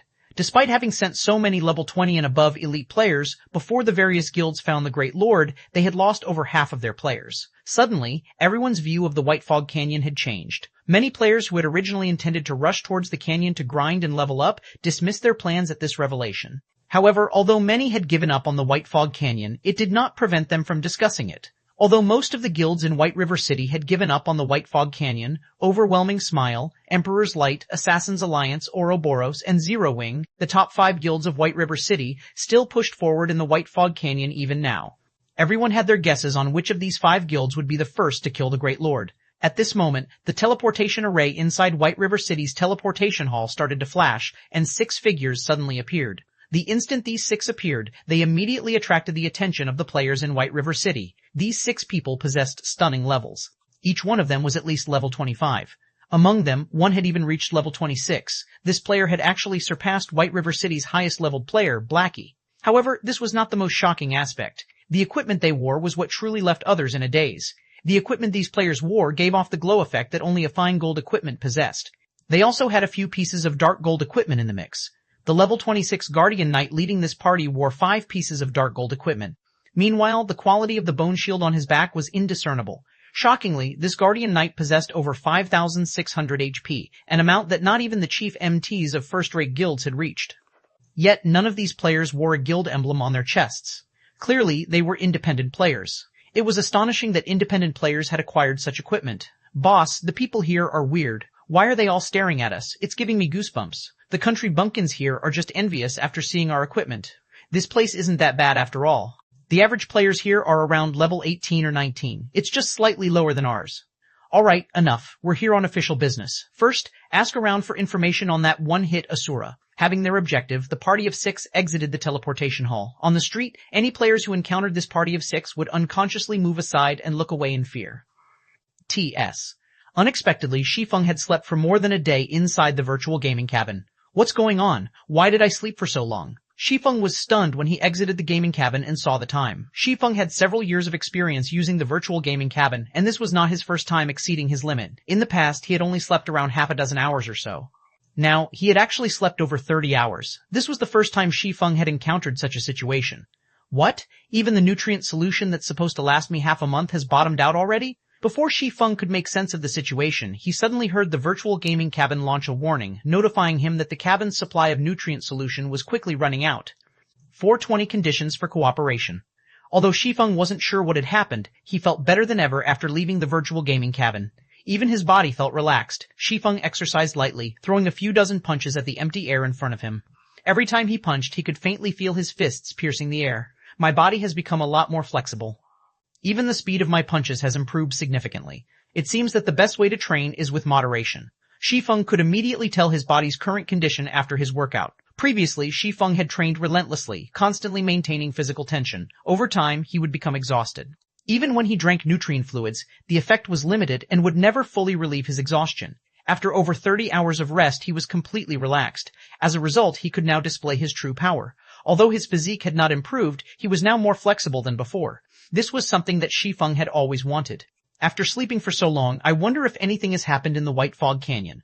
Hopefully, Aqua doesn't risk the team and delve further into the canyon. After Shi Feng's brief moment of joy, his mind suddenly drifted to the dangers in the White Fog Canyon, and he began to worry. The White Fog Canyon consisted of two regions, the outer and inner region. The battle monkeys in the outer region were tolerable, and there were only a few traps and forbidden areas. However, after entering the inner region, not only were all the monsters there level 25 and above, but the majority of the monsters were also special elites. The danger in the inner region was many times higher than the canyon's edges. With only Zero Wing's 500 members, even if they had a few dozen Tier 1 players in their midst, they would suffer terrible losses should they venture into the inner canyon. Most of Zero Wing's experts were on the team of 500. If they died, Zero Wing would suffer for it. Worrying about the possibilities, Shi Feng hurriedly ordered takeout. At the same time, he also contacted the game store and purchased a large batch of nutrient solutions. He had nearly depleted the nutrient solution in his cabin, and although he could use the gaming cabin without it, the nutrient solution was meant to counter certain situations. If he did not replenish the solution, should he exceed his mental limit again, his body would not recover to its peak condition like it had this time. After a short rest, Shi Feng was ready to enter God's domain once more. Suddenly, however, his quantum watch rang. Looking at the caller ID, Shi Feng discovered that it was Manager Xiao of Big Dipper Training Center. Why is he contacting me all of a sudden? Shi Feng recalled that, regarding the matter of cooperation with Big Dipper, Manager Xiao said he needed to discuss things further with his superiors before making a decision. In the end, 4 days had passed since they spoke. Manager Xiao had not contacted him. Assuming that negotiations had failed, Shi Feng gave up on the notion of cooperating with Big Dipper. Beyond that, Shi Feng had been busy with his legacy trial, so he had forgotten about the matter entirely. Only after seeing the caller ID did Shi Feng recall it. Originally, Shi Feng had already prepared to start his own training center. In any case, he had 30 million credits from Gentle Snow, so he had the funds to start one on his own. After a moment, he answered the call. However, upon seeing Manager Xiao's appearance, he had to ask, "Manager Xiao, what's wrong with you?"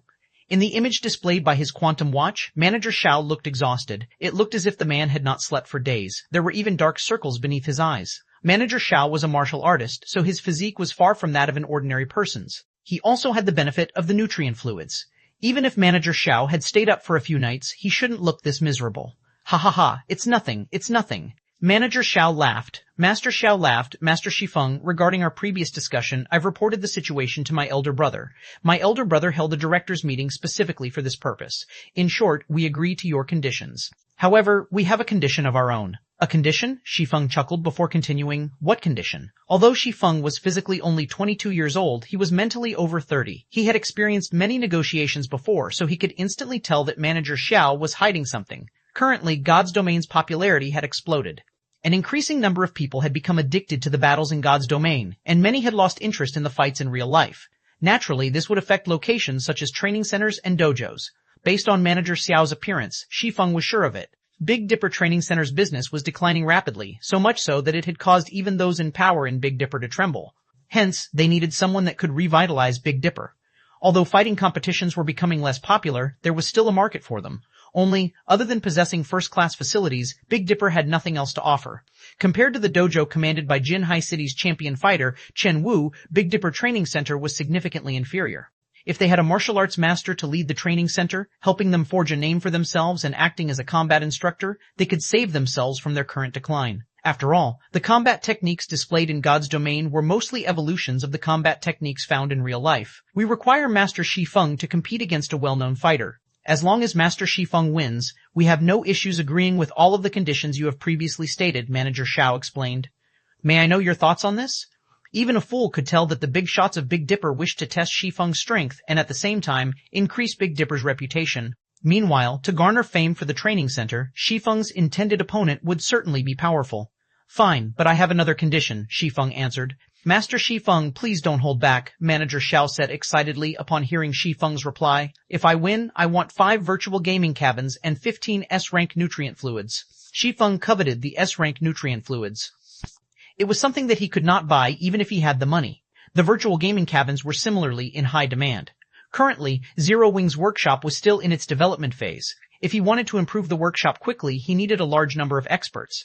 However, ordinary experts of God's domain would not do. He needed top-tier experts. With the virtual gaming helmet's 90% sync rate, it was simply impossible to nurture a top-tier expert. However, until this day, Zero Wing only had a measly 5 virtual gaming cabins. Ignoring the ones dedicated to himself, Firedance and Blackie, there were only 2 cabins available for the other core members of the workshop. If he could obtain another 5 virtual gaming cabins, although not every core member could have their personal cabin, rotating use should suffice. This, Manager Xiao felt cornered upon hearing Shi Feng's request. 15 bottles of S-rank nutrient fluids. With Big Dipper's connections, they could barely obtain so many. As for the 5 virtual gaming cabins, there were no problems on that end either. However, these items together were worth around 30 million credits. Even to a successful corporation like Big Dipper, this was not a small sum of money. Normally, they could have afforded to agree to Shi Feng's request. Now, however, Big Dipper's business was not doing too well. No good? Shi Feng frowned slightly as he said, "If you can't do it, I can only look elsewhere." His demands were not particularly extravagant. After all, as long as he won the match, Big Dipper would double their profits. Moreover, 30 million credits was spare change to Big Dipper. If they were unwilling to pay such a small price, Shi Feng might as well start his own training center. 421. Did you transmigrate? Live combat was not without danger. It was especially true in a fight between experts. Injuries were commonplace. Although the current medical facilities were top-notch, capable of healing a large majority of injuries very quickly, there were still some injuries that one could not fully recover from. Not even S-rank nutrient fluid could cure them. Moreover, martial arts masters were extremely rare. Finding one was like finding a needle in a haystack. Hence, it was incredibly costly to invite martial arts masters to face each other in the ring. Even a martial arts master who had recently become famous would charge an appearance fee of over 100 million credits. This was in the case of an exhibition match, let alone an official match. Moreover, martial arts masters normally fought using internal force. Internal force possessed great power. Even if an attack containing internal force did not strike a vital point, it could still cause significant damage to the opponent. Regardless of whether they would win or lose, martial arts masters would not agree to fight one another if they're without sufficient potential gain. Shi Feng's grasp of internal force had already reached the standard of a martial arts master. Although he was not famous in any way, he would not undervalue himself. His price of 30 million credits was quite reasonable. Shi Feng wouldn't have even considered the competition if it were not for his new flexibility. After all, injuries were no laughing matter. The higher-ups of Big Dipper must be dreaming if they thought they could get him to fight for free. This was why battles in God's domain were gradually replacing fighting competitions in the real world, becoming increasingly popular among the public masses. Not only were the battles in God's domain safe, but players also had no scruples when they fought each other. Furthermore, players in God's domain possessed physiques that far surpassed their bodies in the real world. They could easily perform actions and combat techniques that were impossible in the real world. Take void steps, for example. This footwork had already far surpassed what ordinary humans could accomplish. It was simply impossible to perform in the real world. However, it was possible in God's domain. A fight between ordinary humans just couldn't compare to a fight between superhumans. If it were only a battle inside God's domain, Shi Feng might have agreed without an appearance fee. Manager Xiao frowned in the video, hesitation appearing in his eyes. Suddenly, however, a disembodied voice addressed Shi Feng. "Mr. Shi Feng, I agree to your demands. If you win, we will deliver 5 virtual gaming cabins and 15 bottles of S-rank nutrient fluids to your doorstep. Elder brother." The other voice from the call was Xiao Yan's elder brother, Xiao Yu, the true wielder of the power of Big Dipper. Xiao Yu then took over the call and spoke with Shi Feng directly. Although Xiao Yu and Xiao Yan had very similar appearances, after being the chairman of Big Dipper for so long, Xiao Yu projected an aura of natural dignity and power with both his voice and demeanor. This aura made one unconsciously bow with respect before Xiao Yu. However, this aura of authority was useless against Xiao Feng. He was not uncomfortable around this aura in the slightest. When is the battle? We still need to prepare for this, so the fight should be in roughly 4 days. As for the exact time, we will contact Mr. Shi Feng with the details in the future. Alright. Ultra Shi Feng and Xiao Yu set their appointment. The video call disconnected. Elder brother, Big Dipper, has already spent a huge sum of money on nurturing the student fighters. If we spend another 30 million, it will have a massive impact on Big Dipper's future plans. Xiao Yan looked at Xiao Yu skeptically. The premise of paying for those items is that Shi Feng can win. Before the battle has even begun, you are already so confident of his victory. It seems that this Shi Feng is not a simple man. Xiao Yu glanced at Xiao Yan. He then shifted his gaze as he examined the test record on his table, smiling. The data on the test record was precisely what Shi Feng had left behind at Big Dipper. Such a young man is actually capable of using internal force and achieving a punching power 576 kg. Although he cannot compare to those other martial arts masters, he is still impressive. This appearance fee is not expensive at all. If we deepen our relationship now, it will benefit future cooperation. I understand, Xiaoyan helplessly nodded. Back in his apartment, Shi Feng logged into God's domain. What is going on here? Shi Feng could not help his surprise when he saw the scene before him. As far as the eye could see, corpses of players and battle monkeys littered the ground. Some of these players were guild players, and others were independent. Overall, there were over 300 player corpses. Furthermore, there were even more players currently engaged in combat, with 5 to 6 players dealing with a single crimson-eyed battle monkey. The players fighting were all level 20 and above, and they all possessed significant strength. Many parties here were far more powerful than the elite parties of guilds. Originally, the White Fog Canyon had been a forbidden area for players. Now, however, it had become infested. Shi Feng was confused. He had only logged out of God's domain for slightly more than a day, yet he was already so unfamiliar with the White Fog Canyon. Brother, are you alone? Seeing as you are level 22, you should have some decent skill. Why don't you join our party? If equipment drops, we'll split it equally. How about it? Before Shi Feng could digest the information before him, a party of 6 approached him. Leading the party was a red-haired beauty geared with light blue scale armor.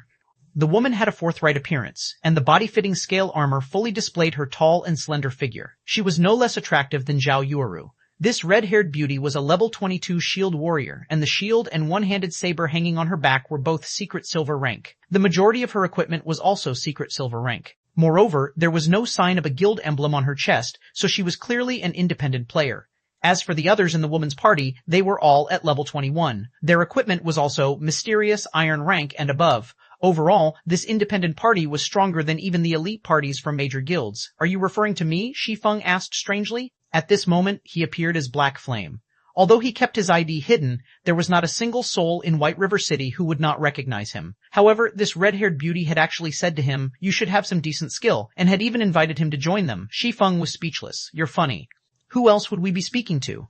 The red-haired beauty laughed as she pointed to the surroundings. She then continued, "Are you worried that we will go back on our word once the loot drops?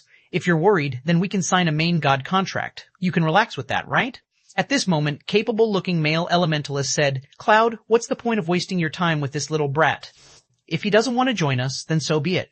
We are more than enough to deal with these crimson-eyed battle monkeys. We'll just earn less if we invite another person." Shi Feng could not help but laugh bitterly as he shook his head. He had guessed that none of them recognized him, or, to be precise, none of them recognized the #1 expert of Star Moon Kingdom, Black Flame. As for matters like swindling equipment, Shi Feng was not worried whatsoever. In White River City, even an organization like Underworld would not get away with stealing loot. "You guys are not local players of White River City, right? Why have you come to White Fog Canyon?" Shi Feng asked curiously. "You're right. We are not local players of White River City or Star Moon Kingdom. We came from Beacon City of the Black Dragon Empire. However, that's really not surprising though, right? Many of the parties here have also come from different cities and countries. Didn't you know that? You couldn't have transmigrated, right?" 422 Warfire said equipment. Shi Feng was rendered speechless by the red-haired beauty. If possible, he really wanted to say that he had not transmigrated but had reincarnated instead. "Are there players from other countries as well?" Shi Feng looked at the surrounding players. Confused, he asked, "The teleportation fees between countries are not cheap. With an elite player's income, it is simply impossible to accumulate enough unless they sold a majority of their equipment. However, if they did so, why would they come to White Fog Canyon?" Previously, Shi Feng had spent close to 300 gold to teleport Aqua Rose and her 100-plus subordinates to White River City. On average, each person had spent over 2 gold. Of course, this was a little higher than average because the Storm Empire where Aqua Rose and the others had originally resided was very far away. However, even if a player came from the Black Dragon Empire, they would need to pay around 1 gold 40 silver to reach White River City. Only those powerful players might be able to afford such a fee. As for the party of independent players before him, even if they emptied their pockets, at most, they would have 20 to 30 silvers. Accommodations, food, potions, repairs, and such things required a lot of money, so it was not possible for players to save too much. Yet, among the crowd of players in White Fog Canyon, many had traveled across countries to visit. This was simply madness. You came to White Fog Canyon without even knowing this? The red-haired beauty's eyes widened, looking at Shi Feng as if he were a fool. Suddenly, Shi Feng was momentarily stunned as he thought of a possibility. "Don't tell me they've already discovered the secret of the Starfire ore?" Shi Feng's chest tightened. He then shook his head, denying his thoughts. No, even if the secret of the Starfire ore had been discovered, there had not been this many players traveling to White Fog Canyon from other countries in the past. Although Starfire ore was quite valuable, it was not that easy to obtain in White Fog Canyon. The risks outweighed the benefits by far.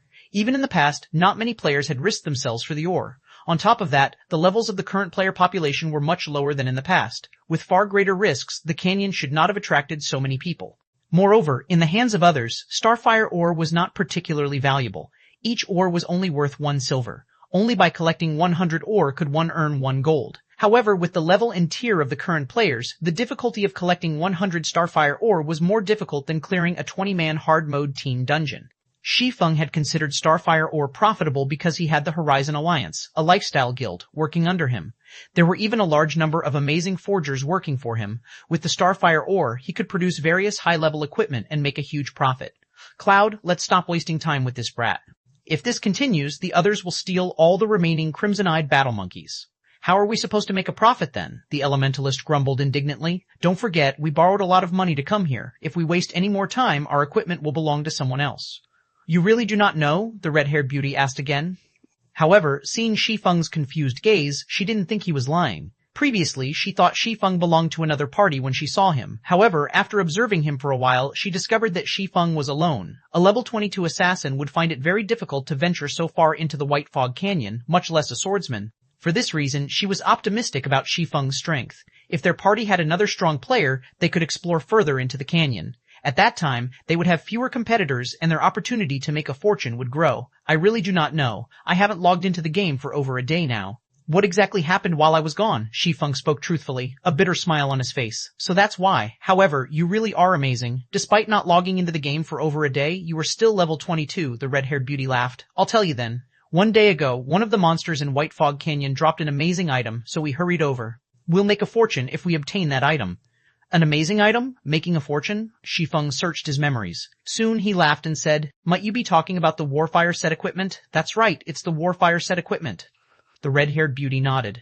Immediately, she rolled her eyes at Shi Feng, saying, So, you do know about it.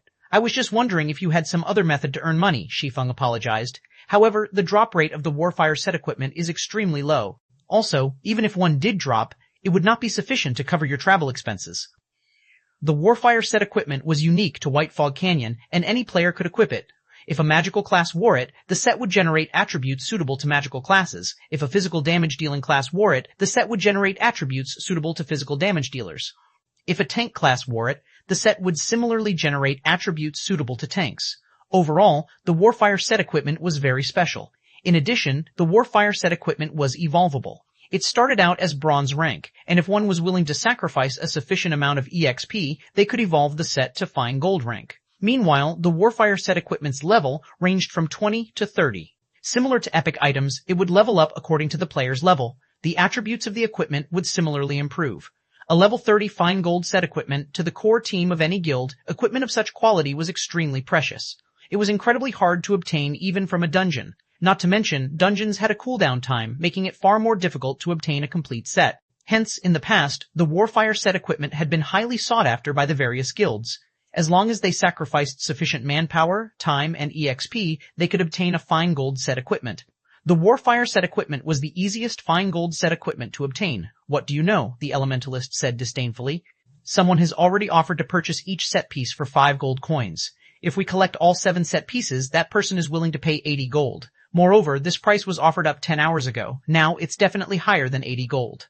80 gold? Shi Feng could not help but laugh. If they could really farm the full Warfire set equipment, Shi Feng was willing to spend even 180 gold. Not to mention a level 30 fine gold set equipment. Even the fine gold ranked arc-light shields Shi Feng previously made had sold for over 30 gold coins. In the past, there were many players who had sought to make a fortune through grinding for the Warfire set equipment. However, the set's drop rate was abysmally low.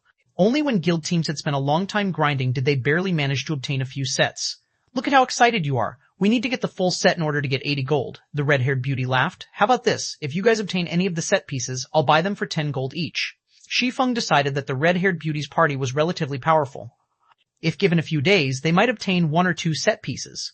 It was not a bad idea to purchase the Warfire set equipment directly. Items such as a fine gold set equipment were mainly used for raiding dungeons. To an independent player, its usage was limited.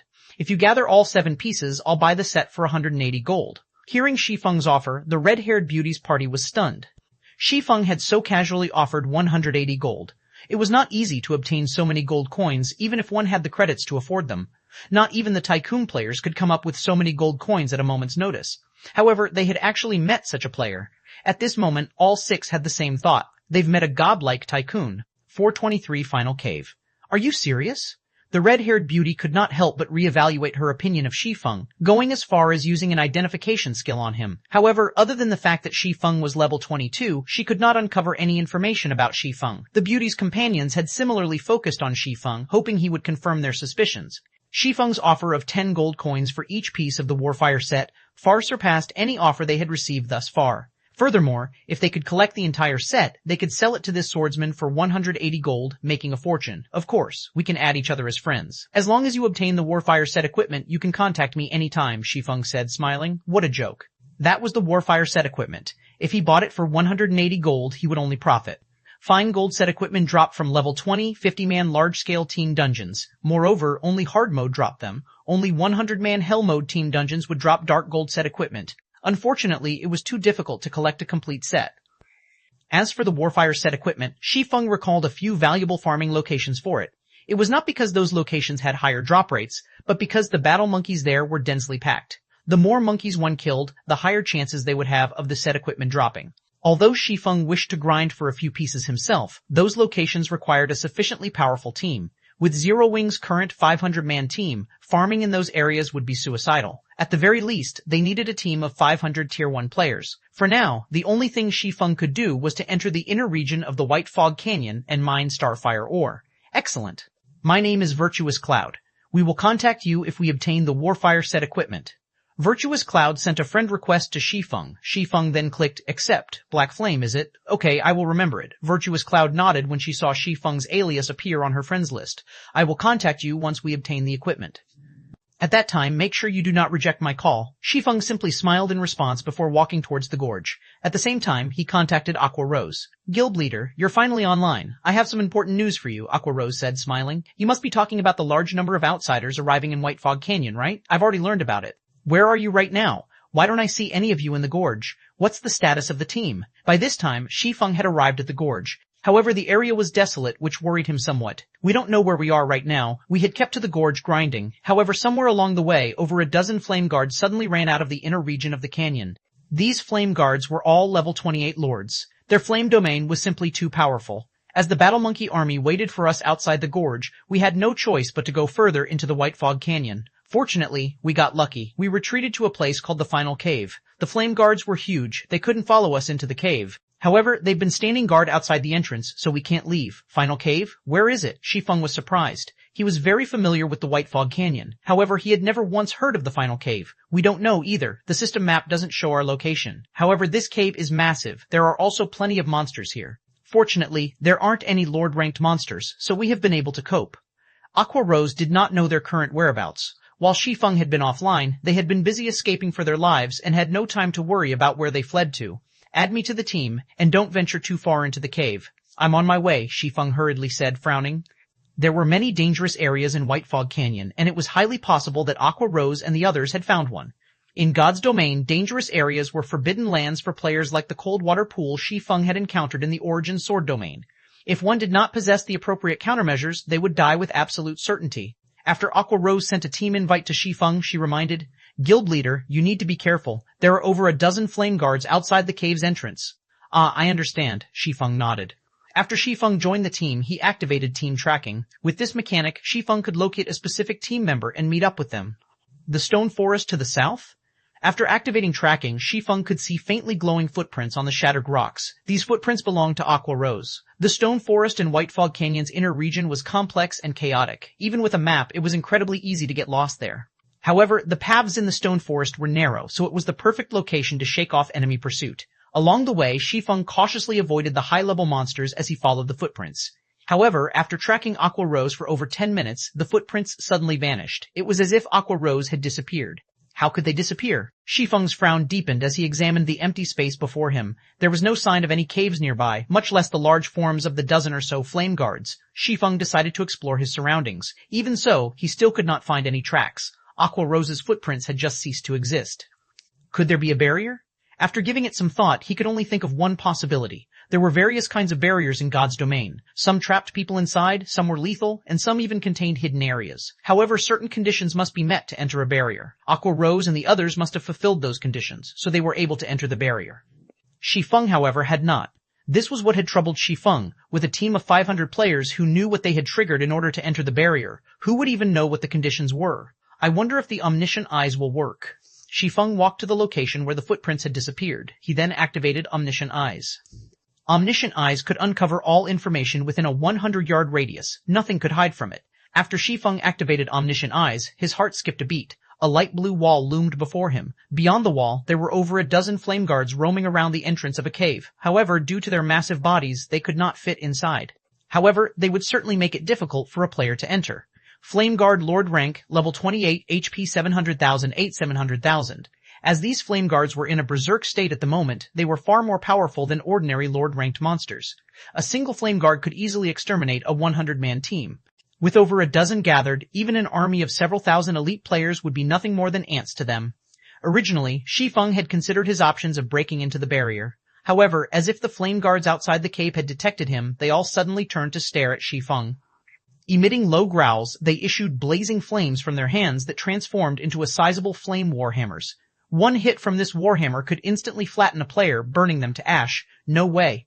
Shi Feng gaped at the flame guards as they charged at him, stunned. Every one of them radiated malicious intent. Without hesitation, Shi Feng immediately turned and ran. Before Shi Feng could get too far, the faint blue barrier wall instantly shattered as the flame guard's hammer struck it. The lords then stormed towards Shi Feng. 424 gold treasure cheese. The instant the flame guards broke out of the barrier, Shi Feng felt a wave of heat wash over him, the surrounding temperature rising rapidly. This was the flame guard's flame domain. Any enemy within a 50-yard radius would receive a burning doti and lose 400 HP every 3 seconds.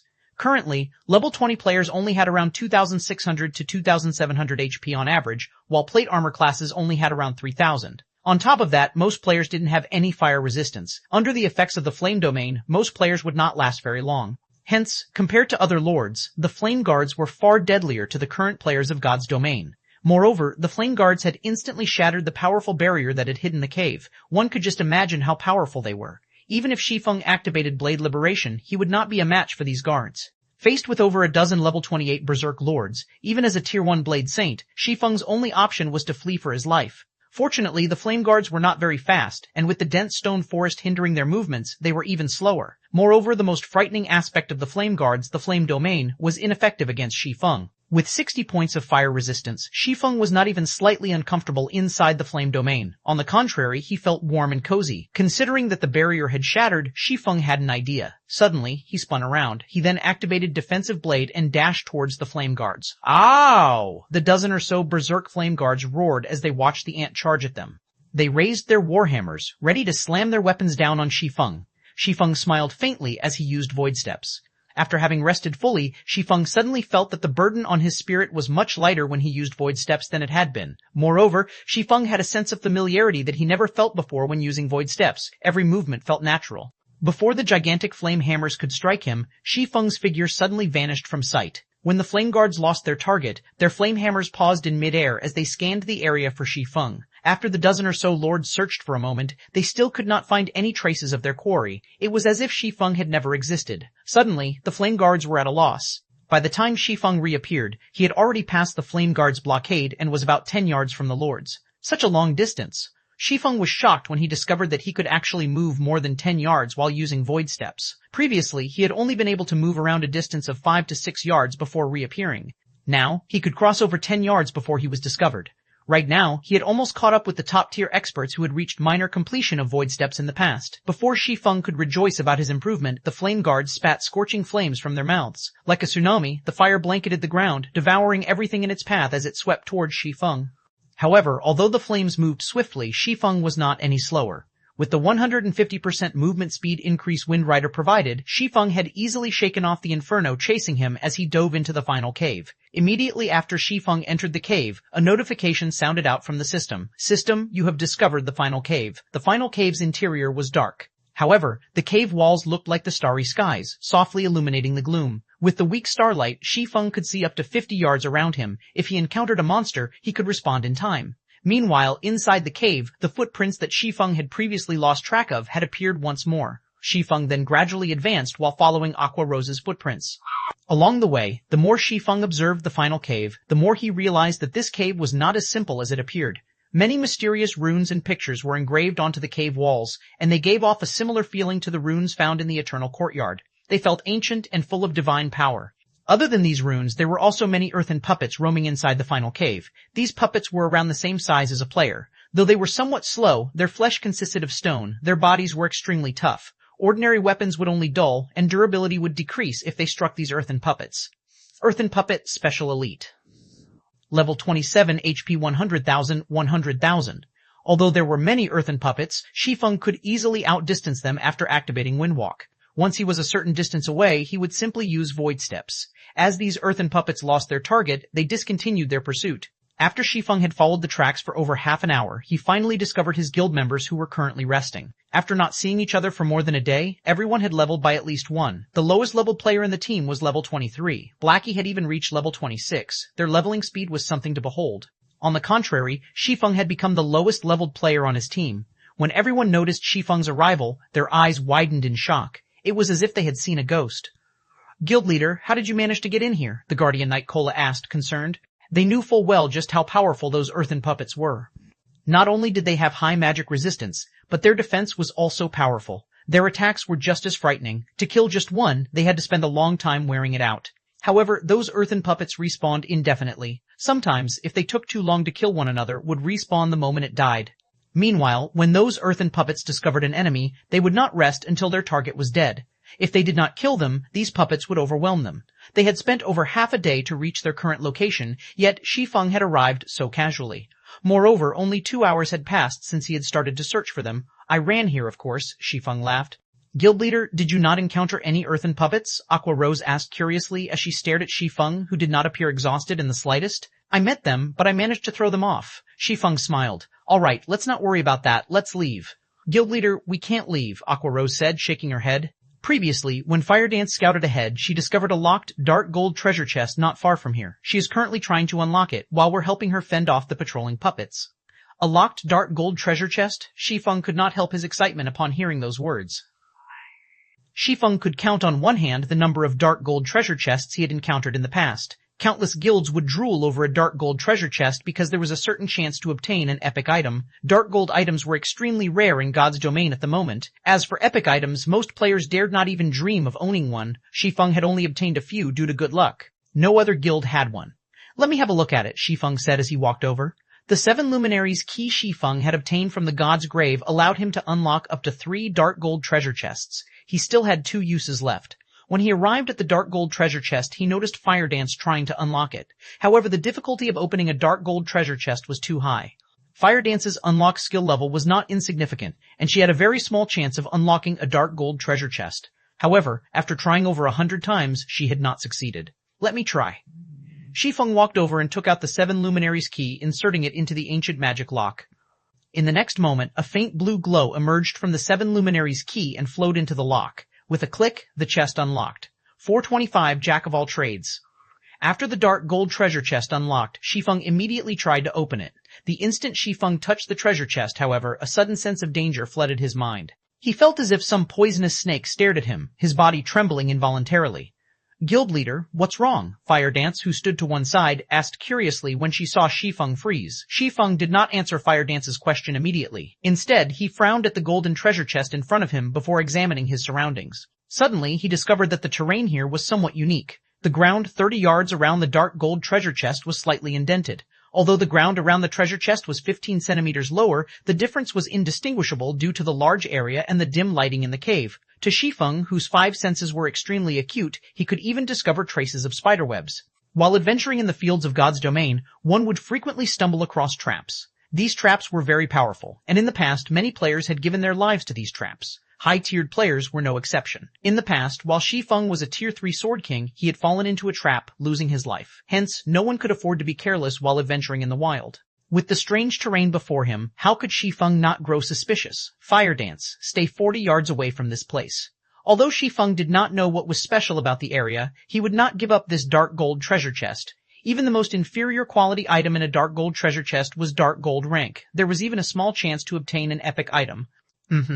Although Firedance had no idea what was happening, she listened to Shi Feng's command and distanced herself over 40 yards from the treasure chest. As a safety precaution, Shi Feng unsheathed the abyssal blade from his waist. Phantom kill. A doppelganger suddenly appeared beside Shi Feng. For 40 seconds, Shi Feng could swap positions with his doppelganger instantly. Shi Feng had his doppelganger move 40 yards away from the treasure chest as well. Alright, everything seems in place. After Shi Feng prepared for the potential trap, he slowly opened the dark gold treasure chest. The instant he opened it, a blinding light escaped from the treasure chest, illuminating the cave. After the light dispersed, Shi Feng was stunned when he saw the contents of the treasure chest. A lone dark blue crystal pendant sat inside the chest. Previously, Shi Feng had gained multiple items from the dark gold treasure chest he had opened in the god's grave. Among those items, the most valuable was the forging manual for the dragon scale set equipment. Now, however, there was a single pendant inside this dark gold treasure chest. I wonder what's so special about this pendant. Although Shi Feng was slightly disappointed, pendants were extremely rare in God's domain. Dark gold ranked pendants were more scarce. Although it could not compete with the value of the dragon scale set equipment forging manual, it was still a considerable harvest. The moment Shi Feng picked up the pendant, a light blue magic barrier appeared 30 yards around the treasure chest, trapping Shi Feng within. A trap that imprisons people? Shi Feng carefully observed his surroundings, noticing that the light blue barrier had sealed him in completely. Guild leader, Firedance immediately grew anxious. Dashing up to the barrier, she used Instant Kill, a Tier 1 assassination skill. The skill allowed her to attack her enemy with astonishing speed while inflicting massive amounts of damage. It was one of the fastest and most powerful skills among the Tier 1 skills of assassins. However, when Firedance's swift and violent attack struck the light blue barrier, her attack was ineffective. The collision did not even generate a small spark. After Firedance attacked the barrier, the earth began to tremble. An earthen guard suddenly clawed its way out of the ground within the barrier. Similar to the flame guards, the earthen guard was a lord-ranked monster. Earthen guard, lord rank. Level 28, HP 1,001,000. Compared to the flame guards, however, the earthen guard's attack power and defense were far stronger. Although the earthen guard was inferior to the flame guards against a group of players, against a solo or a handful of players, it was significantly more devastating than the flame guards, so it's a twofold killing type trap. Shi Feng suddenly understood his situation. If any other player were trapped in this place, the earthen guard might annihilate them. Fortunately, Shi Feng was no ordinary player. When the earthen guard swung its iron fist down on Shi Feng, the air felt as if it had been blasted apart. Not daring to tarry a second longer, Shi Feng immediately swapped places with his doppelganger. In the blink of an eye, Shi Feng's doppelganger arrived inside the barrier and sent a chop at the earthen guard's fist. Meanwhile, Shi Feng had arrived outside the barrier, standing safely where his doppelganger had been. However, the difference of strength between the doppelganger and the earthen guard was massive. Not only did the earthen guard toss the doppelganger, smashing it into the barrier, but it also dealt a damage of over 1,200 points. The doppelganger lost close to 1/3 of its HP after a single hit. If it had not attacked with its sword, its HP would have fallen to critical levels. The earthen guard's second punch would have then finished it. Against the earthen guard, even Shi Feng would last a few hits at best. "Let's go," Shi Feng said to Firedance, who stood by his side. He could not be bothered to manipulate his doppelganger. "What about the earthen guard?" Firedance asked worriedly as she watched the lord inside the barrier. Firedance knew about Shi Feng's phantom kill skill. Although Shi Feng's doppelganger only had 70% of his attributes, it could still overshadow anyone else in the guild. Yet, Shi Feng's doppelganger had barely survived a punch from the earthen guard. Its frightening strength definitely surpassed the flame guards by several-fold. If such a powerful lord-ranked monster attacked the team, Kola and the others stood no chance against it. Relax.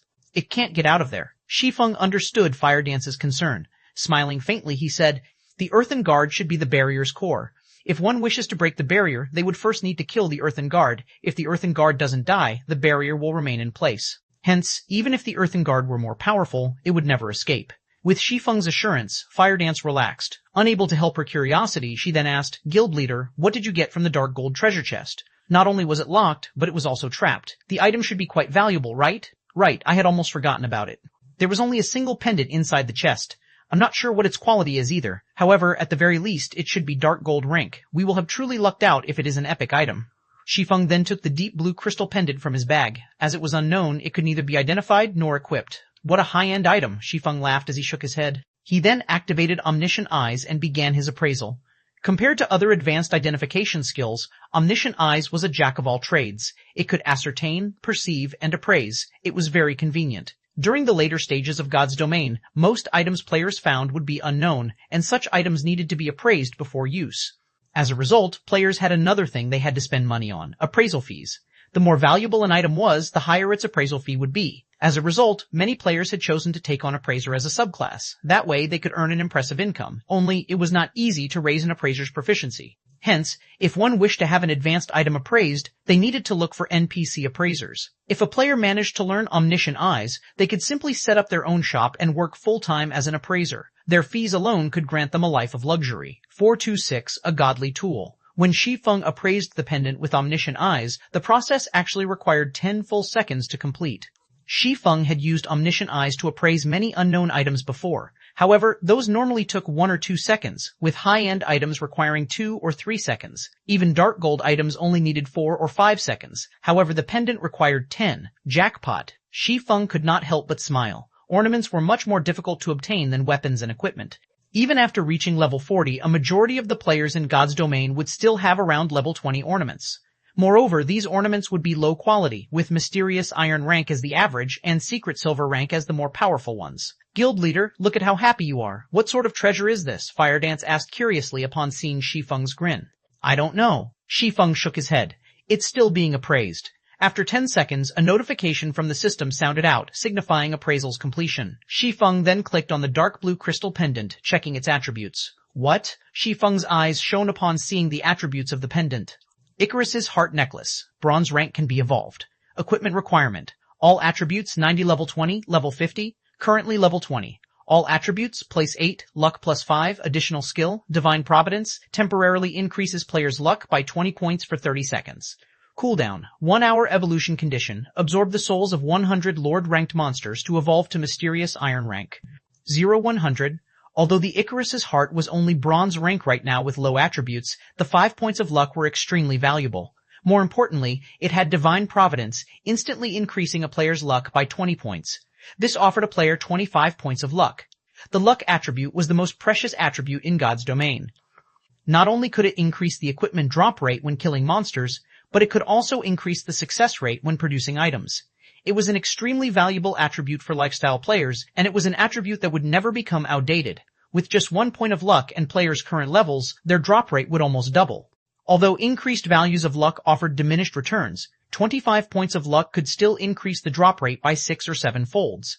If Shi Feng activated Divine Providence when killing a boss, skyrocketing his luck, his chances of obtaining a high-quality item would improve significantly. Previously, Shi Feng had reaped massive harvests with only the 3 points of luck that Shadow's Blessing provided. Normally, Lord-ranked bosses would only drop secret silver items, fine gold items if one were lucky. With 25 luck, however, Shi Feng could almost certainly obtain a fine gold item when he killed a lord. If he killed a high lord, it might drop a dark gold item. Icarus's heart was most likely even more valuable than an epic item. Unfortunately, the equipment requirements for Icarus's heart were quite high, requiring 90 points in all attributes. Throughout Zero Wing, only Shi Feng could equip it. I need to kill 100 lords to evolve it? Its demand is quite high. After reading the attributes of Icarus's heart, many ideas flooded Shi Feng's mind. The Warfire set equipment unique to White Fog Canyon in particular was the level 30 fine gold set equipment that countless guilds dreamed of obtaining. Currently, Icarus's heart was only bronze rank. If he evolved it to fine gold or dark gold rank, it would offer far more luck points. At that time, it would be a godly tool when raiding large-scale team dungeons. Zero Wing was already the center of attention right now. If other guilds knew that Zero Wing possessed an item like Icarus's heart, they would lose their patience with Shi Feng's guild. It was highly possible that they would unite to attack Zero Wing. Hence, Shi Feng had no intentions of letting others discover Icarus's heart. Moreover, he would only make a fortune if he kept quiet about it. He would be a fool to reveal his hidden cards. Fire dance, we're returning. Shi Feng smiled faintly as he switched out the Shadow's Blessing around his neck for the Icarus's heart. He then said, let's go make a fortune. Guild leader, there might be more treasures deeper in the cave. Are we not going to search for them? The final cave intrigued Fire Dance. She had discovered a dark gold treasure chest just by exploring this far. If they searched the cave, they might stumble upon something greater. Shi Feng shook his head. Laughing bitterly, he said, our strength is still lacking. We will only find our deaths if we delve further. If you don't believe me, go down this passageway and you'll reach a large, empty hall. Take a peek outside the hole, and you'll know. Previously, while Shi Feng still had Omniscient Eyes activated, he had perceived everything within 100 yards of him. Roughly 70 yards away, there was a hole that led to a large hall. Inside the hall, there were 2 level 30 Great Lords guarding a tightly sealed stone door. However, as the path was dimly lit, players could only see around 40 to 50 yards ahead of them, so neither of them had noticed the hall before. 2 level 30 Great Lords. One of such monsters could easily annihilate a team of several thousand level 30 elite players. With their team of 500, they would only die if they forged ahead. They wouldn't even be enough to fill in the gaps of the teeth of those 2 Great Lords. Initially, Fire Dance had not believed Shi Feng and had chosen to advance. After walking for some distance, she suddenly froze. She had not stopped because she did not wish to continue forward. Rather, it was because she could faintly see the hole. However, Fire Dance could feel power and killing intent that gave her goosebumps radiating from the hole. She felt as if she would plunge into an abyss if she took another step. Fire Dance's intuition was undoubtedly correct. If she dared to enter the hall, the Great Lords inside would slaughter her mercilessly. Thus, Shi Feng had told her only to take a peek from outside the hole. Alright, let's head back. We shouldn't make Aqua and the others wait for us too long. Shi Feng laughed as he saw the hesitant look on Fire Dance's face. Fire Dance obediently nodded. She then pouted at Shi Feng, complaining, "Guild leader, you're too evil." If Shi Feng had told her there were such powerful monsters ahead, she would not have approached them. Fortunately, she had sensed them and stopped. Had she not, the consequences would have been dire. Relax, those monsters are only guarding the door. As long as we don't go through the hole, they won't attack us, Shi Feng said, laughing. However, after not seeing you for some time, it seems that your senses have grown sharper. You sensed the danger when you were halfway there. Upon hearing Shi Feng's praise, a tinge of red appeared on Fire Dance's cheeks. Even so, she was still somewhat frustrated. Shi Feng could sense danger from so far away, yet she had to be so close. After rejoining the team, Shi Feng led everyone to the path they had come from. Along the way, they continuously killed the patrolling level 28 earthen puppets. After Shi Feng joined the team, the journey that would have originally taken the team the majority of the day was shortened to only a few hours. Everyone's experience bars had soared as they traveled. Shi Feng had also risen to level 23 as a result. However, everyone was more shocked by the loot that dropped than they were by their EXP gain. Before Shi Feng's return, the majority of the loot they had obtained after killing the earthen puppets consisted of level 25 bronze equipment. Very rarely did they obtain level 25 mysterious iron equipment. Now, however, more than half of the drops were mysterious iron equipment. Guild leader, we've tried fighting the flame guards outside. Unfortunately, we don't have any defense against their flame domain, Aqua Rose said, feeling a slight headache coming over her as she watched the flame guards outside the cave entrance. The flame domain is indeed a problem. However, we are not without solutions, Shi Feng said, smiling as he looked at the surrounding environment. Originally, he had planned to lure the flame guards away from the cave. However, upon recalling that the Icarus's heart required him to kill 100 lords to evolve it, he was sorely tempted to take on the flame guards. 427 rating. The flame guards. There's a way to deal with them? Although she did not voice it, Aqua Rose doubted her guild leader's declaration when she saw his confident smile. With Shi Feng's frightening damage and support, it would be a breeze to deal with an ordinary lord-ranked monster. Aqua Rose had also witnessed this before personally. However, the level 28 flame guards were somewhat different. Due to White Fog Canyon's unique environment, they were constantly in a berserk state. Their attack power and attack speed were far superior to lord-ranked monsters of the same level elsewhere.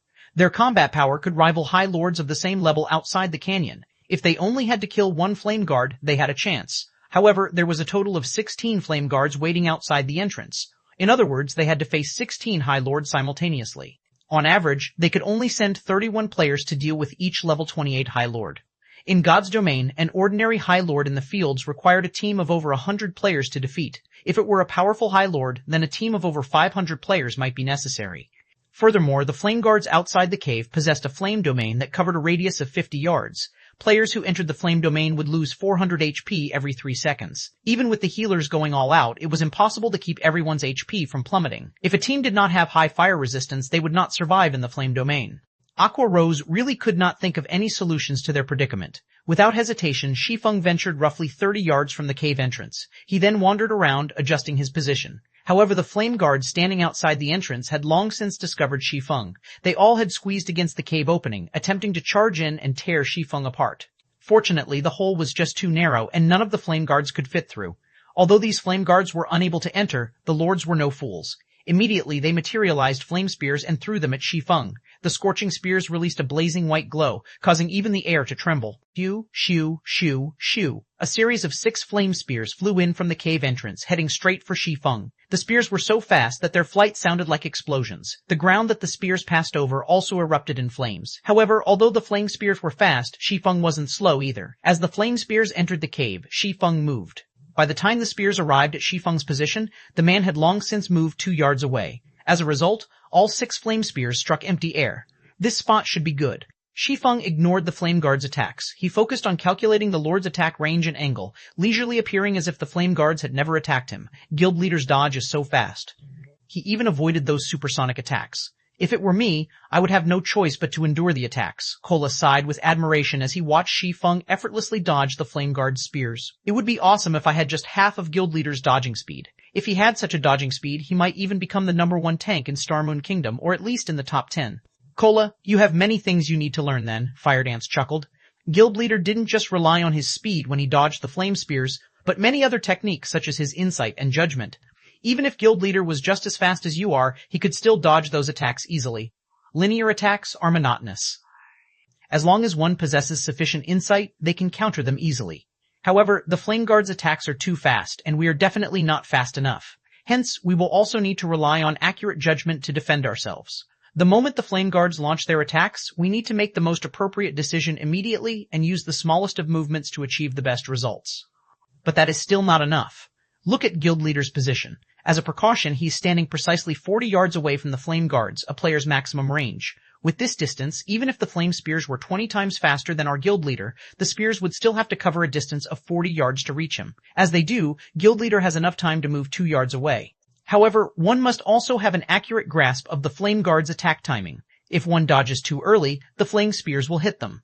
Although it looked like a simple dodging maneuver, it turned out that there were so many other techniques involved. The top 7 ranged damage dealers come to my position and give it a try. See if you can dodge the flame spears. Healers, focus on healing them. Guardian Knights, activate your fire resistance auras and give the 7 of them protection blessings. Don't let them die, Shi Feng said in the team chat after confirming the positions. The flame domain of the Flame Guards was indeed a powerful team wipe skill. However, they were not without a fighting chance. Shi Feng had already experimented with the cave's size and distance. With a distance of 40 yards, they could fit 8 players with each having 3 to 4 yards to dodge, allowing them to attack Flame Guards outside the entrance. The Flame Guard was a Lord-ranked monster that focused mainly on melee attacks, so its ranged attacks were limited and simple. It was certainly possible to avoid them. However, such a feat had a high requirement of a player's insight and judgment. As for speed, even if the fire spears were faster, they were not 20 times faster than Zero Wing's core members. This was even the case for the magical classes. Shi Feng had even purposefully slowed down when dodging the flame spears, yet he still dodged the attacks effortlessly. Also, as the effects of the flame domain did not stack, with the protection of the fire resistance aura, each of the 7 ranged players would only lose 300 HP every 3 seconds. There were over 60 healers in the team, more than enough to keep the 7 of them alive. The healers could also take turns healing. They could afford to fight a battle of attrition. Following which, the top 7 ranged damage dealers took turns attempting to dodge the spears. The 7 included Aqua Rose, Blackie, one of the 5 demon generals, the Ice Queen Su Qianlu, another 5 demon general, the Ranger Minor Wind, Violet Cloud, and 2 others. Although they struggled in the beginning, none of these 7 were ordinary players. They were all experts of Zero Wing. They quickly adapted to the Flame Guard's attacks, and soon they could dodge the attacks effortlessly. After finishing with his experiments, Shi Feng reformed the team once again. After repeating the process, they started raiding the level 28 Flame Guards. The moment the battle began, ice spells and arrows flew across the cave and bombarded one of the Flame Guards outside the entrance. However, the Flame Guard's magma armor possessed a frightening defense, and a majority of the team's attacks only dealt around 300 damage. Among them, Aqua Rose managed to deal over 500 damage, whereas Blackie dealt over 600 damage with his dark arrow. As for Violet Cloud, although she had already become an Astromancer, her instantaneous explosive power was still less than Aqua Rose's, a Tier 1 Elementalist, and Blackie's, who possessed an epic staff and was a Tier 1 Cursemancer. However, even though she only dealt slightly more than 400 damage, it was still impressive. The Flame Guard they struck bellowed with rage, growing more violent as it threw flame spears madly. Fortunately, they evaded each attack. The Flame Guard was different from the bosses in dungeons. It only possessed 700,000 HP, and its battle recovery only replenished 7,000 HP every 5 seconds. The total damage dealt by the 7 players far surpassed that, and they could gradually exhaust it to death. At this moment, standing in the furthest corner, Shi Feng tossed the blazing meteor, striking the Flame Guard. Suddenly, a damage of over 1,000 points appeared above the Flame Guard's head. Immediately, the blazing meteor's quadruple phantom effect triggered, causing 4 consecutive damages of over 200 points. In an instant, Shi Feng became the highest damage dealer among the 8 attackers. Everyone was stupefied. Shi Feng was a swordsman, not a ranged class. Yet his damage thoroughly overshadowed that of an elementalist, a class known as a glass cannon. Moreover, this elementalist was Aqua Rose. If Shi Feng were not their guild leader, every team member would have cursed at him. How were ranged players like them even supposed to make a living now? Guild leader, you're shameless. Speak. What did you eat? Why is your damage so much higher than ours? Aqua Rose was speechless upon seeing the damages above the Flame Guard's head. Originally, she had intended to surpass Shi Feng in terms of damage output, satisfying her own little vanity. Now, however, even that dream had shattered. 428 Divine Providence Shi Feng simply smiled at everyone's surprise, not bothering to explain. His high damage was not only due to the blazing meteor being a pseudo-extraordinary item. He also had the 7 Luminaries Ring's Aura of Fire effect, which increased his damage by 40% and reduced his target's defense by 40%. However, the 7 Luminaries Ring needed to remain a secret. Moreover, Shi Feng was also a Tier 1 Blade Saint. His attack power had originally been high, so there was nothing odd about him dealing over 1,000 damage with one attack. Because of Shi Feng's attack, the group's total damage overwhelmed the Flame Guard's battle recovery. It was utterly helpless. It could only roar furiously as it used its Flame Warhammer to defend itself against the 8's attacks while attacking with its Flame Spears. For a time, both sides were at a stalemate. However, none of the Flame Guard's attacks could land on any of its 8 targets. Only its Flame Domain could inflict any damage. However, with each player losing only 300 HP every 3 seconds, they only needed 1 healer per player to keep them at full health. As for Shi Feng, he did not even need a healer. With more than 60 points in fire resistance, he could ignore the Flame Domain. On the other hand, Shi Feng's team launched a rapid assault against the Flame Guard. Although the Lord had fended off many of the attacks with its Flame Warhammer, it had still received a significant amount of damage, its HP constantly decreasing. 95%, 94%, 93%. Time passed slowly. As the Flame Guard's HP fell, its attacks became frantic. The team began to feel the strain of dodging so many flame spears. Everyone's attack rate also started decreasing, slowing their enemy's HP descent. In the end, the fight that should have concluded after a dozen minutes or so had lasted over half an hour. Although everyone was bored from repeatedly dodging the flame spears, when they thought about how they could kill a Flame Guard just by repeating these actions, they began to feel reinvigorated. Moreover, they could also train their evasive techniques, killing 2 birds with 1 stone. The members watching from 50 yards away were envious. After more than half an hour, the Flame Guard's HP finally fell to 15%. Suddenly, the Flame Guard's eyes glowed a brilliant red. The flames covering its body writhed and expanded as the monster grew several times its original size. The scorching flames vaporized the moisture in the air, causing a shimmering heat haze. Inside the final cave, aside from Shi Feng, everyone was stunned by the Flame Guard's intimidating aura. In the next moment, the Flame Guard opened its mouth, gathering berserk fire-type mana inside it. Shi Feng exploded into motion, dashing between his teammates and his enemy. All of you, stand behind me. Healers, increase your healing, Hai Feng hurriedly shouted. He then switched the 7 Luminaries Ring's Aura of Fire to Aura of Illusion. Suddenly, all of his attributes increased by 30%. Simultaneously, Shi Feng also activated Fantasy World, gaining immunity to all magic damage for 20 seconds. As a Lord-ranked monster, the Flame Guard was far more powerful than other monsters, and this was its sure kill skill, Ragefire Roar. When activated, the skill would deal a devastating blow to all enemies in a cone in front of it, burning everything to cinders. Even if Kola, a Tier 1 Guardian Knight, activated Protection Blessing, he still would not survive the attack. After Aqua Rose and the others received Shi Feng's command, they all promptly moved behind him. Shortly after the 7 rushed behind their guild leader's guard, the Flame Guard roared and fired a blazing white cone. In the blink of an eye, the attack devoured everything 50 yards in front of Flame Guard. White light filled the once dimly lit cave, and the temperature inside the cave skyrocketed. Everyone's hearts pounded as they watched the attack. This was practically Armageddon. Even the healers who stood 70 yards from the Flame Guard watched their HPs rapidly decrease. They lost over 400 HP every second, needing the assistance of their fellow healers who stood further back to keep them alive. One could just imagine what kind of damage those within 50 yards had received. They might have been instantly obliterated. The Ragefire Roar lasted a full 6 seconds, transforming the cone before the Lord into a blistering hell. After the Flame Guard's attack ended, the blast area in front of it had scorched black. Only the area behind Shi Feng remained intact. Among those present, Aqua Rose and the others' HP had fallen to critical levels. Only Shi Feng was unharmed. If Shi Feng had not blocked the magic damage of the Ragefire Roar for them, they would have lost their lives instantly. Fortunately, Aqua Rose and the others had only received some doti damage from the high temperatures. Even after the attack, they still received over 500 damage every second.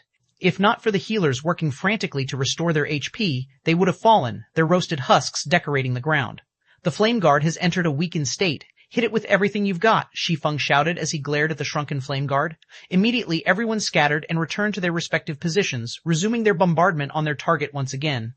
When the Flame Guard only had 30,000 HP remaining and was about to use Ragefire Roar again, Shi Feng activated Divine Providence, increasing his luck by 20 points for 30 seconds. Shi Feng also gave off a faint golden glow, becoming a dazzling sight to behold. Shi Feng then used Flame Burst, gathering power into the blazing meteor. He aimed at the Flame Guard and launched a series of rapid attacks. One hit after another struck the Flame Guard, each attack dealing over 4,000 damage. After 12 consecutive attacks, the Flame Guard's 30,000 HP had vanished.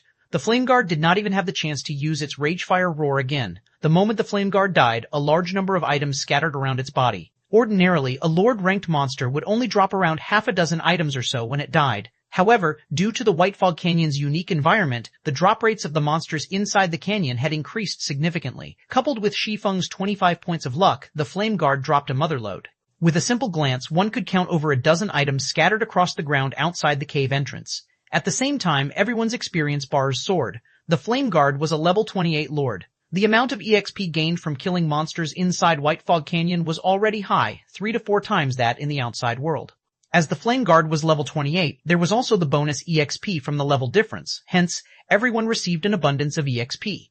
As a Blade Saint, Shi Feng required double the EXP needed by other classes to level up, yet, even so, his experience bar still rose by 7%. As long as they killed the remaining 15 Flame Guards outside the cave, Shi Feng would definitely reach level 24. Let's take a break. We'll start another round after we rest. Shi Feng examined everyone's statuses. Whether it was the magic damage dealers or healers, their mana was nearly exhausted. Hence, Shi Feng decided it was best if they rested before challenging the other Flame Guards. Moreover, they had spent the past hour dodging and attacking frantically. This had definitely strained everyone mentally. Hence, it would be beneficial to rest and prepare themselves for the next assault. There was also another important reason why Shi Feng chose to take a break. Divine Providence had a cooldown of 1 hour. Now that they had such an amazing opportunity that allowed them to slaughter the Flame Guards, how could they waste it?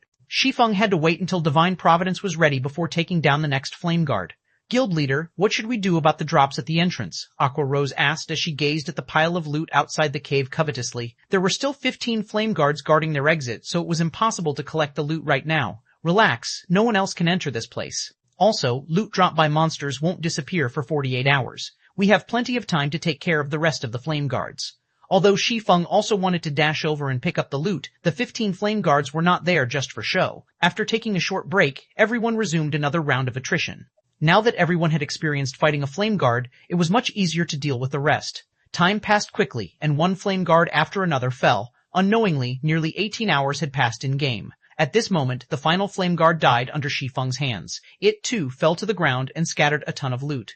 Outside the cave, the loot of the 16 Flame Guards had grown into a small mountain, and the team struggled to contain their drool over the sight. Meanwhile, Shi Feng had finally reached level 24. After allotting all of his free attribute points into intelligence, he was only 9 points away from reaching the Heavenly Dragon's Breath's requirement of 120 intelligence. 429 overflowing luck. I'm only 9 points away now. Shi Feng smiled at his attribute panel. Knowing that he was only 1 level away from equipping the Heavenly Dragon's Breath, his anticipation grew. When he could equip the fragmented legendary item, his combat power would soar once again. In God's domain, fragmented legendary items were as rare as a phoenix's feather. It was an item that countless players dreamed of obtaining.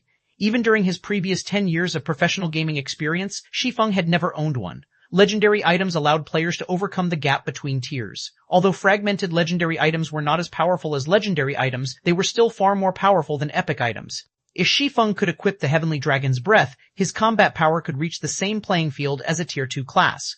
A Tier 2 class was in a whole different league compared to Tier 1. It was like the difference between a chieftain and a lord. Against a chieftain of the same level, a direct confrontation required at least a party of elite players. Against a lord, however, a direct confrontation required a team. Shi Feng, as a Tier 1 Blade Saint, could solo a chieftain of the same level. However, he stood no chance against a lord of the same level unless he used some particular technique or advantage. After equipping the Heavenly Dragon's Breath, however, Shi Feng could contend with the 5 guilds controlled by Underworld by himself. He would not need to involve Zero Wing, allowing his core team to develop safely. After killing the 16 Flame Guards, everyone's levels had similarly risen. At this moment, the lowest leveled player among the 500 team members was level 24. They had far surpassed the average level of elite players in White River City and were on par with most of the expert players. Among the members of Zero Wing, Aqua Rose, Fire Dance, Flying Shadow, Cola and the others had reached level 26. Their levels were already on par with the top-tier experts of White River City. Hence, instead of wasting time and fighting a war of attrition with overwhelming smile, they should take the opportunity to widen the gap between Zero Wing and the other guilds further.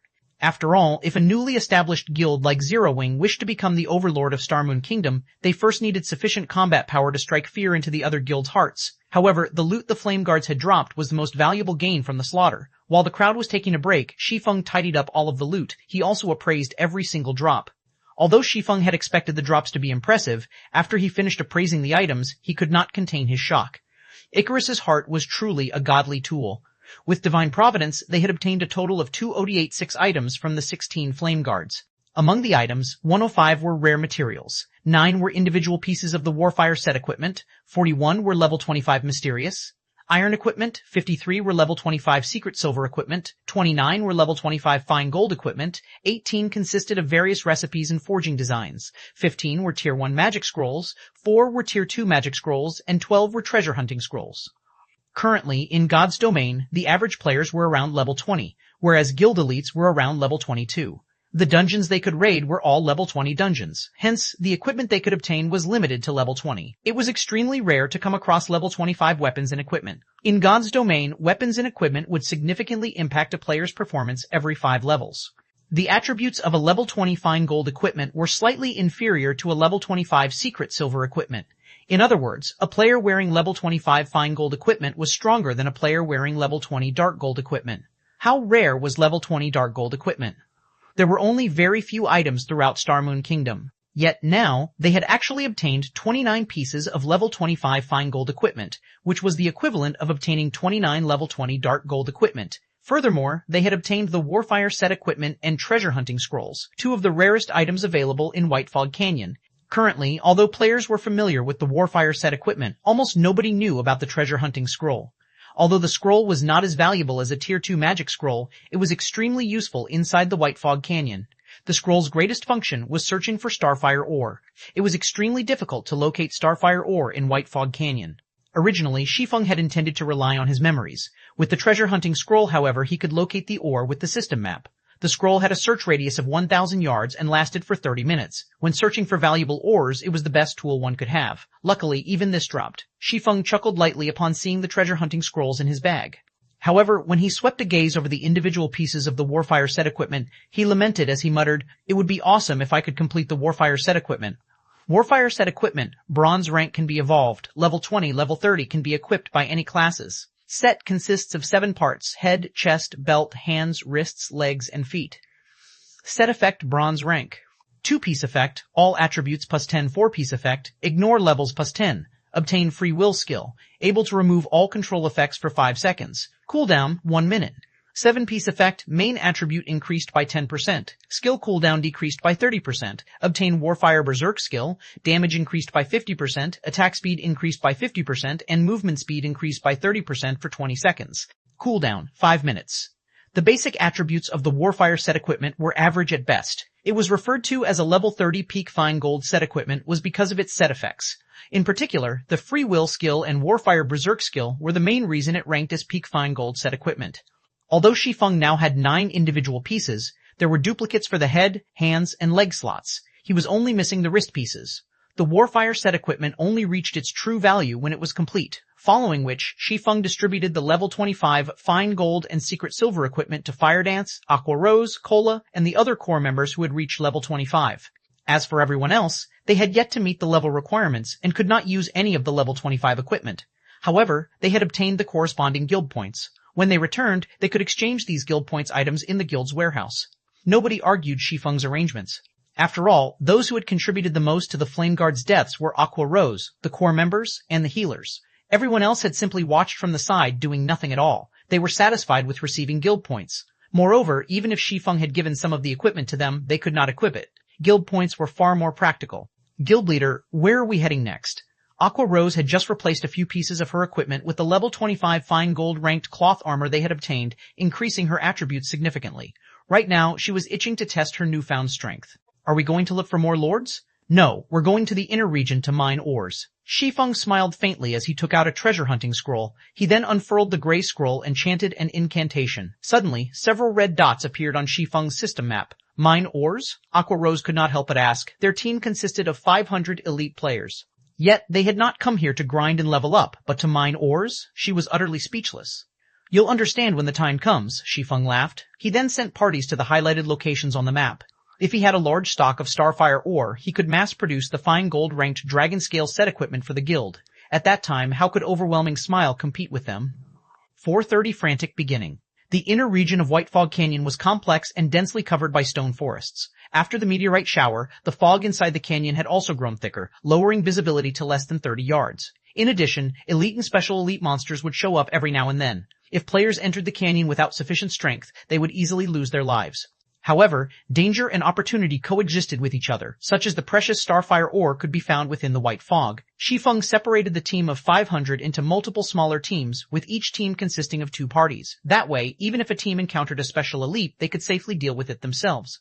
As the assassins possessed high survivability, Shi Feng allowed them to take independent action. Meanwhile, Shi Feng himself ran around the map, quickly recording the red dots that appeared in his system map and sending the coordinates to the various teams, having those closest mine the ore there. Within the inner region of White Fog Canyon, not all red dots represented the Starfire ore. There were actually many different types of ore. Hence, if Shi Feng wanted to harvest a large amount of Starfire ore, he needed a large amount of manpower. As expected of the undeveloped White Fog Canyon, there really are a lot of ore deposits. Shi Feng looked at the many red dots on his system map, joy blossoming in his heart. In the past, he had to spend over half an hour just to locate a single ore deposit. Even if he had discovered one, he would still have had to contest over it with other players. As for discovering a hidden ore deposit, one needed to be significantly lucky. He would have been fortunate if he had located 8 or 9 Starfire ore deposits in a day. Now, he was able to locate over 100 Starfire ore deposits in just half an hour. Players could excavate Starfire ore from Starfire ore deposits. As for how many pieces of ore one could acquire, it relied on the player's own luck and mining level, 1 or 2 pieces if the number was low, and 3 or 4 pieces if it was high. After several hours of hard work, Shi Feng's team of 500 managed to secure over 1,000 Starfire ore deposits and had amassed over 3,000 pieces of Starfire ore, which was equivalent to over 30 gold. To Shi Feng, however, the value of these 3,000 plus pieces of Starfire ore far exceeded 30 gold. After using up the 12 treasure hunting scrolls, the team's speed at locating the Starfire ore deposits gradually slowed. Even with 500 players continuously searching for the deposits, after an hour's worth of effort, they had only managed to harvest around 200 pieces of Starfire ore. However, Shi Feng was still satisfied. The Philosopher's Stone he possessed allowed him to refine the Starfire ore into Starfire Essence, free of charge. At that time, with so many Starfire Essences, his certainty of producing the level 20 Dragon Scale set equipment would greatly increase. Level 20 Fine Gold set equipment was precisely what the current players of God's Domain needed and lacked the most. Currently, the majority of the player population were around level 20. If it were a level 25 set equipment, very few people would be able to equip it. Hence, the demand for it would also be low. If Shi Feng produced a Dragon Scale set equipment, he could sell it for over 100 gold right now at the very least. People were only offering 80 gold to purchase the complete Warfire set because, currently, no one knew its true value. Moreover, even if someone managed to gather the full Warfire set equipment, it would initially start at bronze rank. They would have to sacrifice a lot of their EXP in order to raise it up to fine gold rank, hence why it was so cheap. In the past, the price of the Warfire set equipment had once soared up to 500 gold. Yet, even with such an astronomical price, supply failed to meet demand. Time passed quickly. Unknowingly, the members of Zero Wing had mined ore deposits in White Fog Canyon for 2 whole days, obtaining an abundant cache of ores. They had practically dug up every deposit in White Fog Canyon at least once, and the amount of Starfire ore they gathered had exceeded 15,000 pieces.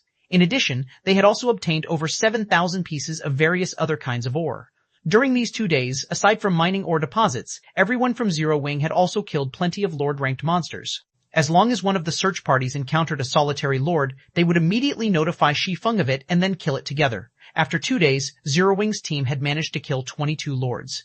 With Shi Feng's divine providence, they managed to obtain a large number of level 25 equipment. Among them, most were secret silver and fine gold equipment. They had also obtained many Warfire set pieces. By now, they had enough to complete close to 3 sets. Unfortunately, none of the set pieces they obtained were meant for the wrist slot, which greatly depressed Shi Feng. Shi Feng had placed all the weapons and equipment they were unable to use in the guild's warehouse, instantly enriching its stores. When the other members of Zero Wing saw the large stock of level 25 equipment, they all grew excited. Enthusiasm filled every one of them as they actively completed guild quests and made contributions to the guild. Level 25 equipment was currently the pinnacle of equipment to God's Domain players. Even before everyone had reached level 25, the guild had already prepared a large number of high-end level 25 equipment for themselves. This had extinguished the guild members' worries about obtaining level 25 equipment. Now, the only thing they needed to do was frantically accumulate guild points. By the time they reached level 25, they could simply exchange for the level 25 equipment. This point alone made Zero Wing superior to every other guild. The appearance of level 25 equipment in Zero Wing's warehouse had undoubtedly punched a big hole into Overwhelming Smile's poaching plan.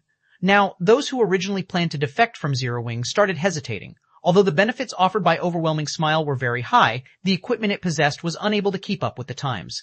Meanwhile, if their equipment fell behind, how would they hunt for even better equipment? How were they supposed to grind and level up quickly? Once behind, always behind. At this moment, many players who had previously defected from Zero Wing to Overwhelming Smile began regretting their decision. Just how did Zero Wing manage to get so many level 25 high-end equipment? I hear that a guy who was a lot weaker than me has already obtained a level 25 mysterious iron chest piece. As soon as he reaches level 25, he can replace the level 20 mysterious iron chest piece he is wearing. If I had known something like this would happen earlier, I would never have left Zero Wing. I might already have enough points to exchange for a level 25 secret silver equipment by now. I couldn't agree more. A guy I know who was previously about equal in strength with me is now very well off. When I chatted with him 6 hours ago, he told me that he had managed to accumulate enough points to exchange for a level 25 secret silver equipment. He is only level 22 right now. By the time he reaches level 25, he might accumulate enough points to exchange for 5 or 6 pieces of level 25 secret silver equipment. In White River City, many of Overwhelming Smile's members started having heated discussions in the bars, sighing enviously. Why are all of you lauding the spirit of the enemy and belittling that of our own? The higher-ups of Overwhelming Smile have already sent people to investigate the source of Zero Wing's equipment. Soon, with our guild's strength, we can definitely obtain a large number of level 25 high-end equipment much more easily than Zero Wing. Zero Wing can only remain arrogant for now because all of our guild's core members are focused on raiding the Great Lord inside the ruined shrine. After they finish with it, not to mention level 25 fine gold equipment, we might even get dark gold or epic equipment. Many Overwhelming Smile members had expressed their disdain regarding Zero Wing's recent performances. They firmly believed that Overwhelming Smile was a lot stronger than Zero Wing. Meanwhile, inside White Fog Canyon, during their 2 days of grinding and mining, everyone from Zero Wing had leveled up quickly, with many having already reached level 25. Blackie had even broken through to level 27, whereas Aqua Rose and the other core members had risen to level 26. Violet Cloud had also reached level 25, replacing her level 20 equipment with level 25 secret silver and fine gold equipment. Only Shi Feng remained at level 24. He was still a short distance away from reaching level 25. However, this could not be helped. Shi Feng and Violet Cloud were both owners of hidden classes, so the EXP they required to level up was much higher than the others. Shi Feng required twice as much EXP as ordinary classes, whereas Violet Cloud required 1.6 times. Guild leader, we discovered a starfire ore vein. However, we were suddenly ambushed by some assassins from Overwhelming Smile. Although our party managed to get rid of the 8 of them, 2 of our brothers were killed. Seeing that we are interested in the Starfire ore, those bastards from Overwhelming Smile have sent 3 teams to guard the Starfire ore vein. They are currently clearing out the surrounding monsters and are planning to mine the deposit, Flying Shadow reported, wrathful flames burning in his eyes. If not for the bastards from Overwhelming Smile outnumbering them, he really wished he could go over and massacre them right this instant. 431 Denounce. Beside one of the streams inside the White Fog Canyon, a team of over 100 players currently guarded the entrance of a mine. Each of these players wore a guild emblem in the shape of a purple moon on their chests. This was none other than Overwhelming Smile's guild emblem. At this moment, these players faced off against the 8 level 27 Special Elite ranked Flame Furbolgs that had emerged from within the mine. Flame Furbolg Special Elite. Level 27, HP 70,000, 70,000. Although the massive Flame Furbolgs were very powerful, the members of Overwhelming Smile fought with organization, continuously draining their enemies' HP. Boss Oriental, Zero Wing's party killed Monkey and the others. A level 23 gray-clothed ranger reported as he walked up to the level 24 swordsman who currently commanded the team. This level 24 swordsman was fully geared with level 20 secret silver equipment. The snakebone sword that hung on his back was even a level 20 fine gold weapon. Currently, in God's domain, his items were definitely top tier. That was 2 parties of elite assassins. A single party from Zero Wing actually wiped them out? Did Zero Wing receive help from someone else? The level 24 swordsman Oriental Sword asked. Although the assassin named Monkey was not an expert, he was a PvP veteran. He sported a promising battle record, and even experts would find him difficult to take down in a short amount of time. If he focused solely on his escape, it would be even more difficult to kill him. Oriental Sword had not expected that not even one assassin would return. The only possibility he could think of was that Monkey and the others had been outnumbered and surrounded. No, there was only a single party from Zero Wing. However, the assassin leading the team was a level 26 expert, the ranger said, shaking his head. Was it that fire dance from Zero Wing? Oriental Sword grinned. Before I reached White River City, I had heard rumors of Fire Dance's prowess. Some are even calling her the Flaming Rose. Originally, I thought she was merely one of Black Flame's decorations. I expected as much from the team leader of Zero Wing's core team. Not bad. She isn't the one who killed Monkey. That assassin was a man called Flying Shadow. Monkey had only lasted 5 moves against him. Of the 12 players in the 2 parties, 8 had died at that man's hands. There was no mention of a person named Flying Shadow in any of the reports we had received. The ranger was very familiar with Oriental Sword's personality. Oriental Sword was absolutely confident of his own strength, and he would never consider anyone a worthy opponent. He loved PvPing more than anything, especially against experts. He was a complete battle maniac. However, he was also one of Overwhelming Smile's top experts, which was why he had been sent to White River City. If not for the higher-ups prohibiting anyone from challenging Zero Wing, Oriental Sword might have been the first to launch an assault against the guild. Flying Shadow? This seems intriguing. Oriental Sword's interest grew. Ignore Zero Wing's party. Since Monkey and the others had failed to kill them, they would definitely report back to their superiors. There is only one thing we need to focus on, and that is mining the ores inside this cave. Boss Oriental, will our skirmish with Zero Wing cause an all-out war between our guilds?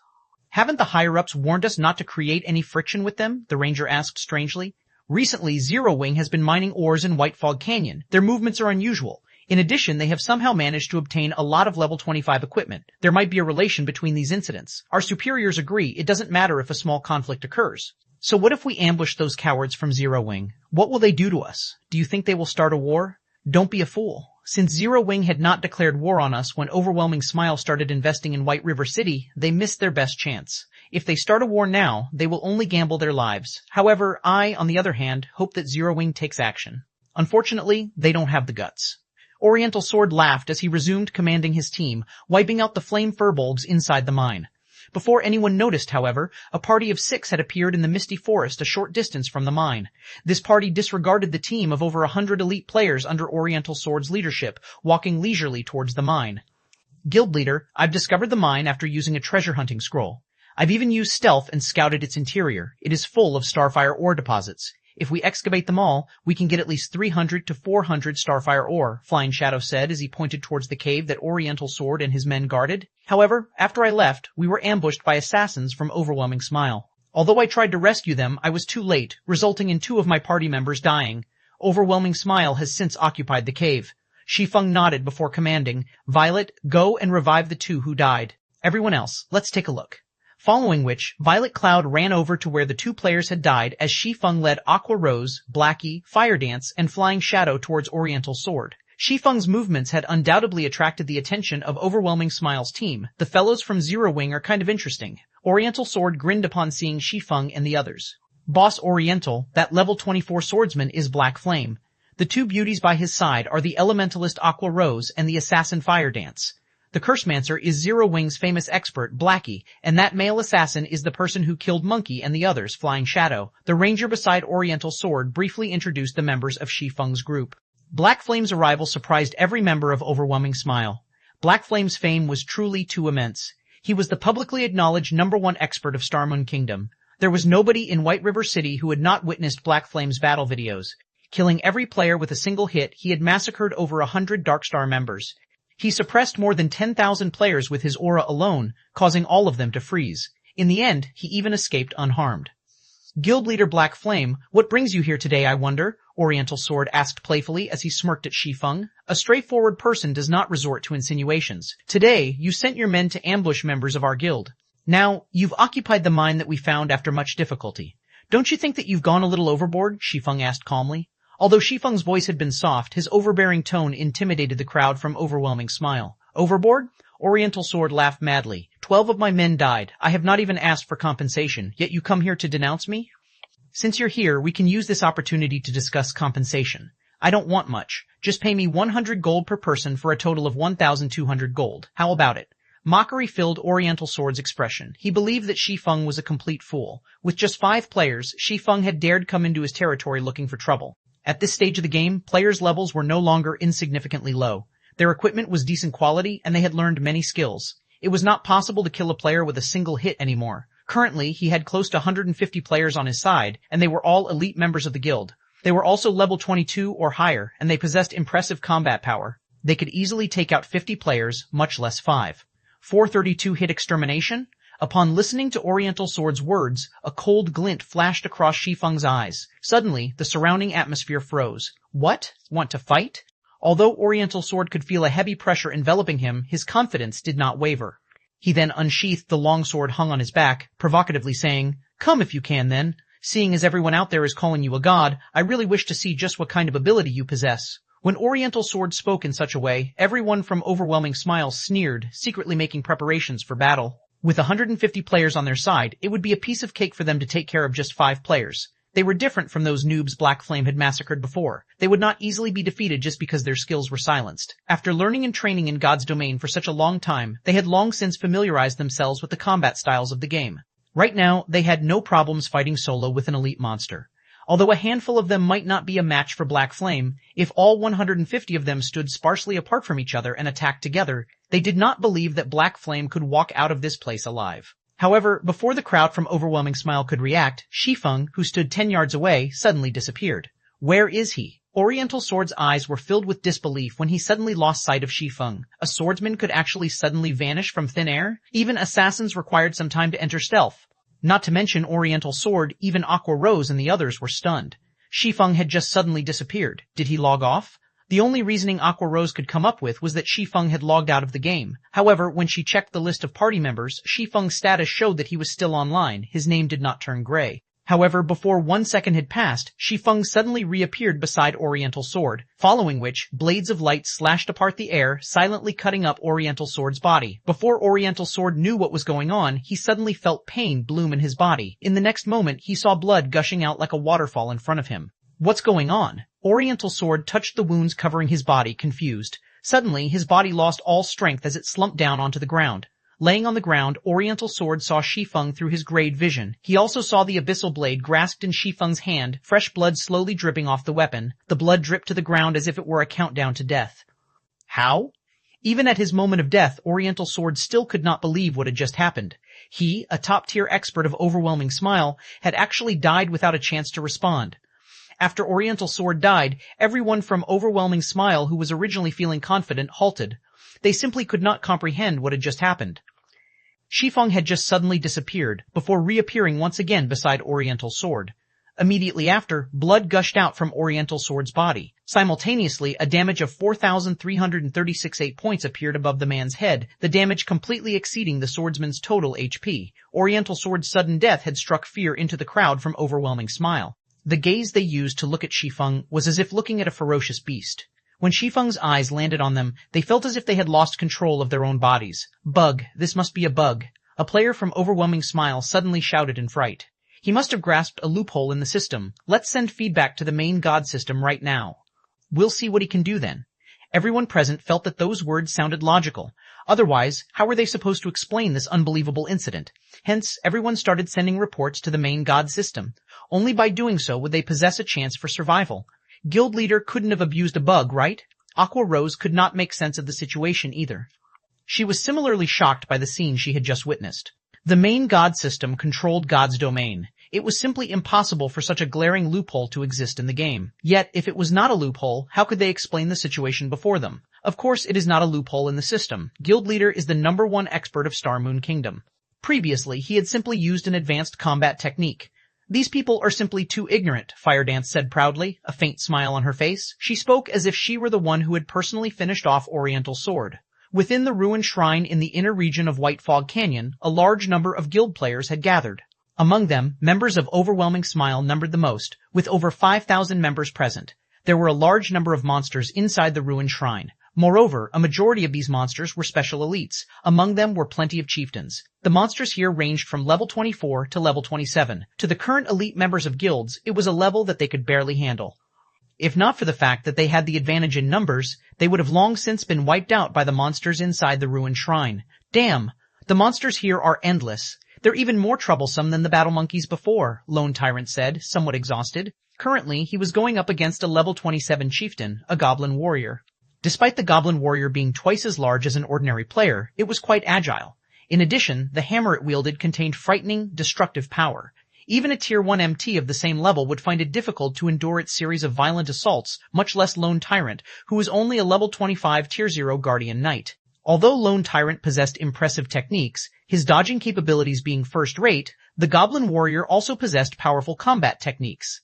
Whenever the Goblin Warrior attacked Lone Tyrant, it would always predict where Lone Tyrant would dodge and take that into account in its attack, forcing Lone Tyrant to accept the damage. Moreover, every time he received an attack from the Goblin Warrior's hammer, his defensive posture would always fail. This resulted in him being unable to use his shield to block the next attack, and instead, he received the attack with his body. From just a single strike of its hammer, Lone Tyrant received close to 1,300 damage. Lone Tyrant only possessed 4,500 HP. He could endure 4 hits at most. If he were only dealing with a single Goblin Warrior, Lone Tyrant would not end up in such a miserable state. However, aside from the Goblin Warrior, there were also many Goblin Mages at the sides. These Goblin Mages were all level 26 special elites. They bombarded players with ice and fire, and any players struck by their spells would instantly lose around 1,700 HP. Other than MTs, nobody else could survive 2 hits. Within the Ruined Shrine, aside from the members of Overwhelming Smile having a hard time, the other guilds were similarly facing great difficulties. The monsters inside the Ruined Shrine were simply endless. No matter how many they killed, the monsters just kept coming. Without sufficient strength, they simply had no way of reaching the level 25 Great Lord in a short amount of time, let alone raiding it. Before Overwhelming Smile had finished off the monsters at hand, another wave of goblins charged over. Suddenly, everyone from Overwhelming Smile felt a headache overcome them. Cursemancers cripple them. Elementalists use ice walls and separate the incoming monsters. Rangers lure some away and kite them. Do not let the pressure on the MTs increase. Yulan immediately shouted in the team chat. Immediately, the elites of Overwhelming Smile started taking action, luring the goblins away and letting the MTs take a breather. Lone Tyrant could not help but send a glance at the charming and graceful Yulan. Inwardly, he felt displeasure towards the woman. He was actually required to listen to her commands. However, he also had no choice but to admit that Yulan was indeed amazing. They were only able to reach their current location thanks to Yulan. Otherwise, they would not have been able to pass through the battle monkeys. Even if they could, they would have had to suffer immense losses. Take Emperor's Light and the Assassin's Alliance, for example. Since entering White Fog Canyon, their total numbers had already decreased by a quarter. Meanwhile, under Yulan's command, Overwhelming Smile was able to advance through White Fog Canyon easily. Along their way to the Ruined Shrine, they had only lost a small number of players. Shortly after Overwhelming Smile cleared out all the goblins, Yulan received a message. After reading the message, her expression turned grim. Lone Tyrant could feel Yulan's mood suddenly changing, and he could not help but ask, what happened? After spending some time together, Lone Tyrant had a general grasp on this woman. She was always calm and collected. Even in the face of several Lord-ranked monsters, she would remain unfazed. Yet now, after seeing a single message, her expression had turned solemn. How could Lone Tyrant not grow curious at this situation? 433 Evil Rakshasa. Hearing Lone Tyrant's question, Yulan, who had originally planned to explain, suddenly received another message notification. When she read the contents of the message, her frown deepened. Oriental Sword, that fool. I told him to investigate the secret Zero Wing had used to obtain their stock of level 25 high-end equipment, yet he brazenly killed Zero Wing's members. He has even provoked Black Flame. Yulan was furious after reading the message. Yulan had previously investigated Black Flame. However, the more she looked into the man, the more creeped out she felt. Black Flame had appeared silently, and like a rising comet, he shocked everyone with every action. In White River City, not only had he massacred so many players, but he had also been able to move about freely. This strength alone was sufficient to strike fear into others. After all, if such a powerful person ambushed someone out in the field and the victim was not strong enough to survive, they would still meet tragedy. If they were dealing with an ordinary expert, they could simply form larger teams when leaving the city. That way, those experts would not dare attack them. However, Black Flame was different. He was too powerful. Even if they formed teams, Black Flame could still slaughter them with little effort, and they could only helplessly watch as he did so. The only real solution was to form a team of several hundred players. However, they could not do that every time they left the city. Not only would this be detrimental to the guild's development, but it would also make them the laughingstock of God's domain. However, if Black Flame constantly hunted and ambushed their members, his growth would stagnate. Moreover, such ambushes would not significantly impact the guild if they only occurred 1 or 2 days. Black Flame needed to ambush them over a long period of time to wound Overwhelming Smile. Meanwhile, it would be detrimental if Black Flame neither leveled up nor upgraded his equipment for a long time. There were countless experts in God's domain. If one did not continuously improve their strength, others would quickly surpass them. Zero Wing's success today was largely due to Black Flame's strength. If Black Flame let himself go, it would damage Zero Wing. Hence, Yulan had prohibited the members of Overwhelming Smile from crossing any lines, maintaining the balance between both parties. She was worried that, if angered, Black Flame would disregard all consequences and act so roguishly. Now, however, Oriental Sword had broken the balance that they had maintained. At this point, Yulan wanted to hunt Oriental Sword down personally and strangle him. Must you. After Yulan received the message, Shi Feng began to annihilate Overwhelming Smile's members with Aqua Rose and the others by his side. Shi Feng's void steps had long since petrified his opponents. Later, they even reported to the main god system, stating that Shi Feng had abused a loophole in the system to kill players. They all hoped that the main god system would bring them justice, giving Shi Feng his deserved punishment. Yet, the reply they had received stated that there were no issues. Shi Feng's every action had been within the rules of the system. Overwhelming Smile's members had been even more shocked upon receiving this reply. That ghost-like method Shi Feng had used to kill Oriental Sword wasn't actually a bug. For a time, the crowd from Overwhelming Smile despaired. In the face of Shi Feng's merciless slaughter, their previous confidence was nothing but a joke. The only thing they could do was escape. As for battling Shi Feng, that was a fool's errand. Just how were they supposed to fight an enemy that they could not see? Moreover, said enemy could kill them instantly upon reappearing. You guys wish to escape? Try it. Without hesitation, Shi Feng activated Skywheel Sword. Previously, to kill Oriental Sword in one hit, Shi Feng had specially activated Aura of Fire and Purgatory Power, holding nothing back. Now, after activating Skywheel Sword, countless swords of light appeared in the sky above the mine's entrance. When the swords descended, not only did they deal over 2,400 damage to all enemies within an area of 20 yards, but it also sealed all enemies within range, preventing them from leaving the region for 4 seconds. Instantly, the members of Overwhelming Smile were trapped within the mine. When everyone from Overwhelming Smile saw that there was no longer hope for escape, they tried to resist. Unfortunately, Shi Feng did not give them a chance. Shi Feng then used the skill of the Aura of Fire, Firestorm. Suddenly, flames filled the interior of the mine. A damage of close to 10,000 points appeared above every player and monster within. After Firestorm's duration of 5 seconds, only ash remained. Since Shi Feng began his assault, the whole process only lasted a few seconds. Just like that, over 100 elites from Overwhelming Smile had been exterminated. Moreover, Shi Feng had collected the immortal souls of every player that he killed. Within a short time, all of these players had been locked out of God's domain. If Shi Feng had been a wild beast that gave other guilds massive headaches before he had become a Blade Saint, now, he was an evil Rakshasa that others would avoid at all costs. Minus NCSDE. Meanwhile, inside the ruined shrine, so what if it's Black Flame? We have the advantage of numbers. We can easily get rid of him. A wrathful flame immediately blossomed within Lone Tyrant's eyes when he heard Black Flame's name. Hurriedly he said, "Why don't I take some men to assist Oriental Sword and kill Black Flame?" Ever since dying by Shi Feng's hands, Lone Tyrant had toughened his heart and trained arduously every night and day. He had done so to exact his revenge. He was no longer the same as he had been in the past. If not for Yulan restraining him, he would have long since avenged his deaths. Now that Oriental Sword had provoked Black Flame, it was only natural that he go and help out. Yulan could not possibly sit by and watch as more than 100 elite members fell under Black Flame's swords, right? Ultimately, these elite members were the backbone of the guild. If the guild did nothing as over 100 of these elites were slaughtered, not only would it damage the guild's reputation, but it would also affect the hearts of those within the guild. No need. Black Flame killed Oriental Sword with a single hit. As for the others, they're most likely dead by now, Yulan said, revealing a bitter smile. Yulan had a clear understanding of Black Flame's strength. None of the titled experts on the God's Domain experts list were for show. Furthermore, Black Flame currently had several experts by his side. Those 100-plus elite members had zero chance of surviving. Only a top-tier expert might have a chance of walking away. Upon hearing Yulan's statement, Lone Tyrant was stunned. He said, "I am very familiar with Oriental Sword's strength. Moreover, he has so many people with him. How could Black Flame kill him with one hit? I do not know how exactly he died, but according to the report sent from above, Oriental Sword had not managed to respond before dying," Yulan said. "It seems that after not encountering Black Flame for a while, he has grown even stronger. We need to hurry and take down this great lord. Are we just going to let this go?" Lone Tyrant had yet to give up on the idea of killing Black Flame. Staring at Yulan, he asked, "If others find out that, despite Black Flame having killed so many Overwhelming Smile's elites, we are indifferent, we will become a laughingstock. What will we do if our inaction angers those above us?" Yulan frowned. Just as Lone Tyrant had said, if they did not take any sort of action now, they would become a joke to the public. "Yulan, what's going on with you? You shouldn't wear such an ugly expression. Do you need Big Brother's help?"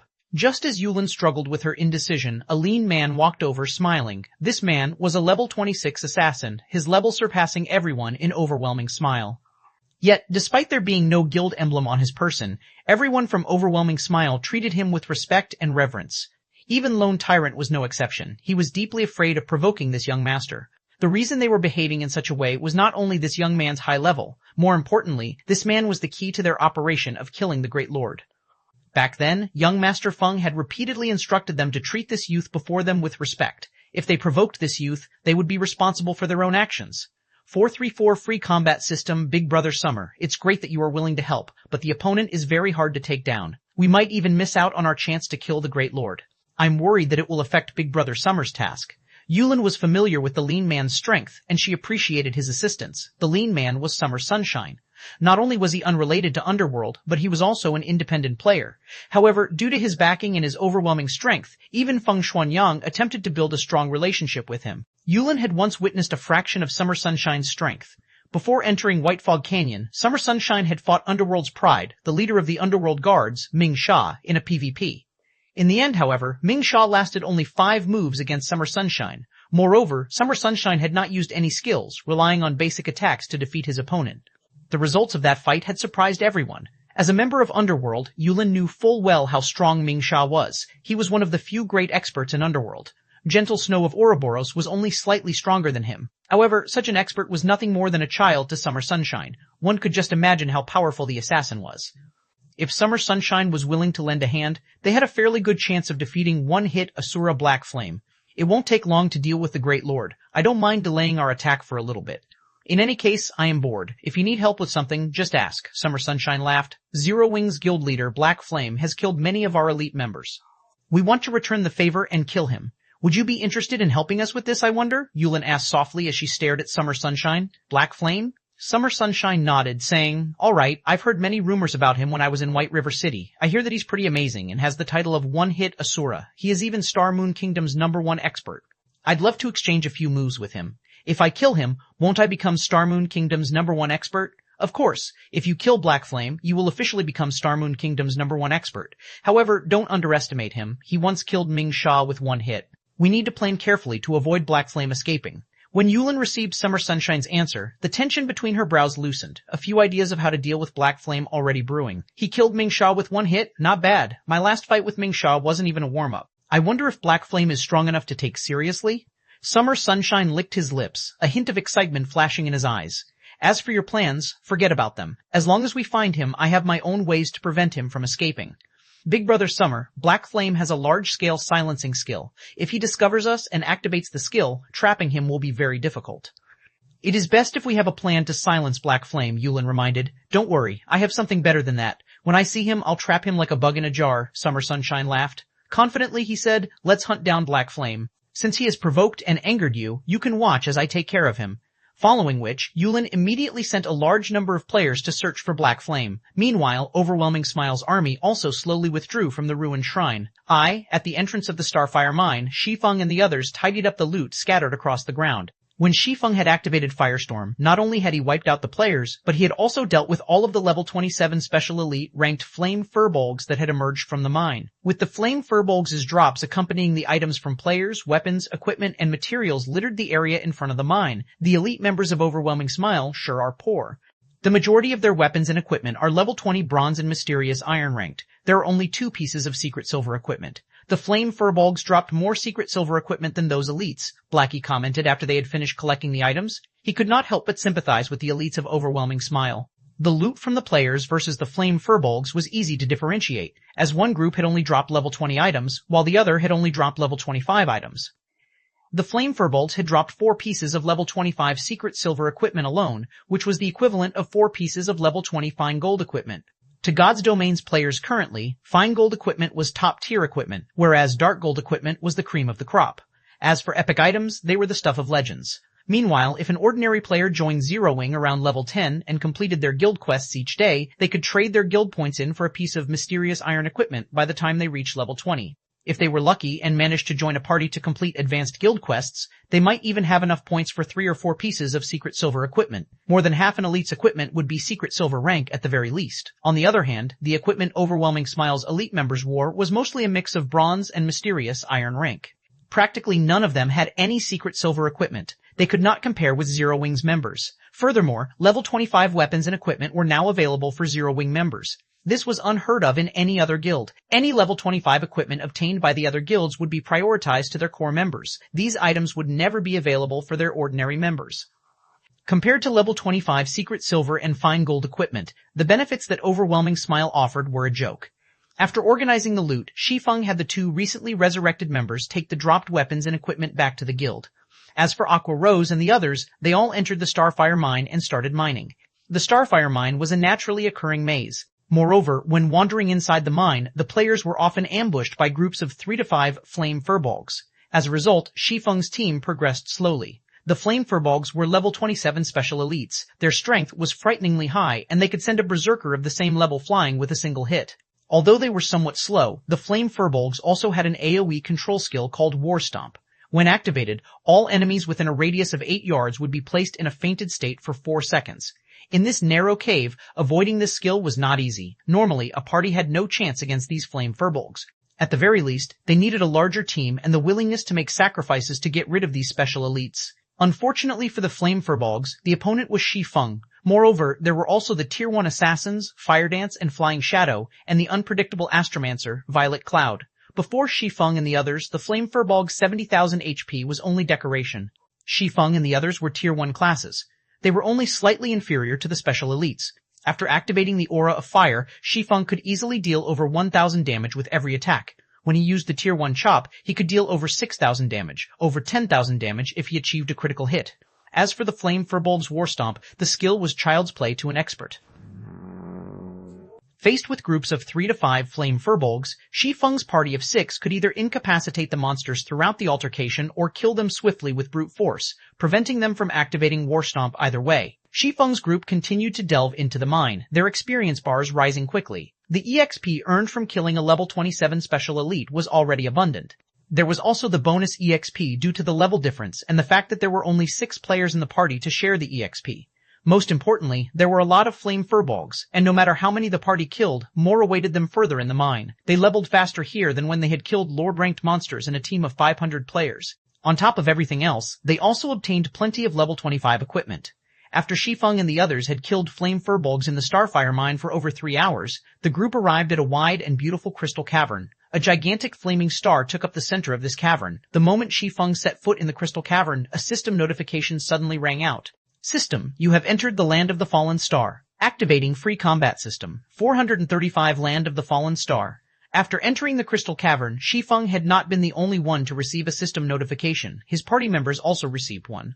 Activating free combat system, Shi Feng was stunned. The free combat system was an unfamiliar term to the current players of God's Domain. Shi Feng, however, could not be more familiar with it.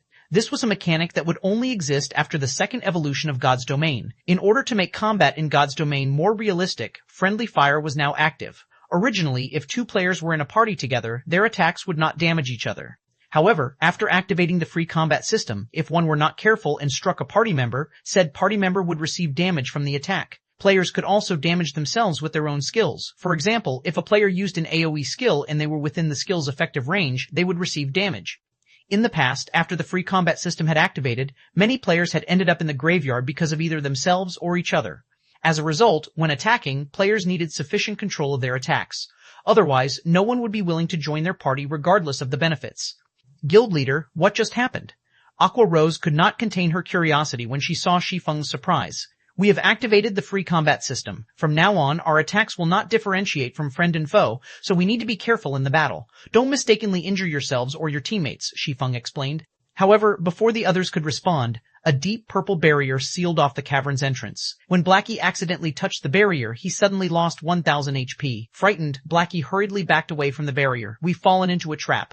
Be careful of your surroundings and don't take action casually. Shi Feng considered the purple barrier at the cavern's entrance before observing his surroundings. Suddenly, a large group of Wolfman warriors appeared in the Land of the Fallen Star, which had originally been void of any monsters. The Wolfman warriors each carried a shield and a weapon, and they stared at Shi Feng's group with fangs bared and smelly drool leaking from their mouths. They treated Shi Feng and the others like a meal. Wolfman Warrior Elite Rank Level 27, HP 42,000. Although the Wolfman warriors were much weaker than the Flame Furbolgs, there were many of them. They moved in groups of a dozen or so, making them far more difficult to deal than the groups of 3 to 5 furbolgs. Guild leader, what should we do now? Blackie said, his heart wavering as he watched the hundreds of Wolfman warriors slowly walk towards them. Fight as we look for an exit. Shi Feng could not think of any better ideas. With the entrance sealed off and the sudden appearance of so many Wolfman warriors, the only plan he had was to fight as they ran. I'll open a path. Fire Dance and Flying Shadow, cover me. Aqua, focus on controlling those Wolfman warriors. Based on Shi Feng's experience, all traps in God's domain gave players a chance of survival. As long as they found the trick to unlock the trap, they could escape with their lives. Meanwhile, the trap before them was clearly directed towards those who were unfamiliar with the free combat system. If everyone randomly used their skills, they would kill themselves before laying a scratch on the monsters before them. Hence, it was safer if only he took action. Following which, Shi Feng led the party and charged towards the area with the least number of Wolfman warriors. Even so, there were still over a dozen elites ahead of him. Seeing Shi Feng's group barreling towards them, these Wolfman warriors opened their mouths and howled. They raised their weapons and charged at Shi Feng. At this moment, the other Wolfman warriors had similarly started to surround Shi Feng and the others. Don't fight, just lure them to a single location and then kill them. With that order, Shi Feng took the fight to these Wolfman warriors, leading his own band of elites. He then unsheathed the Abyssal Blade and the Purgatory Shadow, brandishing his swords and sending over a dozen swords of light to strike the Wolfman warriors' vital points. Shi Feng's attack speed was extremely fast. Although the Wolfman warriors tried to defend themselves, Shi Feng's swords of light reached the monsters first. A single sword strike sent a Wolfman warrior that was over 2 meters tall flying backward, a damage of over 1,000 points appearing above its head. Shi Feng had no desire to continue fighting. After having sent the dozen or so Wolfman warriors flying, he led the party and moved past the Wolfman warriors. If possible, Shi Feng wanted to finish off these Wolfmen. If he did, however, they would end up surrounded by more of these elite monsters. If that happened, they wouldn't escape despite their efforts. In such a way, Shi Feng, Fire Dance, and Flying Shadow opened a path for the party, the six continuously advancing. Regarding the Wolfman warriors chasing them relentlessly, Aqua Rose continuously cast ice walls and ice spheres behind her, using the spells to reduce the monster's speed. Although the Wolfman warriors could not catch up, the number of monsters chasing after Shi Feng's party had increased past 1,000. If Shi Feng and the others made a single mistake, they would most likely lose their lives. We can use the terrain ahead. Fire Dance, Flying Shadow, and I will block the Wolfman warriors behind us. Blackie, use Stars of Light. It doesn't matter even how far you cast it, just remember not to include us in the spell's effective area. Shi Feng had constantly observed the surrounding terrain as he ran, and he caught sight of an elevated area. The path there was also very narrow. 2 or 3 people would be sufficient to block it completely. Hence, he hastened towards that elevated ground. Leave it to me. Watch me get rid of these wolf pups. Blackie nodded. When the party entered the narrow path, Shi Feng and the 2 assassins spun around, facing the oncoming Wolfman warriors. 20 yards, 15 yards, 10 yards, watching the Wolfman warriors come closer and closer, release, Shi Feng shouted. Having prepared, Blackie waved his staff, and in the next moment, a star of light descended from the sky. One after another, the stars of light bombarded the 1,000+ of Wolfman warriors. Those near the epicenter of the crash received over 7,000 damage, while the others in the spell's vicinity received over 3,000 damage. The Wolfman warriors had 42,000 HP. They could only endure a few waves of stars of light before dying. However, the Wolfman warriors outside of Blackie's spell were intelligent. They had not foolishly charged into the range of the stars of light. Instead, they stood in place, waiting for the spell to end. Although the effect of stars of light was frightening, the spell only took the lives of slightly over 200 Wolfman warriors. To an army of over 1,000, that was nothing. However, after Stars of Light ended, the experience bars of Shi Feng's party skyrocketed. If they could repeat this process, they could easily reach level 30 in a few hours. Before anyone could catch a breather, dozens of Wolfman warriors charged into the small path, howling as they brandished their weapons. Due to the free combat system, Blackie had not had a perfect grasp of his skill's coverage area. As a result, the Wolfman warriors that had been at the very forefront of the charge had not been caught in the effective area of Stars of Light. Fortunately, the small path only allowed for 5 or 6 Wolfman warriors. Without hesitation, Shi Feng sent a Tier 1 Thundering Flash at the incoming elite monsters. Compared to the Tier 0 Thundering Flash, the Tier 1 skill was far more agile. Whether it was in terms of speed, power, distance, or number of attacks, all had massively improved. Most importantly, Shi Feng could now use it to attack horizontally, increasing its attack area. A blue arc of lightning tore through the path in the blink of an eye, splitting the path in 2, following which another arc of blue lightning streaked towards its target. After 5 consecutive arcs of lightning, astonishing damages appeared above the dozens of Wolfman warriors.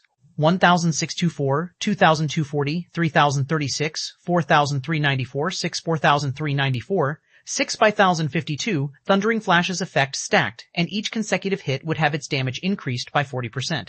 If a target were struck by all 5 lightning strikes, the total damage would be terrifying. However, the might of Thundering Flash could not deter these crazed Wolfman warriors. They still threw themselves forward with little regard for their lives. Aqua Rose waved her staff, and suddenly, 3 ice walls appearing on the small path, reducing the Wolfman warriors' speed. Blackie also cast Hellflame, dark green flames emerging from the ground. Immediately after, Shi Feng used the Tier 1 Earth Splitter. Before these Wolfman warriors could reach Shi Feng, they all died. With the perfect combination of the 6 and the advantageous terrain, they had only spent a short amount of time finishing off the 1,000+ Wolfman warriors. After decimating the last wave of warriors, a golden glow illuminated Shi Feng's body. He was finally level 25. 436 Combat Power Soars Guild Leader, you're finally level 25. Blackie sighed with relief when he saw the golden brilliance illuminate Shi Feng's body. That's right, Shi Feng laughed bitterly. After choosing this Blade Saint class, I'm doomed to level up slowly. Guild Leader, here's the level 25 Swordsman Fine Gold and Secret Silver equipment we saved for you, Firedance said, retrieving a few pieces of equipment from her bag. She had deliberately held on to these items for Shi Feng. As for the other level 25 equipment, she had sent them to the guild's warehouse. Shi Feng's hidden class was no secret among the core members of Zero Wing. This included Violet Cloud's Astromancer class as well. Originally, everyone had envied and admired hidden classes, searching desperately for a legacy that would give them the chance to obtain a hidden class.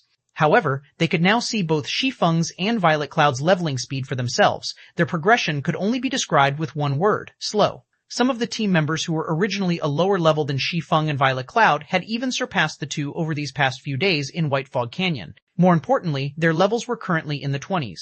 When they reached the 30s, 50s, or even 100s, the two's leveling speed would most likely slow to a crawl. When the others thought about how they would level far slower than other players, they promptly dismissed their intentions of searching for a hidden class. If they encountered an advanced legacy in the future, they would change classes then. If not, so be it. Levels were very important in God's domain. Moreover, everyone paled at the thought of dying just once as a hidden class. Thanks. Shi Feng accepted Firedance's offer. His current equipment mostly consisted of random level 20 pieces. If he switched them out for level 25 fine gold and secret silver equipment, his attributes would increase significantly. Shi Feng also retrieved a fiery red pair of boots from his bag. The delicate boots each had 3 beautiful flame crystals embedded in them, and a bright red glow circled the footwear. These were super top-tier boots that Shi Feng had obtained after killing the Scorching Lamia. Flame boots, plate boots, dark gold rank, level 25 defense plus 175, strength plus 21, agility plus 30, endurance plus 15, movement speed plus 8, fire resistance plus 5 additional skill. Flame rush increases movement speed by 100% for 10 seconds. Cooldown 2 minutes. The boots were worth at least 30 gold. As Shi Feng had not met the level requirement for the boots when he had first obtained them, he had kept them in his bag until now. After equipping the flame boots, Shi Feng's attributes soared once more. He had even obtained a new skill, Flame Rush. This was a must-have skill for both escape and pursuit. Undoubtedly, the flame boots had significantly increased Shi Feng's mobility. Guild Leader, what kind of boots are those? They're so beautiful, Aqua Rose asked excitedly upon seeing the flame boots on Shi Feng's feet. Aqua Rose wasn't the only person with this opinion, as both Firedance and Violet Cloud similarly eyed the flame boots. Women always loved beautiful things. I got these boots from killing a High Lord in the Flame God's cave. However, you guys are mages, so you can't equip them. If you could, we'd go back and farm more High Lords. Even with his experience in countless battles, Shi Feng squirmed under the intense stares of the 3 beauties. In the end, he had no choice but to display the flame boots as data. When everyone saw the boots' attributes, they were stunned. Guild Leader, is this a level 25 dark gold item? Flying Shadow's eyes nearly popped out of his sockets in shock. Originally, he had thought the flame boots were level 25 fine gold equipment. After all, ever since they started killing level 25 and above Lord-ranked monsters, the best equipment they had obtained was level 25 fine gold equipment. These attributes are amazing, Blackie said enviously. He was not particularly surprised that the flame boots were dark gold ranked. Guild Leader, when did you kill a level 25 or above High Lord? Aqua Rose asked with disbelief. When Firedance and the others heard Aqua Rose's question, they suddenly realized the weight of Shi Feng's words. Zero Wing had only recently entered White Fog Canyon. Based on Shi Feng's behavior, he had obtained the flame boots long before entering the canyon. However, only High Lords had a chance of dropping dark gold equipment. Moreover, as the flame boots had a level 25 requirement, Shi Feng would have had to kill a level 25 High Lord at the very minimum. Meanwhile, since Shi Feng always acted independently, it meant that he had most likely killed a level 25 High Lord by himself. Was something like that really possible in God's domain? If I remember correctly, I think it was around the time when I was level 15, Shi Feng said after giving it some thought. However, I used some special methods to defeat that Scorching Lamia. If it were a direct confrontation, she would have killed me instantly. Amazing. Inhuman. Guild leader, you're too insincere. We are all in the same boat, yet you still keep so many secrets to yourself. Due to their shock and surprise, Aqua Rose and the others were utterly speechless. They all knew full well how powerful a High Lord was. They also knew how inconceivable it was to kill a High Lord. A team of 50 players stood no chance against one, much less a solo player. Even if Shi Feng had used some particular method to kill one, it was still an amazing feat. It turns out that Guild Leader has hidden his strength all along. It seems that I'll need to work harder from now on. Aside from her shock, Fire Dance was also disappointed. She inwardly lamented over her lack of strength. Originally, she had thought that she was only a short distance from catching up with Shi Feng. She now realized that not only had the gap not shortened in the slightest, but it had even grown wider. However, this revelation had not discouraged Fire Dance. At the very least, she could see how wide the gap was now. Shortly after Aqua Rose and the others had renewed their opinion of Shi Feng's strength, a terrifying roar echoed throughout the land of the fallen star. This is a wolf's howl. The sound seems to be moving closer. Is the boss coming for revenge because we killed the wolf pups? Aqua Rose and the others were no ordinary players. Their 5 senses were very acute. By sound alone, they could feel danger approaching. Meanwhile, anything that could instill that kind of feeling was not a typical monster. Immediately, everyone went on high alert, searching for any movement. The monster heading for us is at least Lord ranked. All of you, stand back. Shi Feng could feel the threat of death. When one had reached his standards, they could determine an enemy's strength through the degree of danger they instinctively felt without even seeing their enemy. If it were a chieftain, although Shi Feng would feel danger, he would not sense the threat of death. For him to feel such a threat meant that the approaching monster was at least a lord. While everyone waited quietly for the enemy's arrival, Shi Feng retrieved the fragmented legendary ranked Heavenly Dragon's Breath from his bag. Previously, Shi Feng's intelligence had been below the required 120 points, so he had not been able to equip the fragmented legendary item. Now, however, he finally possessed enough points in his intelligence. As he had a Tier 1 class, he received 8 free attribute points each time he leveled up. In addition, the Abyssal Blade also gave him 2 points for each level. The Golden Stigmata also gave him 10 free attribute points and raised all attributes by 5 points every 5 levels. When Shi Feng reached level 25, he had received a total of 20 free attribute points.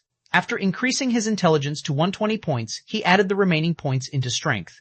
The equipment requirement of the Heavenly Dragon's Breath was 200 strength, 200 agility, and 20 intelligence. Both Shi Feng's strength and agility had long since exceeded 200 points. They had even exceeded 300 points. Now that his intelligence had reached the minimum requirement, he could equip the Heavenly Dragon's Breath. Such power.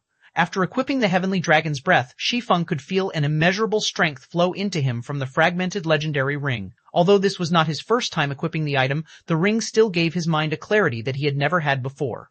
He also felt warm and fuzzy, power leaking from his body. It felt as if he was capable of destroying anything and everything in his path. 437 Tier 2 combat power. As the howls approached, everyone became more focused. They kept their eyes glued on the numerous stone pillars in front of the small path. None of them spared even a glance for the loot that the 1,000+ Wolfman warriors had dropped.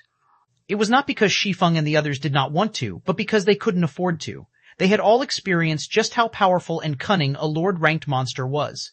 Even elites knew how to ambush players, much less lords. The frightening aspect of lords was that they knew how to strike a player's blind spots, landing a fatal blow. Previously, Zero Wing's chief MT, Kola, had very nearly died several times in a lord's ambush. If not for the Arclight Guard's heaven-defying skill, Time Arc, Kola would have died at least half a dozen times. Currently, none of Shi Feng's party had such an overpowered skill. They would only taunt death if they moved forward to pick up the loot. After a short moment, the howling stopped. Instantly, an aura of death washed over the party, and the air surrounding them seemed to freeze. "Where's the monster?" Blackie asked, confused when nothing appeared. "It has probably hidden itself. The stone pillars ahead are perfect cover, and it is highly likely that the monster is looking for a chance to strike." Flying Shadow, who was in stealth, answered. "Guild leader, should I scout ahead and investigate?" "No, it's already heading towards us," Shi Feng said, shaking his head as he unsheathed the Abyssal Blade and the Purgatory Shadow. With a grim expression, he said, "Everyone, prepare for battle. Flying Shadow and Fire Dance, cover me. Violet, you focus on healing. Aqua and Blackie, use your control skills, but don't pull too much aggro. This monster is far more powerful than any of you can imagine. It's coming, but I don't see it." Aqua Rose scanned the area ahead of her, failing to detect any traces of a monster. "It's normal that you can't see it. It's in stealth right now. Even I can barely see its blurred figure." Due to the Heavenly Dragon's Breath, Shi Feng had massively improved in all areas. Even so, he had almost missed his opponent's presence. Stealth? It can't be possible, right? When the others heard Shi Feng's words and saw his solemn expression, they immediately grew anxious as they examined their surroundings. A lord that could use stealth, it was a player's worst nightmare. A single careless moment could result in their deaths. Not daring to take any risks, Shi Feng immediately activated Omniscient Eyes. He immediately discovered a small-sized, red-furred wolfman. This red wolfman wielded 2 pitch-black sawtooth daggers in each hand. The Lord had already reached the small path and was less than 30 yards away, slowly approaching the party. Crimson Shadow Wolf Rare Lord. Level 28 HP 1,001,000 Rare Lords were not as powerful as High Lords, and in terms of attributes, they were the same as ordinary Lords. However, Rare Lords possessed an additional innate skill. It was just like how a player with a hidden class possessed legacy skills unique to their class. Hence, Rare Lords were significantly more powerful than ordinary Lords, and to certain players that difference might even be fatal. If Shi Feng had a team of 500 players, he could kill the Crimson Shadow Wolf with absolute certainty. However, not only did his party only consist of 6 players, but they also did not have an MT. Facing this rare lord would prove quite difficult.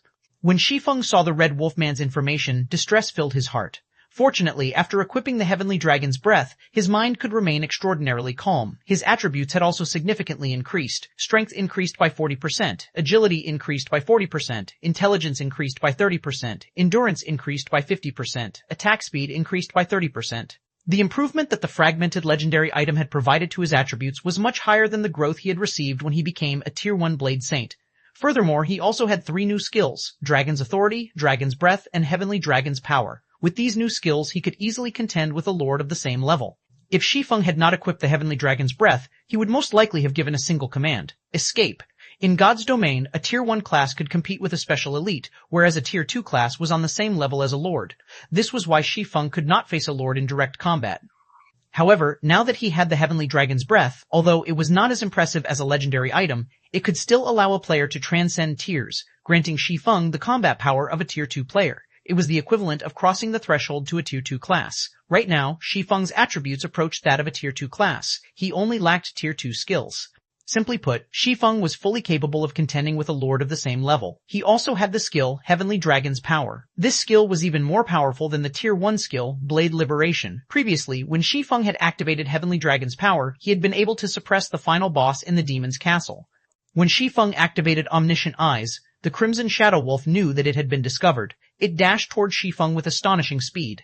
Before Shi Feng could react, the Crimson Shadow Wolf had closed the distance by more than 20 yards and stood before him. Without hesitation, it slashed its sawtooth daggers toward Shi Feng's neck. Startled, Shi Feng hurriedly activated Defensive Blade. The 2 sawtooth daggers froze just before they struck him, unable to proceed by even an inch. So fast, Shi Feng was shocked. If anyone else stood in his place right now, they would have been a dead man.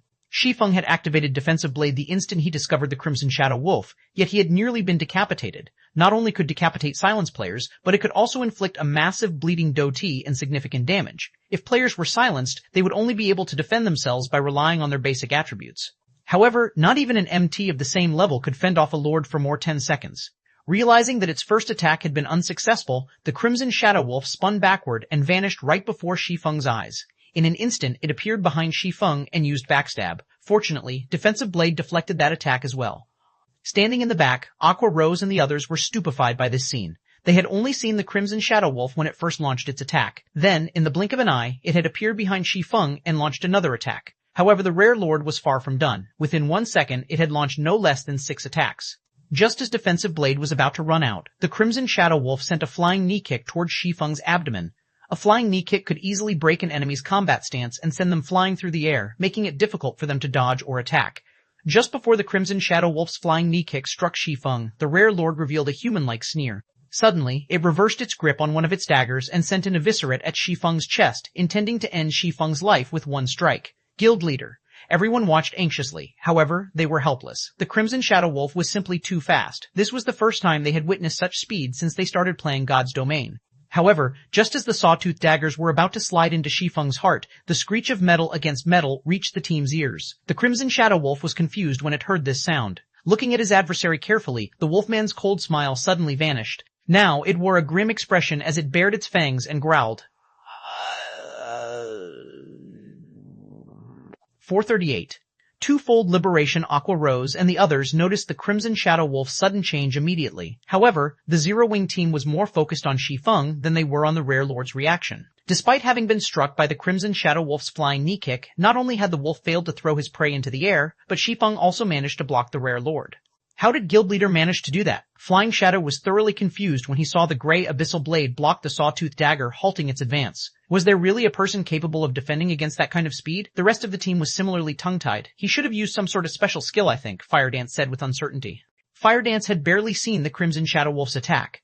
Although she knew that Shi Feng was astonishingly fast, he was still much slower than the Rare Lord. The Crimson Shadow Wolf's attack was just like Shi Feng's Void Steps, extremely elusive. However, in the Crimson Shadow Wolf's case, it had not incorporated any techniques into its attack. It had relied solely on its speed. Compared to Void Steps, where its user would momentarily disappear and reappear shortly after, the Crimson Shadow Wolf's disappearance and reappearance occurred simultaneously. There had been no time between the two occurrences at all. It was like a mage's instantaneous movement skill. However, no mage could use the skill frequently. Moreover, the Crimson Shadow Wolf's attack speed was much faster than its movement speed. In martial arts, only speed was unbreakable. This saying was not baseless. If players could not even see or sense an attack, how were they supposed to block it? Yet, Shi Feng had detected such the strike and promptly blocked it. Firedance considered herself to be an expert among assassins, and she was slightly more insightful than others. However, she did not understand how Shi Feng had managed to block the Crimson Shadow Wolf's attack. However, before anyone could figure it out, the Crimson Shadow Wolf continued its assault. Shadow Strike. Suddenly, the Rare Lord transformed into a streak of black light that pierced through Shi Feng's body. Look out, Firedance shouted a warning, but she was too late. Shadow Strike was one of most lethal moves an assassin possessed. It could devour almost half the HP of an MT of the same level with a single hit. The attack could even drop a berserker's HP to a critical level. Shadow Strike was also the fastest skill in an assassin's repertoire. One could only defend themselves against this skill with a skill. Firedance had never expected that the Crimson Shadow Wolf would know it as well. However, even after the Rare Lord struck Shi Feng, its intense expression had not relaxed in the slightest. On the contrary, it had grown even more solemn as it glowered at Shi Feng, emitting a low, angry growl. It turned out that the skill had not struck Shi Feng, but his afterimage. Ah! The Crimson Shadow Wolf was furious. Suddenly, it launched a series of violent attacks at Shi Feng, disappearing in one moment and appearing in the next. The pitch-black daggers transformed into countless streaks of light that bombarded the formidable Blade Saint. However, Shi Feng also vanished and reappeared repeatedly, and the Abyssal Blade and the Purgatory Shadow responded with their own streaks of light, blocking every attack sent at their owner. The one-sided situation had suddenly become a stalemate. As both sides clashed, sparks flew into the air around them. The storm that rolled in with every collision frightened Aqua Rose and the other spectators. Just what is this? Firedance's eyes widened, her mind unable to keep up with the battle before her.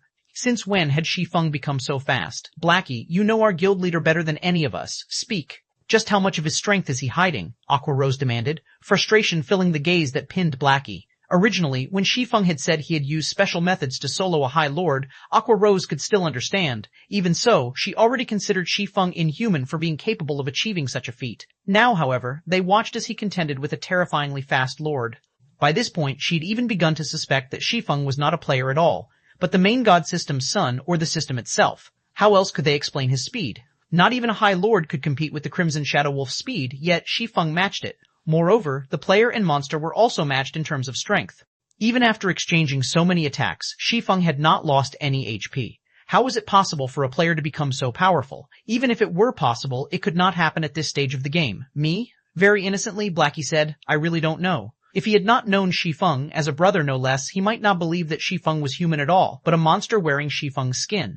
As both parties fought on, Shi Feng's HP began to decrease rapidly. Even though Shi Feng currently had 8,460 HP, far surpassing Zero Wing's #1 MT, Cola, he could not outlast the Crimson Shadow Wolf. Against the Rare Lord's 1,000 HP, Shi Feng would grossly overestimate himself if he tried to do so. After roughly 20 seconds, Shi Feng's HP fell to around 3,000. Violet, why aren't you healing me yet? Shi Feng asked, concerned through the team chat. Violet Cloud was so mesmerized by Shi Feng and the Crimson Shadow Wolf's battle that she had forgotten her responsibilities. She immediately began to wave her staff, sending one heal after another at Shi Feng. She also cast a sacred shield on him, granting him some damage mitigation. Violet Cloud's heals were very powerful. Her recover healed close to 600 HP every 2 seconds, whereas her rapid healing recovered over 1,600 HP every second. Her greater healing replenished close to 3,000 HP instantly. In a short moment, Shi Feng's 8,460 HP was back to full. However, Violet Cloud's heals paled in comparison to the Crimson Shadow Wolf's. With 1 million HP, the Rare Lord's battle recovery restored 10,000 HP every 5 seconds. However, Shi Feng could not deplete its HP by that much in that short time. Aqua, attack. focus on using ice-type spells. Blackie, restrict the Shadow Wolf with your curses. Fire Dance and Flying Shadow, stand at a distance and use your flying daggers, Shi Feng commanded as he fought. There was a limit to Violet Cloud's mana. If they dragged this battle on the Crimson Shadow Wolf, would slaughter them all. Hence, they needed to increase their damage output. However, the Rare Lord was simply too fast. With Fire Dance and Flying Shadow's melee attacks, they would only be easy targets for the Crimson Shadow Wolf. The team leaped into action as they received their orders, casting one skill after another at the Rare Lord and continuously depleting its HP. Compared to lords like the Flame Guards, the Crimson Shadow Wolf had a weaker defense. Hence, although the Crimson Shadow Wolf dodged most of the attacks effortlessly, those that landed still inflicted significant bursts of damage. Aqua Rose's Frost Arrow dealt over 1,000 damage, and her Flame Barrage dealt around 3,000 damage. As for Blackie, his Dark Arrow achieved over 1,300 damage, over 2,000 damage if it was a critical hit. His Unstable Affliction also dealt close to 1,000 damage every 2 seconds. Fire Dance and Flying Shadow could deal around 300 damage with each of their throwing attacks.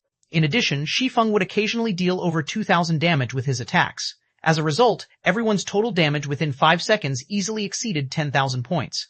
After an hour or so, the Crimson Shadow Wolf only had 43% of its HP remaining. As long as they continued to wear it down for another few hours, they would kill the Rare Lord. With the hope of killing the Crimson Werewolf in sight, everyone sighed relief. Previously, the Rare Lord had been terrifying, causing everyone to despair. They had been certain that they would die.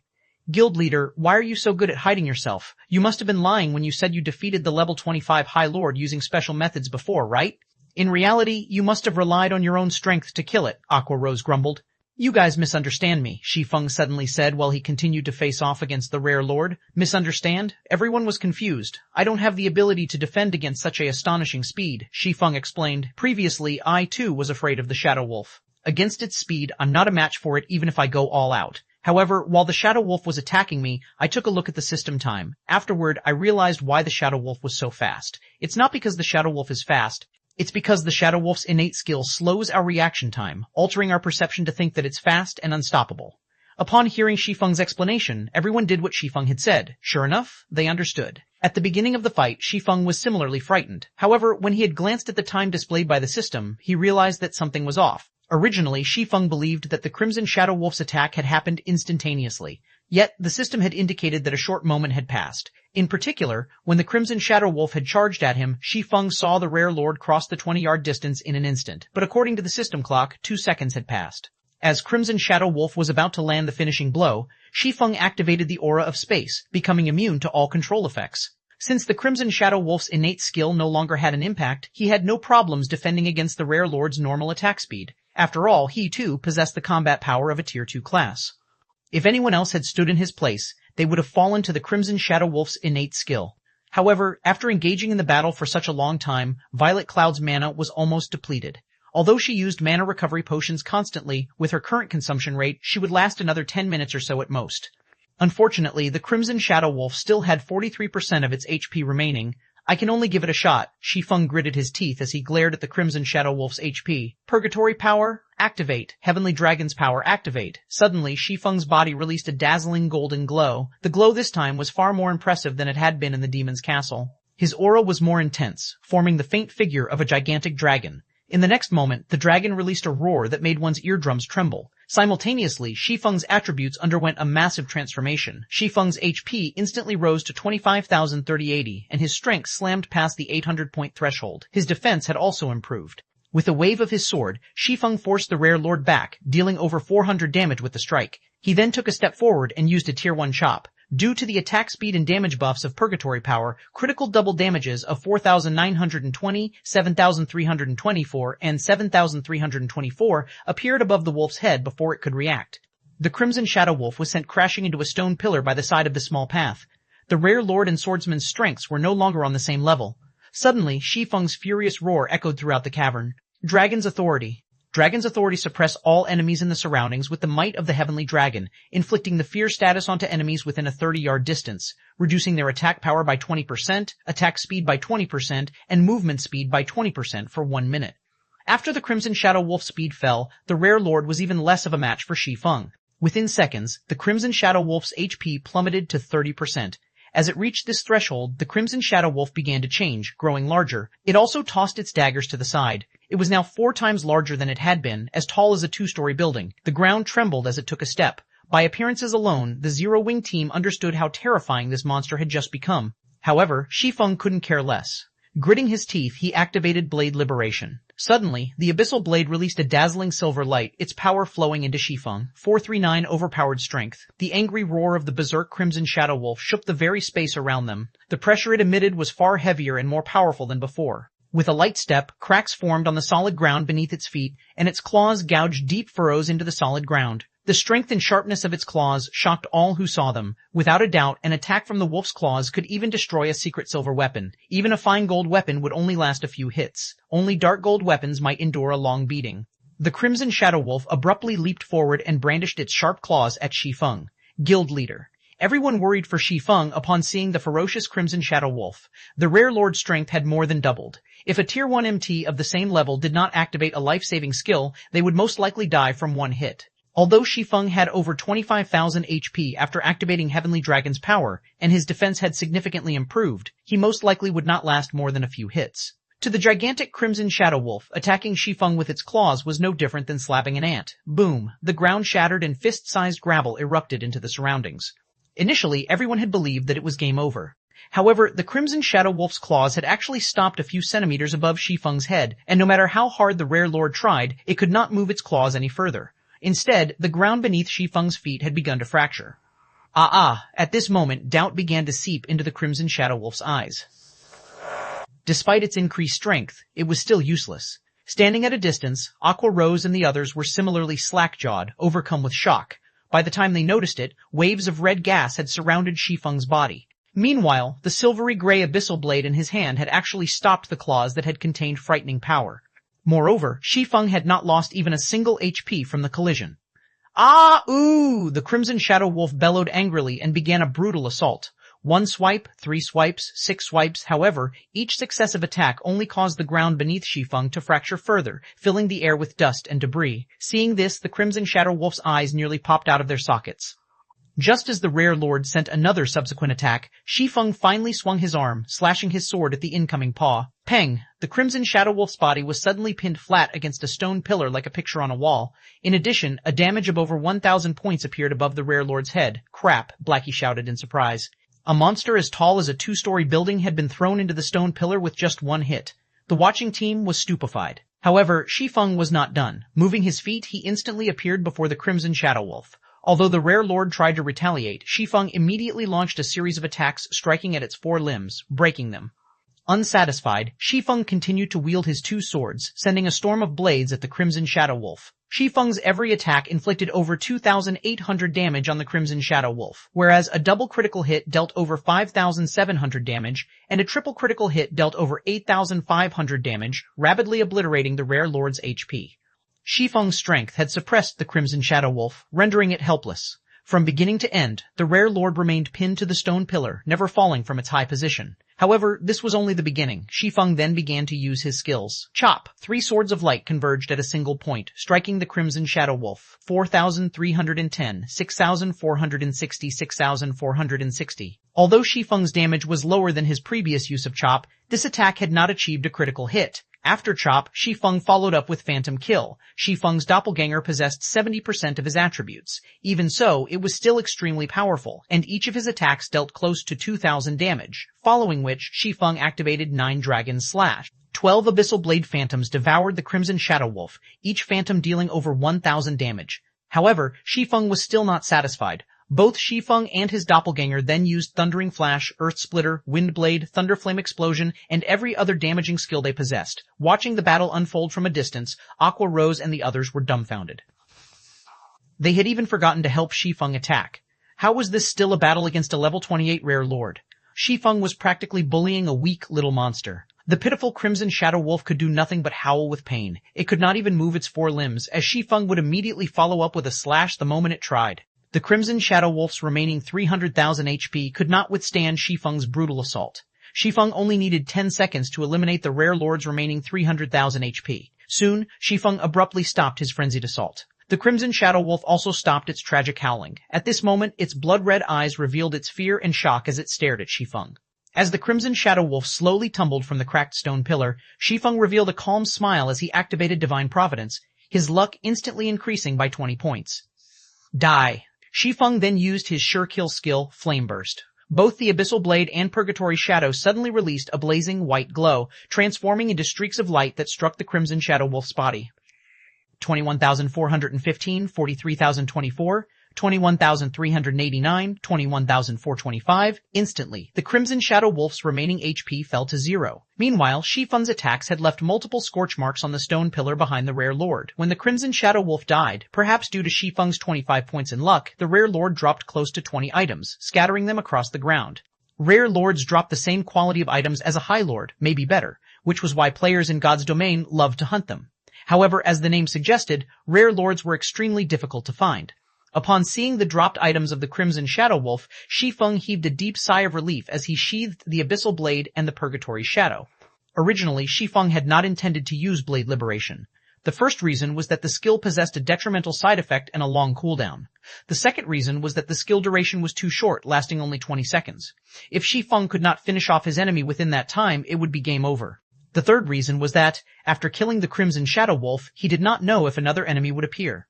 If he saved Blade Liberation, he could still use the skill should the need arise. However, after seeing the Crimson Shadow Wolf's transformation, Shi Feng knew that he had no chance against it if he relied on Heavenly Dragon's power. If he could not defeat the Crimson Shadow Wolf, he wouldn't have to worry about monsters appearing after it. When Shi Feng looked down at the Crimson Shadow Wolf's corpse on the ground, he was overcome with emotion. A twofold berserk was simply too powerful. If it had lasted slightly longer, he could definitely solo a lord. He might even be able to challenge a High Lord. Guild Leader, just what is that berserk skill of yours? It was amazing. You killed Berserk Lord by yourself. How are people like us even supposed to play the game with any dignity now? Blackie joked as he walked up to Shi Feng. If we release the video of this battle, no one will believe it is real, of course. Slamming a Berserk Lord into the wall with a single hit, who would believe that something like that is possible? Everyone nodded in agreement. They were immensely excited. It was obvious that Shi Feng had used a Berserk skill. Only, this Berserk skill was too frightening, and not even a Berserk Rare Lord stood a chance against him. Originally, no one had paid any attention to Berserk skills. However, they had never expected that such a skill could play such a significant role during a crucial moment. At this moment, a yearning for Berserk skills grew in everyone's hearts. They all swore to gain one for themselves after returning. Alright, let's hurry up and collect the loot. We don't know what kind of danger awaits us, Shi Feng laughed. While everyone collected the loot, Blade Liberation's duration ended. Suddenly, like a deflated balloon, Shi Feng's body shrunk. His attributes fell by 80% as well. What's going on? Shi Feng was surprised when he saw the duration of the weakened debuff. Originally, the weakened state imposed by Blade Liberation only lasted for 3 minutes. Now, however, the debuff would last for 3 whole hours. 440 True Fire Blade Shi Feng's sudden change immediately attracted everyone's attention. Guild Leader, why do you seem smaller? Even your aura has diminished significantly. With her refined observation skills, Fire Dance instantly noticed Shi Feng's transformation. The rest of the team was also curious. When they took a look at Shi Feng's HP bar, they were suddenly very afraid. Shi Feng, who had originally possessed over 8,400 HP, now had a maximum HP of 1,700. He could not even compare to a level 20 ordinary player right now. It's nothing, just the weakened debuff I got after going berserk. Many Lord-ranked monsters deal with the same thing. I'll be fine after some time has passed, Shi Feng laughed. Giving it some thought, everyone understood the logic behind the mechanics. A skill that could render a Rare Lord helpless, if there were no side effects to it, it would be far too overpowered. Following which, everyone finished collecting the loot scattered across the ground. The 1,000+ Wolfman warriors before had dropped a ton of items. Although it was only the loot of elite monsters, the quantity was more valuable than even the loot from a lord. Meanwhile, Shi Feng stored the loot the Crimson Shadow Wolf had dropped. As for Weakened State's extension to 3 hours, Shi Feng had some idea of why this had occurred. Dragon's power significantly increased one's attributes. Coupled with Blade Liberation's sword's power, his body could not bear the fusion of the 2 buffs, which resulted in his extended weakened state. It seems that twofold Berserk should only be used as a last resort in the future. Shi Feng could only smile bitterly at his 3-hour weakened state. If nothing special happened during these 3 hours, all would be fine. However, he did not know what sort of trouble they would encounter as they moved on. With his attributes reduced by 80%, even if his original attributes were overwhelming, he would not be a match for an ordinary player. If they encountered danger, he could only helplessly watch from the sidelines. Fortunately, they were safe for now. Gold Leader, the monsters here are stingier than the monsters outside. The Wolfman warriors rarely drop weapons or equipment. Moreover, the majority of the items are common rank with a small amount of bronze equipment. Blackie was already used to grinding Lord-ranked monsters. Now, he could only feel contempt when he saw the loot of elite monsters. It's actually quite good. Previously, I had never carried more than 1 gold coin. Now, I pick up more than 2 gold. There were also 37 pieces of level 25 bronze equipment and over 100 common items. If we sell them, each item could fetch at least 6 or 7 silver coins. 100 pieces is worth 6 or 7 gold coins. This was the first time Flying Shadow had joined Shi Feng's party on an excursion. When he saw that the money inside his bag had exceeded 3 gold, he was elated. If he grinded monsters outside of White Fog Canyon, at most he would obtain a little EXP. Very rarely would the monsters drop weapons or equipment. Even if they did, 95% of the time the items would be common ranked. Guild leader, what did that Crimson Shadow Wolf drop? Let us have a look. Aqua Rose held little interest in the loot of the Wolfman warriors. At this point, she was only interested in the loot from lords. Not bad. We have a total of 12 weapons and pieces of equipment, 1 intermediate strength potion recipe, and the rest are materials. Shi Feng had just finished appraising the drops. Smiling, he said, among the 12 weapons and equipment, 5 are dark gold rank, 3 of which are weapons, 1 is cloth armor, and 1 is leather armor. The remaining 7 items are all fine gold rank. Have a look for yourselves. Saying so, Shi Feng displayed the data of all the dropped weapons and equipment. Damn, this rare lord is awesome. It even dropped such top-tier weapons. Blackie immediately grew excited upon seeing dropped items information. Guild leader, are you blessed by God? Even such weapons managed to drop. Flying Shadow's eyes bulged upon seeing the weapons. Of the 3 dark gold weapons, 1 was a 2-handed battle axe and 2 were short swords. Unlike the battle axe, which had a silvery gray color, the 2 short swords were blood red. There was even a spark circulating the blades of each sword, the spark resembling a fairy of fire. True Fire Blade, Short Sword Main, Hand, Dark Gold Rank, Level 25, Level 30, Attack Power plus 376, Level 25, Strength plus 29, Agility plus 36, Endurance plus 20, Attack Speed plus 3, Ignore Levels plus 5, 25% chance to deal double damage.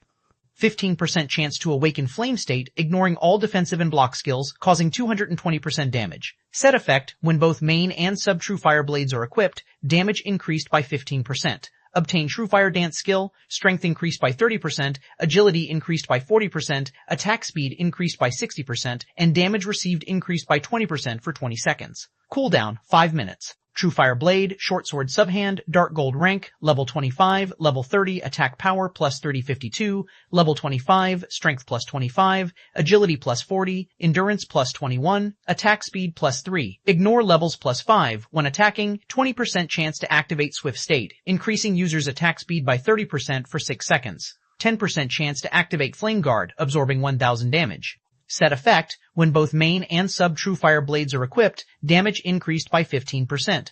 Obtain True Fire Dance skill, strength increased by 30%, agility increased by 40%, attack speed increased by 60%, and damage received increased by 20% for 20 seconds.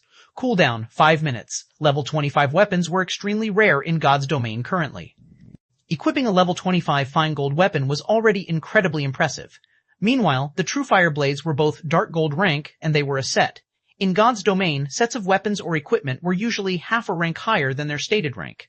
As a dark gold set weapon, the True Fire Blades were the best quality weapons below epic rank. Moreover, the set effect of the True Fire Blades was intensely powerful. They did not seem the slightest bit inferior to epic weapons. The short swords only had somewhat weaker basic attributes.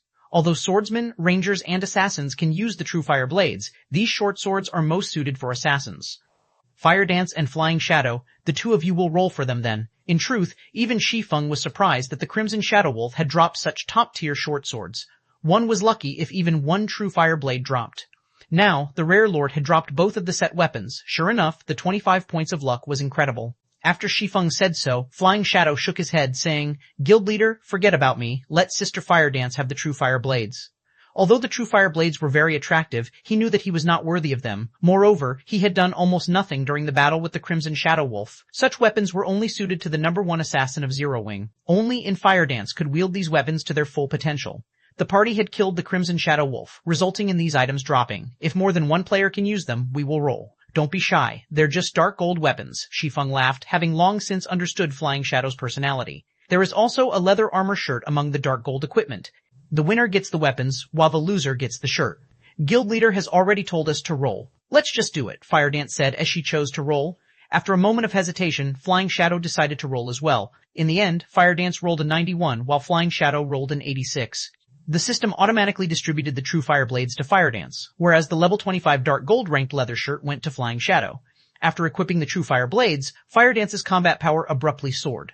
Moreover, the streams of light on the true fire blades further enhanced her beauty. At this moment, Fire Dance looked like an elf standing in fire. Blackie successfully rolled for the level 25 dark gold cloth armor, while Aqua Rose and Violet Cloud both obtained a piece of level 25 fine gold equipment. Shi Feng gained 2 pieces of level 25 fine gold plate armor. One was a pair of gauntlets, while the other was a set of leg guards. Now, the majority of his equipment consisted of level 25 fine gold equipment. After happily distributing the equipment, everyone returned to their search for the exit. Time passed quickly, and unknowingly, Shi Feng's party had made a full circle around the land of the fallen star. Although they had not encountered a single monster, they had mined plenty of starfire ore, over 1,000 pieces in total. Just as Shi Feng began to grumble about the exit's mysterious location, the system suddenly announced an emergency notification. Before Shi Feng could react, he was thrown out of God's domain. Moreover, Shi Feng had not been the only one. Aqua Rose and the others had also been expelled from the game. 441 Second Evolution. When the system had expelled the Zero-Wing party from God's domain, Shi Feng had been automatically sent into his sleep space. He had not completely logged out and could still browse the internet. He could also communicate with his friends. Calling out his system friends list, Shi Feng discovered that every one of his friends was in a leave state, not in God's domain. They were all in their respective sleep spaces. Nobody's on God's domain? What's going on here? Shi Feng was puzzled, as this was the first time he had encountered something like this. He had been kicked out of the game before he had a chance to read the emergency notification. Now, he couldn't log into God's domain and could not contact anyone to ask about the previous notification. Following which, Shi Feng contacted Aqua Rose and the others, hoping to gather some information. Unfortunately, Aqua Rose and the others were in a similar situation. The system had logged them out of the game upon receiving the notification as well. I guess I can only check the official forums, Shi Feng sighed. Normally, crucial information was not available on the official forums. However, something big must have happened in God's domain if they had been forcefully expelled from the game. Sure enough, after logging into the official forums, he discovered that everyone was having a heated discussion over their expulsion. For some reason, however, everyone else had received their notification 2 hours ago, whereas Shi Feng's party had only received theirs a few seconds before the main God system started logging players out of the game. 2 hours ago? Wasn't that around the time I killed the Crimson Shadow Wolf? Shi Feng calculated the time, and it matched almost perfectly. Did killing the Shadow Wolf cause the main God system to start the second evolution of God's domain?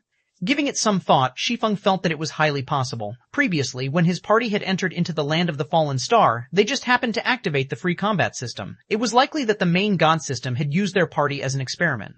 After seeing that they had easily defeated the rare lord-ranked Crimson Shadow Wolf, the main God system must have decided to initiate the second evolution of God's domain. Considering the situation, Shi Feng really did not know how to express the emotions running through his heart. Now that God's domain began the process of the second system upgrade, players would have to wait until the next day to log in.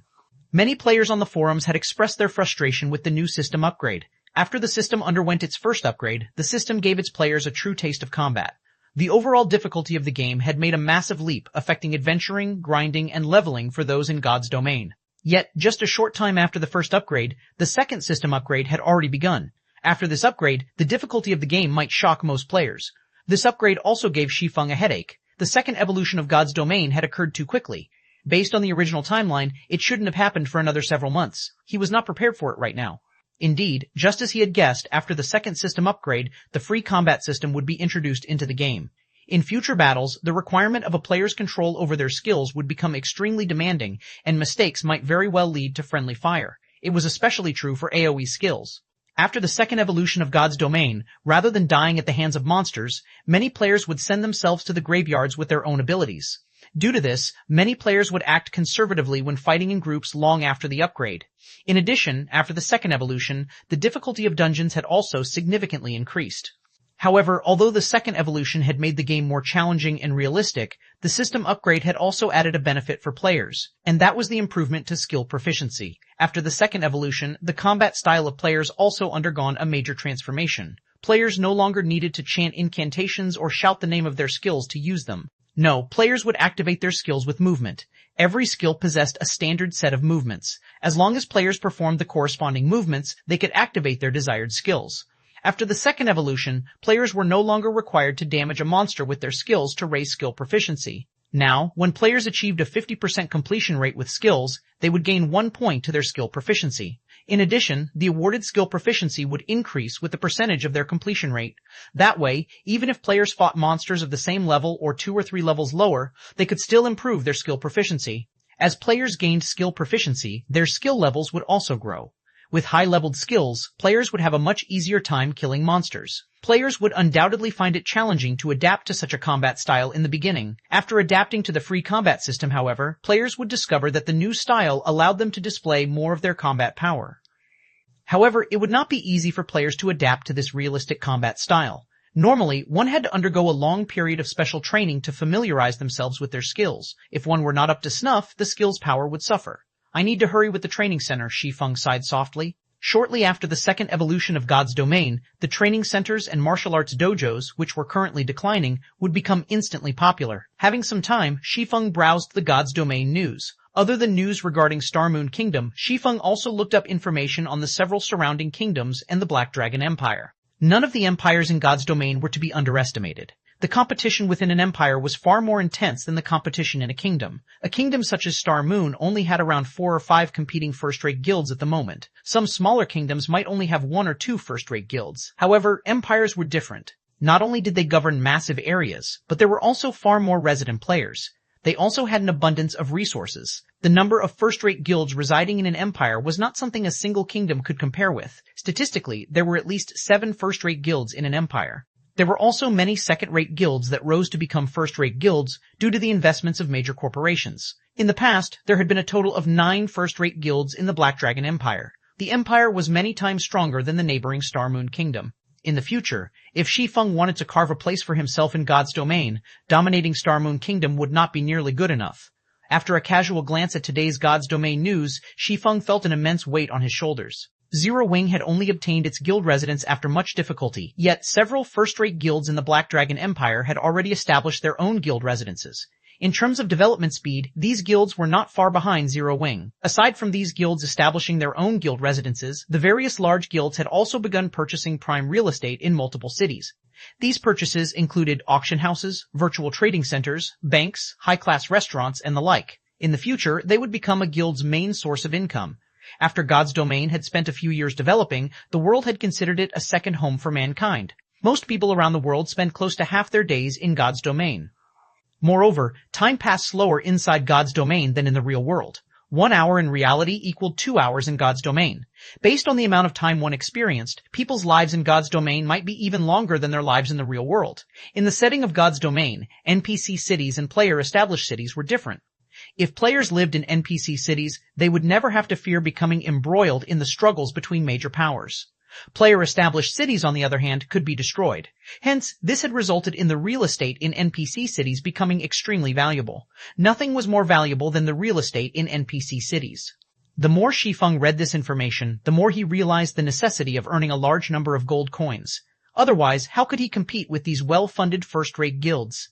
Inadvertently, Shi Feng had spent over half a day researching the various large guilds in God's domain. Suddenly, as he exited the virtual gaming cabin, his doorbell rang. 442 new style of combo. Shi Feng was somewhat surprised when he heard his doorbell ring. He had only recently moved into this new apartment, so not many people knew where he lived. Normally, Blackie and the others would only contact him by calling, not hunting him down so early in the morning. Who is it? Shi Feng wondered as he tapped his quantum watch to display the view outside his door. Taking a close look, Shi Feng jumped with fright when he saw who it was. The person currently standing outside his door was none other than the female class monitor, Zhao Ruoji. She currently wore sportswear, and her hair was pulled back in a ponytail. She radiated a youthful aura and looked absolutely mesmerizing. Why is she here? Shi Feng recalled that Zhao Ruoji's birthday was next month.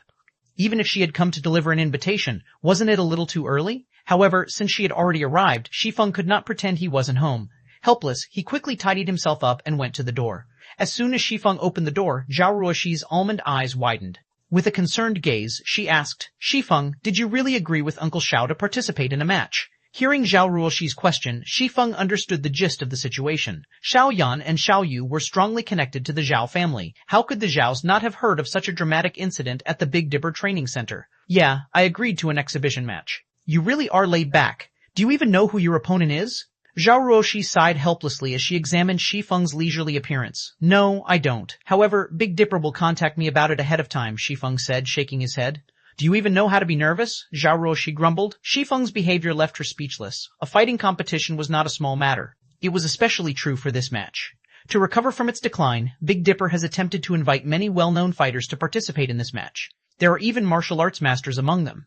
Even though Big Dipper has offered an impressive appearance fee, they all have their own itinerary. None of them have the time. That's especially the case for the high-ranked martial arts experts. Originally, your opponent was supposed to be last year's champion of Jinhai City's fighting competition, but what's wrong? Shi Feng asked, suddenly curious. Shi Feng had some memory of Feng Qinghua, last year's champion of Jinhai City's fighting tournament. The man had participated in a provincial-level competition and earned a relatively impressive rank. He had become famous throughout Jinhai City. However, Shi Feng doubted that he would lose to Feng Qinghua. After all, there was a fundamental difference between those who knew internal force and those who did not. Furthermore, Shi Feng's current physique was better than ever. But your opponent was suddenly changed because someone had defeated Feng Qinghua. That someone is now your opponent. I heard that when he fought Feng Qinghua was defeated with a single punch.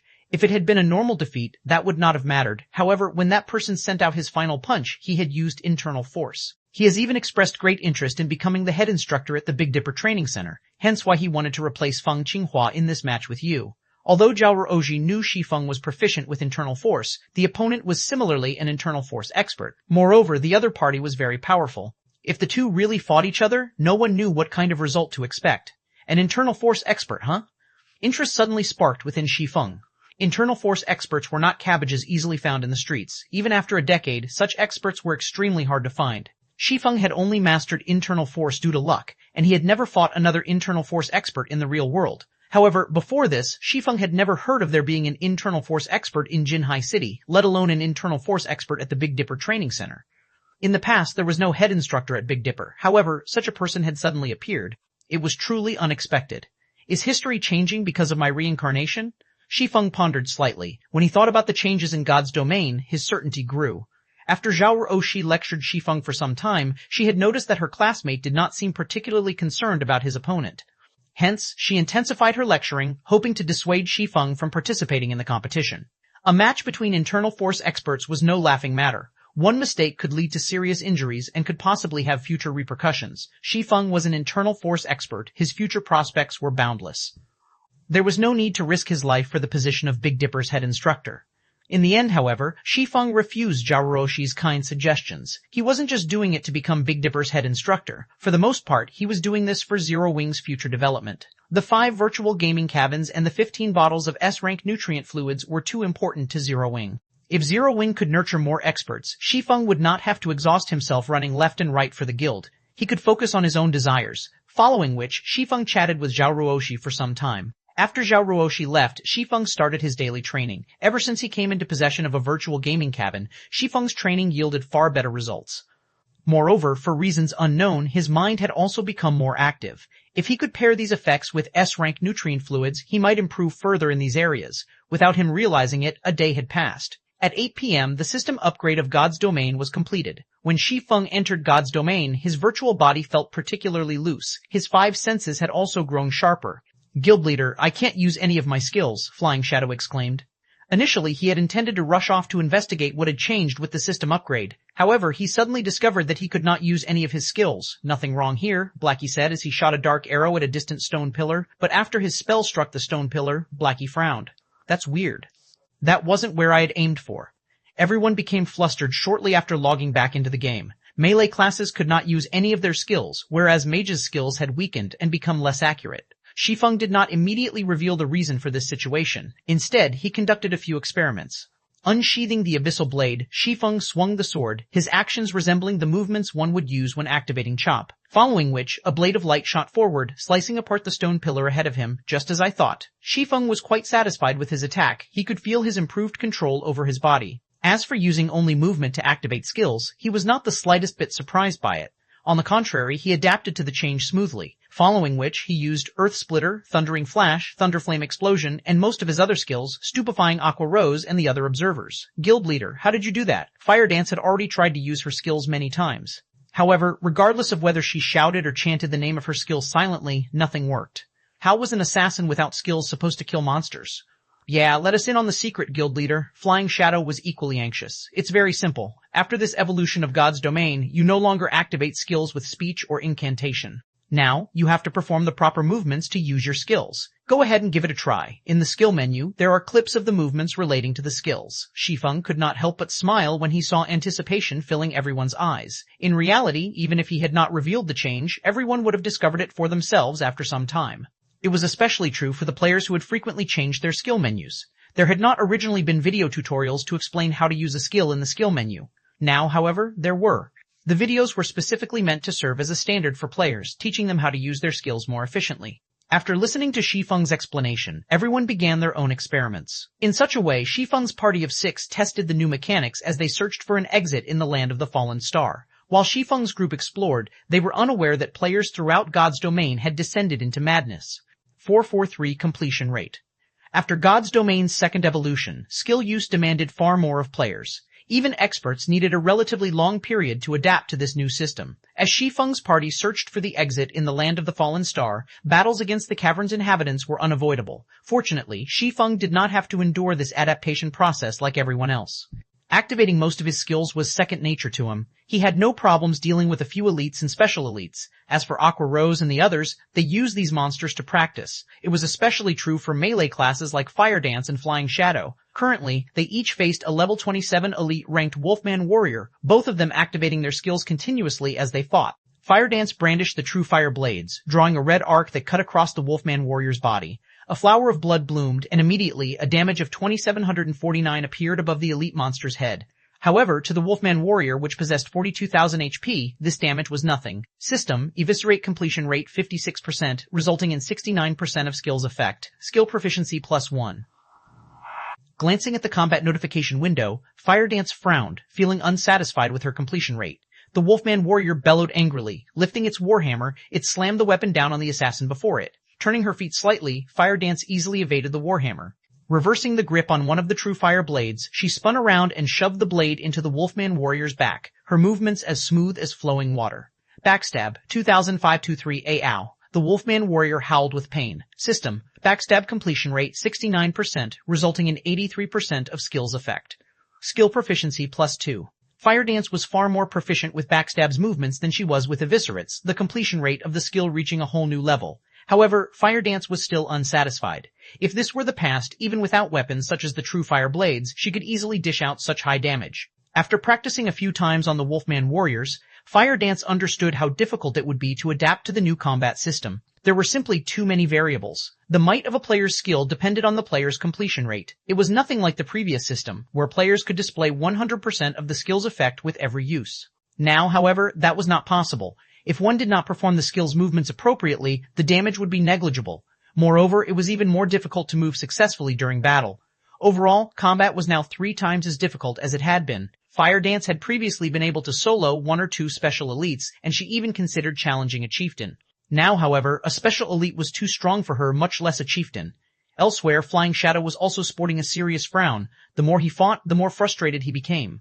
After some effort, Fire Dance had managed to raise her completion rate past 50%. Her backstab had even reached a 70% completion rate. Flying Shadow, on the other hand, could only achieve 50% with backstab, one of the simplest skills he possessed, and he had just barely earned the 1 skill proficiency point for the skill. As for his other skills, their completion rates were all below 50%. Compared to Fire Dance and Flying Shadow, after spending some time practicing, the mages of the party could achieve relatively high completion rates. They had all reached 60% or higher with their skills. However, this was because the two had different methods of activation.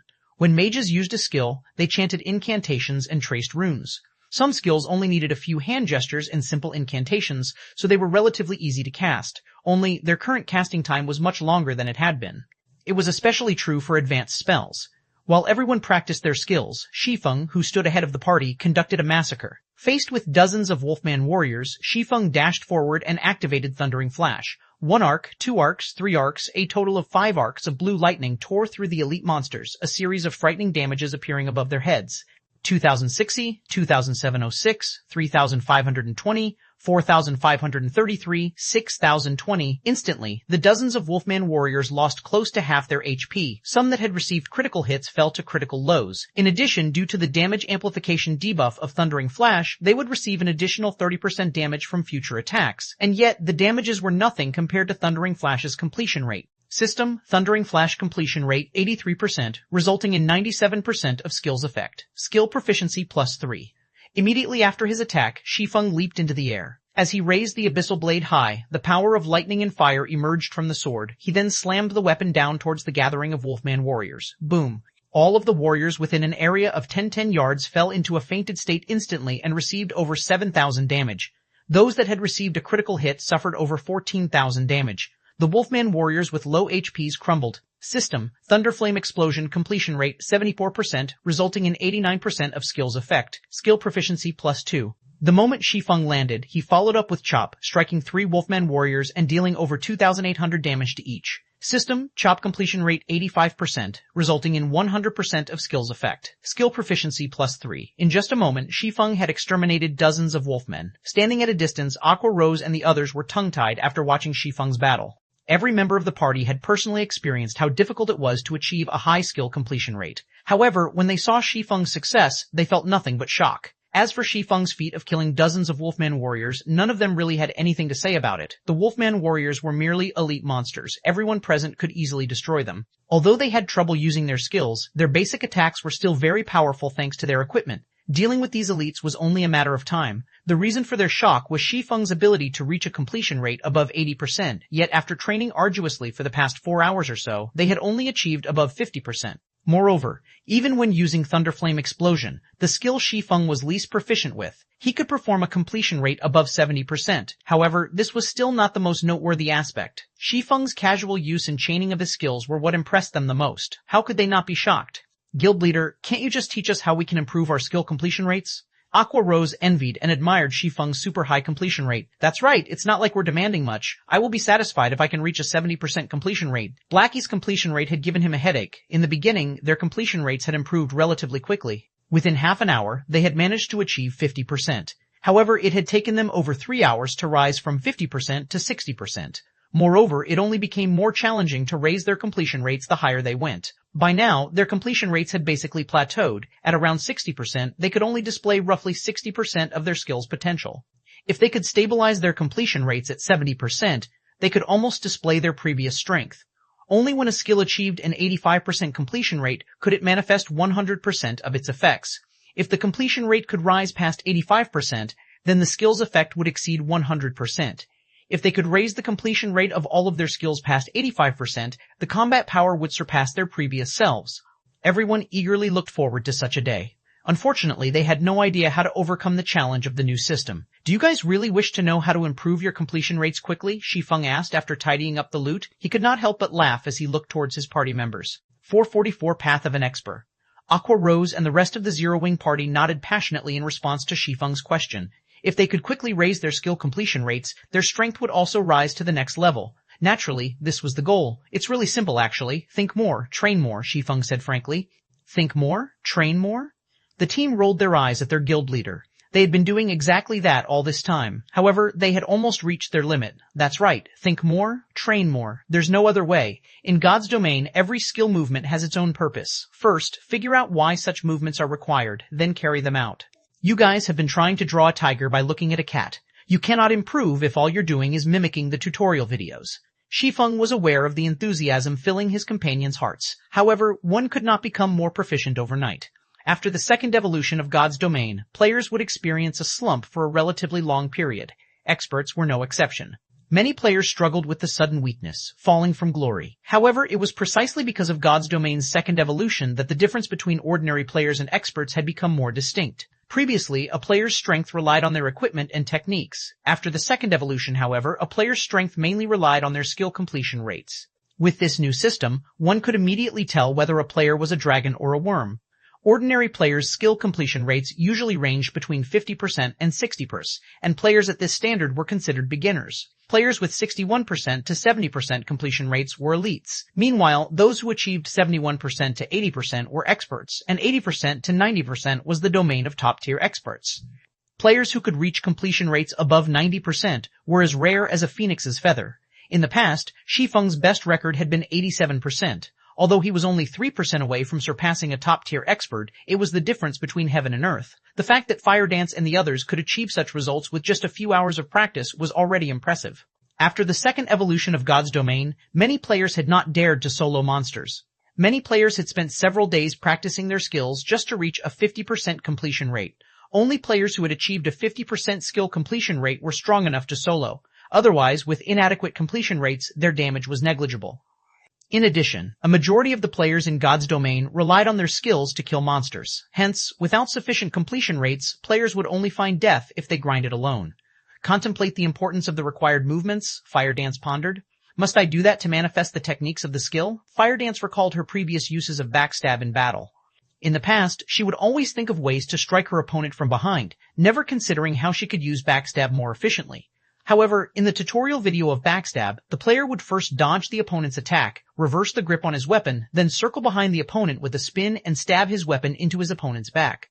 The entire process was smooth and efficient, and was much faster, more vicious, and more difficult to dodge than her previous attack method. Thinking up to this point, Fire Dance searched impatiently for another Wolfman warrior to experiment on. This time, however, Fire Dance did not enter stealth. Instead, she waltzed up to the elite monster.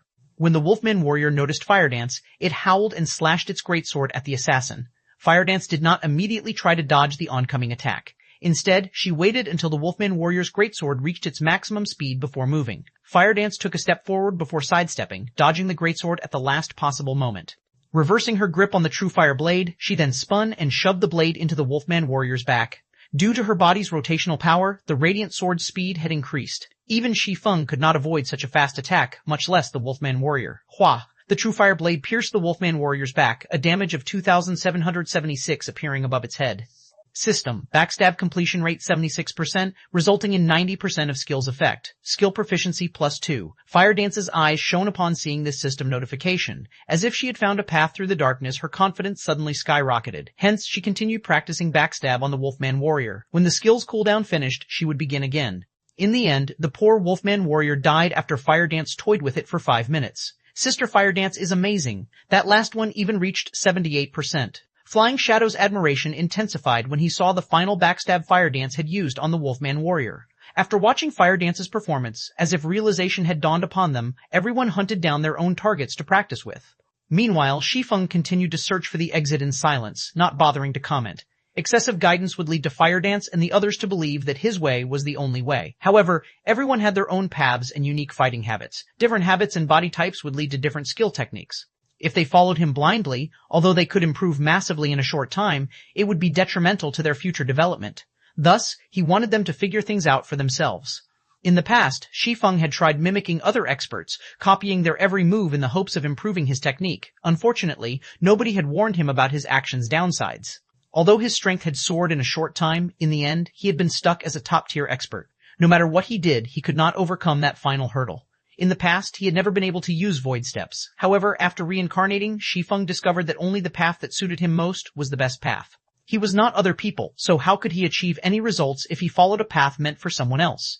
In the end, this revelation had allowed him to master void steps in this life, becoming significantly stronger. However, learning void steps was nothing more than the first step away from mimicry. He still had a long way to go and many aspects to explore before he could forge his own way. For a time, the Land of the Fallen Star became a testing ground for Shi Feng and his party members. Without realizing it, they had spent over 7 hours in the Land of the Fallen Star, and during this period, they had killed numerous level 27 elite-ranked Wolfman warriors. Everyone's skill completion rates had constantly improved during this time. Although they could not consistently achieve 70%, they could still manage above 60%. The party had also mined over 1,300 pieces of Starfire ore, their mining far more efficient than when they were outside this crystal cavern. Now, they had accumulated over 20,000 pieces of Starfire ore. Such a large stock of Starfire ore was worth over 200 gold.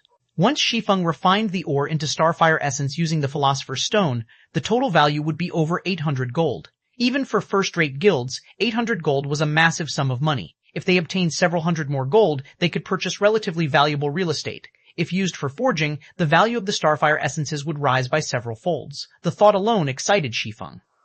Guild leader, I've discovered a hidden door, Fire Dance suddenly reported. 445 golden stone table silver flames engulfed a stone pillar. Everything within 10 yards of this flame had been incinerated, transformed into a field of white ash. Guild leader, the hidden door is inside this flame, Fire Dance said as she pointed towards the silver fire. Just before Shi Feng moved closer to have a better look, Fire Dance held him back, saying, Guild leader, be careful. The silver fire is extremely hot. When I stepped into that scorched region, I immediately lost 2,000 HP. Such high flame damage? Although Shi Feng could tell that the silver flame was something extraordinary, he had not expected it to be so powerful. If it could deal 2,000 damage to players every second, he would take significant damage even with his 70 points in fire resistance. Even he would die if he occupied the region too long. Violet, heal me. I'll go in and take a closer look. After giving the order, Shi Feng entered the Silver Flame's effective area. Suddenly, a damage close to 500 points appeared above Shi Feng's head. Hot. Shi Feng felt as if he had dipped his feet into a hot spring the moment his boots touched the gray-white land. He was even wearing the flame boots, which lowered the temperature his feet felt. If he had equipped some other shoes, he would probably have had to skip and hop constantly while inside this scorched region. Following which, Shi Feng approached the burning stone pillar. The closer he got to the stone pillar, the higher the temperature became. Similarly, the damage he received also increased. When Shi Feng was roughly 2 yards from the pillar, he lost over 1,000 HP every second. Even though Shi Feng had long since recovered from his weakened state, his HP returning to over 8,400, he would only last 9 seconds at most. Fortunately, he had a powerful healer, Violet Cloud, supporting him. After Violet Cloud cast a sacred shield on him, he could just barely cope with the high doti. Sure enough, there's a hidden door here. Shi Feng noticed that there was a tightly shut door on the burning stone pillar. There was also a blue chain not far from the door. Shi Feng grabbed the blue chain, searching for a connection with the door. However, the instant he touched the chain, Shi Feng suddenly felt a chill wash over him. The fire damage he received suddenly reduced from over 1,000 damage to just around 600 damage. This chain really is special. I wonder what it is made of. It could be useful if I could find a way to take it. Shi Feng examined the blue chain, sorely tempted. If he could claim this chain, raiding flame-type dungeons or facing fire-type bosses would become much easier. Just holding the chain increased his fire resistance by at least 40 to 50 points. It was even more impressive than an intermediate fire resistance potion. Moreover, the latter only had a duration of 1 hour, whereas one only needed to hold the former to gain the buff. Just how much money could he save on fire resistance potions? As Shi Feng pulled the blue chain, the stone door in the middle of the massive pillar opened slowly. A dark passage with zero visibility lay beyond the threshold. After the stone door opened, the silver flames diminished gradually until they had been extinguished. Shortly after, the scorched earth also began to cool, allowing players to transverse through the region freely. Guild leader, you're amazing. Your fire resistance is so high, no one else could reach and open the door even if they knew about it, Blackie laughed. Although they had obtained a bounty from this land of the fallen star, it would mean nothing if they could not find their way out. Let's go. Shi Feng unsheathed the abyssal blade and the purgatory's shadow as he crossed the threshold cautiously. The passage beyond the stone door was cramped, and engravings of ancient texts and drawings decorated the walls on either side. From the looks of them, these texts and drawings seemed to originate from an ancient era, and not even Shi Feng, someone who was very familiar with God's domain, recognized them. The passage allowed, at most, 3 people to walk abreast, so it would be extremely challenging to coordinate their attacks. Fortunately, the party did not encounter a single monster along their entire journey. After wandering down the passage for over half an hour, the party arrived at a towering altar. Massive statues of wolf-headed men guarded each side of the altar, and the silver flame dancing on the altar was the same flame Shi Feng and the others had seen outside the stone door. A short distance to the right of the altar, there was a teleportation magic array. A stone tablet emitting a golden glow sat to the left of the altar. Divine runes and drawings covered the tablet, and one could tell with a glance that the tablet was something extraordinary. As the team walked up to the altar, they suddenly felt an extraordinary pressure weighing down on them. It felt as if someone pummeled them repeatedly with a sledgehammer. Guild leader, look, over there, Blackie said as he pointed at the space above the altar, goosebumps covering his skin. Everyone shifted their gaze to where Blackie pointed. A figure hovered above the altar, but due to the poor lighting around the altar, they could not see it clearly. However, they could feel an intense threat of death emanating from this figure. Shi Feng could not get a clear view of that figure either. However, he could feel this figure looking down at them. Shi Feng then activated omniscient eyes and observed the figure. The results were shocking. Anubis's gatekeeper, Great Lord, level 30, HP 10,010,000 Great Lord, Shi Feng muttered.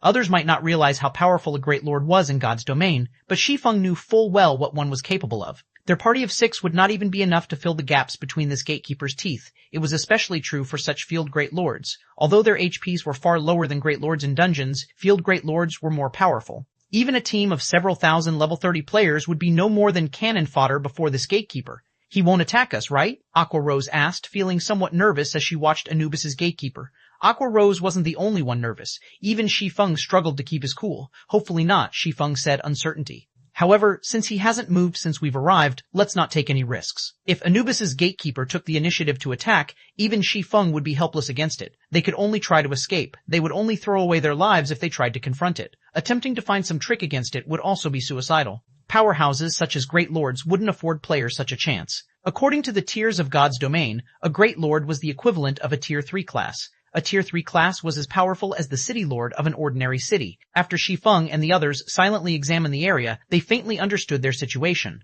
That gatekeeper should be a monster tasked with guarding the golden stone tablet. So long as we don't touch that thing, the gatekeeper won't attack us. Shi Feng had experimented with the gatekeeper. When he approached the golden stone tablet, the gatekeeper's killing intent would intensify. As for the teleportation array on the other side, the gatekeeper had not reacted when he had approached it. Aqua, you guys activate the teleportation array. After some thought, Shi Feng said, I'll grab that tablet. Guild leader, that's a great lord, Firedance said, horrified. Although none of them had ever seen a great lord in action, they could tell that, compared to this great lord, the crimson shadow wolf they had previously faced was a joke. If Shi Feng really tried to steal the golden stone tablet, he might die in an instant. 446 Silver Flame. Everyone promptly agreed with Firedance's opposition. They acknowledged that Shi Feng possessed frightening combat power. He was so powerful that he even suppressed the rare lord ranked Crimson Shadow Wolf in a direct confrontation. They, too, had previously thought Shi Feng might be able to oppress even a great lord by force, and that by the time they arrived at the ruined shrine in White Fog Canyon's core, they would have a chance of defeating the level 25 great lord there. After all, a great lord's loot was simply too tempting. It was especially true for a level 25 great lord, as the level 25 equipment it dropped was precisely what the core strength of the various guilds needed right now. If they could obtain an epic item, both the guild's strength and morale would improve significantly. However, now that they stood before Anubis's gatekeeper, they suddenly felt very tiny. A great lord and a high lord were from different worlds entirely. Escaping a great lord's wrath would be a miracle, much less defeating it. Admittedly, a treasure hidden behind a great lord would be precious. However, if Shi Feng tried to snatch the golden stone tablet, there was more than a 99% chance that he would be throwing his life away. Moreover, heavens knew if the teleportation array would still work after Shi Feng stole the stone tablet. On the off chance that it didn't work, they would all die here, guild leader. Why don't we come back after we've grown stronger? It's not worth risking your life for an unknown treasure, Aqua Rose advised. You guys leave first. I'll try it by myself. If it really isn't possible, then we'll come back in the future, Shi Feng said, shaking his head. Although what Aqua Rose had said was logical, none of them knew the significance of the golden stone tablet under a great lord's protection. In his decade of adventuring in God's domain, the treasures he encountered that had been guarded by great lords were at least epic rank. Obtaining an epic item was definitely worth dying once. If he came back for it in the future, there was a possibility of someone else claiming the golden stone tablet. After all, the land of the fallen star was not particularly hidden. When everyone heard Shi Feng's determination, they had no choice but to obediently head towards the teleportation array and prepare to leave the land of the fallen star. However, just as Aqua Rose was about to activate the teleportation array, her hands suddenly froze as cold sweat began to drip down her forehead. Even the others at the teleportation array with her wore grim expressions. It was as if they were preparing to welcome a great enemy. That cold and intense killing intent felt like they had been dunked in ice-cold water, and they suddenly struggled to breathe. Guild leader, if we activate the teleportation array, the gatekeeper will attack, Firedance whispered as she glanced at Anubis's gatekeeper hovering in the air. We really have no options, Shi Feng laughed bitterly. He currently had omniscient eyes active, so he felt the gatekeeper's chilling gaze as well. As soon as Aqua Rose activated the teleportation array, Anubis's gatekeeper would strike. It usually took close to 20 seconds to activate a teleportation array. If the person activating the array moved during this period, it would automatically shut down, 20 seconds. That was enough time for a level 30 Great Lord to kill hundreds of players, much less a measly party of 6. As this place was unique, they could not use return scrolls to leave either. In other words, if they wanted to leave, they needed to survive the gatekeeper for 20 seconds. Either that, or they could level here until they died, or simply die now and lose some EXP, skill proficiency, and a piece of equipment. If they did not wish to lose any equipment, they could remove everything they currently wore. That way, none of their equipment would drop. At worst, there was an extremely small chance of an item dropping from their bags. It looks like I can only give it a try. No matter how Shi Feng considered the situation, he could not think of a decent solution. He was also unable to utilize the terrain to his advantage. Although the passage they came from was narrow, Anubis's gatekeeper wasn't so large that it could not follow him. Now, the only way the team could leave safely was if he lured the gatekeeper away. Otherwise, with the strength of a great lord and his extremely wide splash range, no one would survive. Firedance, get ready to activate the teleportation array. If the Great Lord's splash damage affects you, use Vanish or Wind Steps to block it. As long as you do not move, the teleportation array will not shut down. I'll kite the gatekeeper first. Focus on your timing, you guys. With that, Shi Feng activated Windwalk and dashed towards the golden stone tablet. Anubis's gatekeeper immediately shifted his sight to Shi Feng. When Shi Feng was only 10 yards away from the stone tablet, the gatekeeper suddenly vanished from above the altar before immediately reappearing in front of the golden stone tablet. Instantaneous movement. Aqua Rose gaped at the gatekeeper, disbelief filling her gaze. A great lord that knew instantaneous movement, could any player escape its slaughter? Such a powerful aura. Firedance's expression turned grim. Anubis's gatekeeper had initially been 90 yards from the party. Now that the gatekeeper was less than 40 yards away from everyone, its ferocity was on full display. Trespassers of the Holy Land, die. the gatekeeper revealed his fury as he glared at Shi Feng. Suddenly, the gatekeeper raised his right hand. In the next moment, a pitch-black spear as tall as Shi Feng appeared in the gatekeeper's hand. The Great Lord then swung the spear towards Shi Feng. Shoo! A spear of light sliced through the air and arrived before Shi Feng. Not taking any risks, Shi Feng crossed his swords and used parry to block the attack. The instant the spear of light collided with the two swords, the impact forced Shi Feng's hands apart and sent him flying over 20 yards away. The group standing at the teleportation array was stunned. Every Zero Wing member present was familiar with Shi Feng's strength. Even in his normal state, he could contend with a lord of the same level. Yet now, just a touch from the spear of light, which was far weaker than the gatekeeper's black spear, had thrown Shi Feng so far. Just how frightening was the gatekeeper, as expected of a great lord. Even though I have the combat power of a tier 2 class, it is not nearly enough. Shi Feng smirked as he looked at his thoroughly numb hands. If not for the fact that parry could negate the gatekeeper's damage, he would have lost at least 3,000 to 4,000 HP. However, Shi Feng had only received the gatekeeper's attack because he wished to test its strength and evaluate the Great Lord's combat power. Now, Shi Feng had a general grasp of the Anubis's gatekeeper's combat power. Tier 3 intermediate combat power. The Great Lord would be able to beat a Tier 3 player like a dog. However, even after striking Shi Feng, the gatekeeper showed no signs of stopping as it turned towards Fire Dance and the others. Trespassers of the Holy Land, die. Emitting a low growl, the gatekeeper stretched out its left hand. Suddenly, a silver flame condensed in his palm. In the blink of an eye, the originally fist-sized flame grew into a large fire the size of a house, and even Shi Feng, who stood over 20 yards away, felt a stinging pain from the temperature. 447 Contest of Strength. Just as Anubis's gatekeeper was about to unleash its silver fire on Fire Dance and the others, suddenly, a black barrier appeared around the gatekeeper containing the Great Lord, following which the flames gradually dispersed. Close one. Violet Cloud released a sigh of relief as she wiped the cold sweat from her forehead. Every Zero Wing party member shifted their gaze to Violet Cloud. Fortunately for them, Violet Cloud had managed to interrupt the gatekeeper's attack.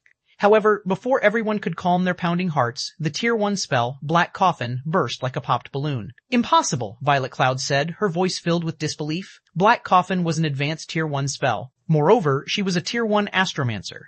Black Coffin should be able to trap even a High Lord for a few seconds, yet the spell had not lasted half a second against Anubis's gatekeeper. Trespassers of the Holy Land, die. The gatekeeper waved his hand once more, collecting a larger and more intense silver flame than before. The silver fire also appeared faster this time. As the gatekeeper was about to bombard Aqua Rose and the others with his fire, a blood-red glow struck the Great Lord, dealing 5,021 damage. Although the damage was negligible to the monster, the gatekeeper froze and turned towards the attack's origin. Immediately, he discovered Shi Feng, the ant that he had sent flying earlier. The tear suppression is too powerful, Shi Feng grimaced. The move he had just used was the additional skill of the Blazing Meteor, Flame God's Fury. The skill allowed him to deal 900% damage to the first target the Blazing Meteor struck. Yet, even with such power, his attack had only dealt around 5,000 damage to the Great Lord. It was not even 1/3 of the damage the skill was usually capable of dealing. Although Shi Feng possessed the combat power of a Tier 2 class, his character was still a Tier 1 class. A Great Lord was the equivalent of a Tier 3 class. With a difference of 2 tiers, the damage he could deal to the gatekeeper was significantly reduced. This was also one of the reasons why Shi Feng had not attempted to raid the level 25 Great Lord in the Ruined Shrine. Not only would tear suppression significantly reduce a skill's effect, but it would also significantly reduce one's potential damage. Moreover, this was in the event that the difference was only a matter of 2 tiers. Currently, Overwhelming Smile didn't have any Tier 1 players. Fire Dance, activate the teleportation array now. Shi Feng urgently shouted in the party chat as he returned the gatekeeper's chilling gaze. Knowing the time was of the essence, Fire Dance did as she was told. Immediately, the teleportation array Fire Dance and the others stood on shone with a dark blue glow as it started gathering mana from its surroundings. At this moment, Anubis's gatekeeper paid no attention to Fire Dance and the others. Instead, he suddenly disappeared, reappearing in front of Shi Feng. Raising his spear high, he swung the weapon down on Shi Feng. The gatekeeper's attack was different from the spears of light he had casually sent out before. Just the pressure preceding the attack turned Shi Feng's movement sluggish. Shi Feng hurriedly activated Defensive Blade to defend himself. However, Anubis's gatekeeper showed no intention of ending his assault after one strike. In quick succession, his spear darted towards Shi Feng again and again, searching for an opening. Pung, pung, pung, pung. In 2 short seconds, Defensive Blade had been exhausted.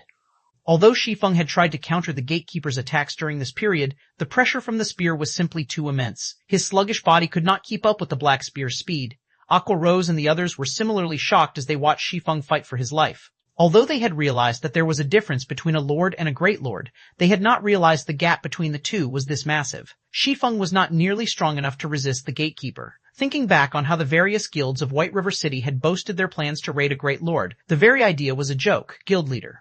Anxiety filled Firedance's heart. She struggled with her desire to charge forward to help her guild leader, but the teleportation array was their only hope of leaving this place. If she moved, she would waste all their efforts. The others were similarly anxious. Although they wished to help, they could not. It was highly possible that their aid would lure Anubis's gatekeeper to the array. If that happened, they would all die. Moreover, even if they lent their assistance, it would not change the battle. Seeing as the black spear was about to strike at him once again, Shi Feng decided that he was done holding back. Purgatory power, heavenly dragon's power, blade liberation.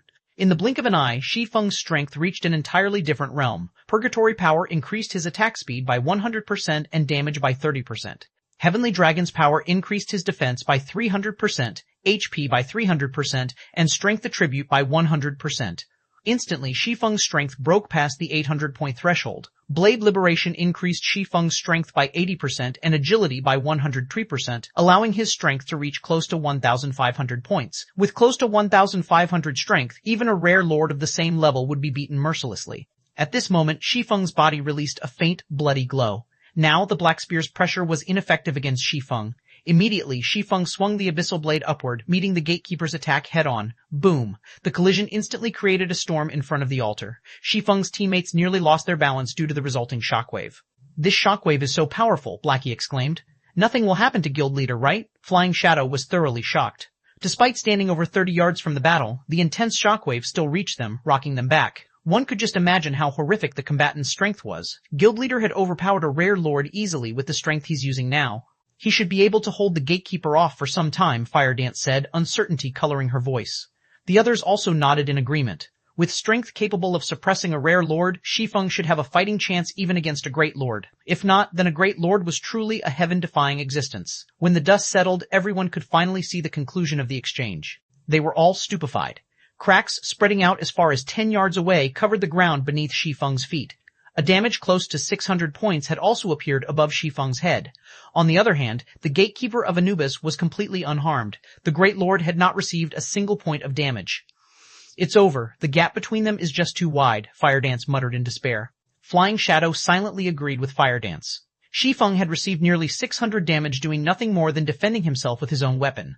Mages might not understand what this meant, but as melee classes, they knew full well the significance of the gap between Shi Feng and Anubis's gatekeeper.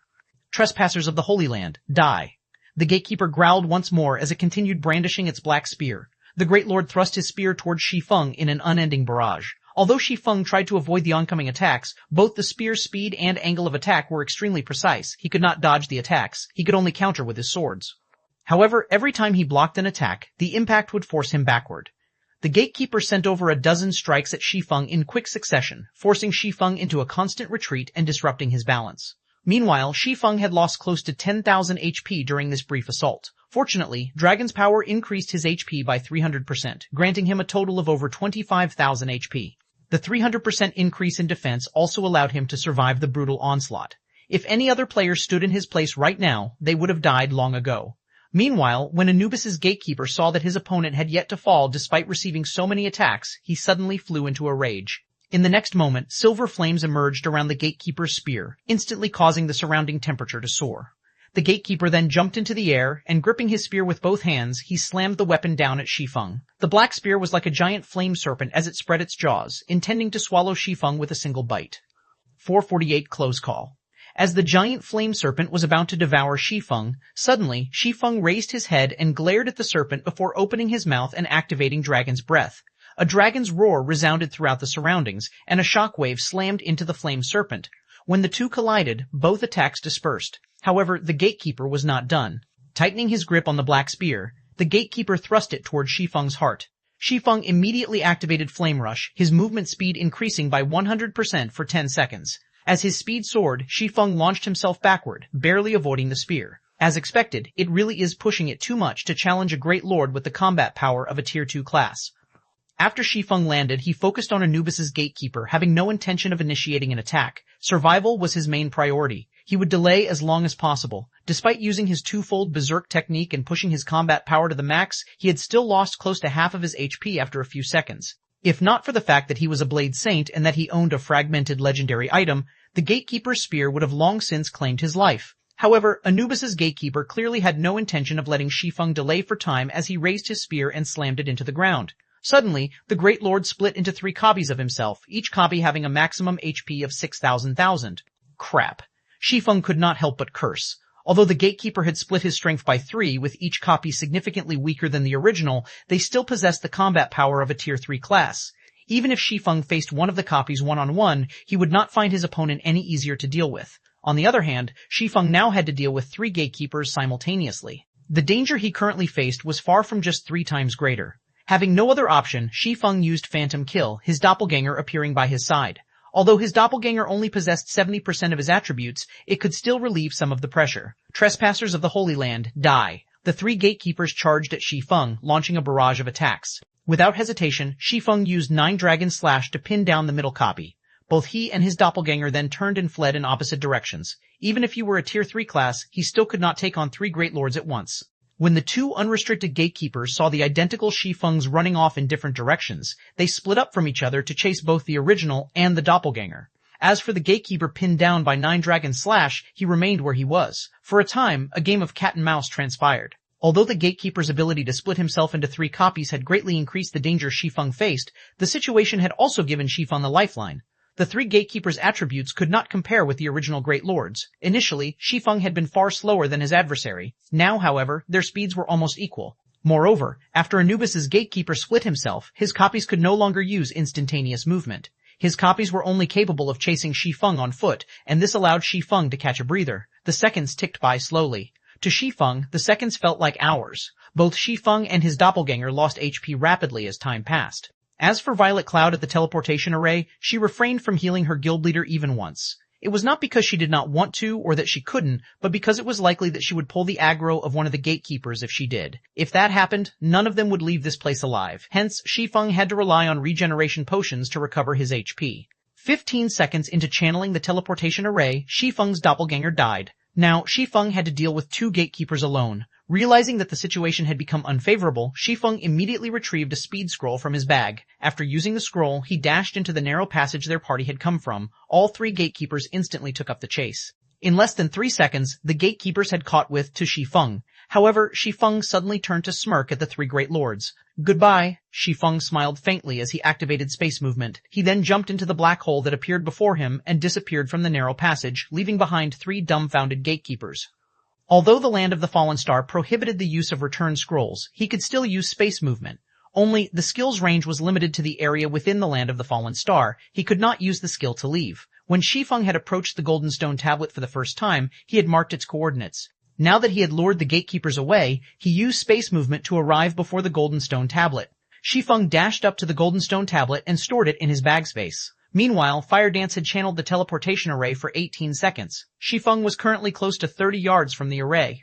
Just as he was about to rush over to his party, Anubis's Gatekeeper suddenly appeared in front of Shi Feng, an extraordinarily grim expression on the Great Lord's face. At this moment, silver flames surrounded the Gatekeeper's entire body. They even encased the black spear he carried. The instant he appeared, the Gatekeeper used Thousand Sweep against Shi Feng, Shua. In the face of the Gatekeeper's spear, even space tore. The black spear was so fast that it could not be seen by the naked eye. The weapon slammed into Shi Feng. Boom. An explosion shook the altar. Trespassers of the Holy Land, die. Although the Gatekeeper of Anubis had struck Shi Feng with his spear, the rage in his heart had only grown, not lessened. The Gatekeeper had struck only Shi Feng's afterimage. Guild leader, Fire Dance called out with surprise when she saw Shi Feng appear beside her. Everyone had lost hope the moment they saw the Great Lord's attack. That final strike had simply been too fast. Blocking the attack would have been impossible, much less dodging it. Yet Shi Feng had successfully avoided the attack. Moreover, he even appeared right beside them. It was astonishing. However, only Shi Feng had known how much danger he had been in just now. The instant the Gatekeeper appeared before him, he had immediately used silent steps on Fire Dance. Had he hesitated in the slightest, he would have definitely lost his life. All of you shall die, Anubis's Gatekeeper bellowed as he glared at Shi Feng. He then threw his black spear towards Shi Feng's group. The weapon was extremely fast. None of them had time to respond to the oncoming attack. Meanwhile, there was still slightly over 1 second before the teleportation array would activate. That 1 second was more than enough time for the spear to annihilate them all. Suddenly, Shi Feng moved and stood in front of everyone, prepared to receive the attack. Just as the black spear covered in silver flames was about to reach its target, Shi Feng switched the aura of space for the aura of illusion, instantly increasing all of his attributes by 30%. He also activated Fantasy World. Fantasy World immunity to all magic damage and 15% of magic damage received will be converted to healing to recover players' HP for 20 seconds. Cooldown, 3 minutes. The instant the black spear collided with its target, Shi Feng instantly recovered close to 5,000 HP. However, before Shi Feng could celebrate, the immense impact from the collision between the black spear and his two swords eliminated 7,000 HP. As a result, he had still lost 2,000 HP. What a powerful skill. Although Shi Feng had blocked the black spear, both of his hands were completely numb. He couldn't move them at all now. If he had not activated Fantasy World, the flames surrounding the black spear would have extinguished his life in an instant. The might of the spear itself was even more frightening. After switching to the aura of illusion, all his attributes had increased by 30%. His strength had exceeded the 1,900-point threshold. Yet, when defending against the black spear's physical attack, Shi Feng had received 7,000 damage. Despicable trespassers, I will not let you off. You will receive the punishment you deserve, the gatekeeper bellowed as he snarled at Shi Feng. However, no matter how angry the gatekeeper was, he could not change the fact that the teleportation array had activated. The Great Lord did not have enough time to launch another attack, and it could only watch helplessly as Shi Feng and the others transformed into a streak of flowing light, vanishing from the land of the fallen star. 449 changes. In White Fog Canyon after its discovery, only a few elite players had willingly explored White Fog Canyon's outer region. At this moment, however, players had flooded the area. The Warfire set equipment's appearance had even attracted players from other countries, and they all had rushed to the canyon to grind for the set, causing a sharp decrease in Battle Monkey's numbers in the outer region.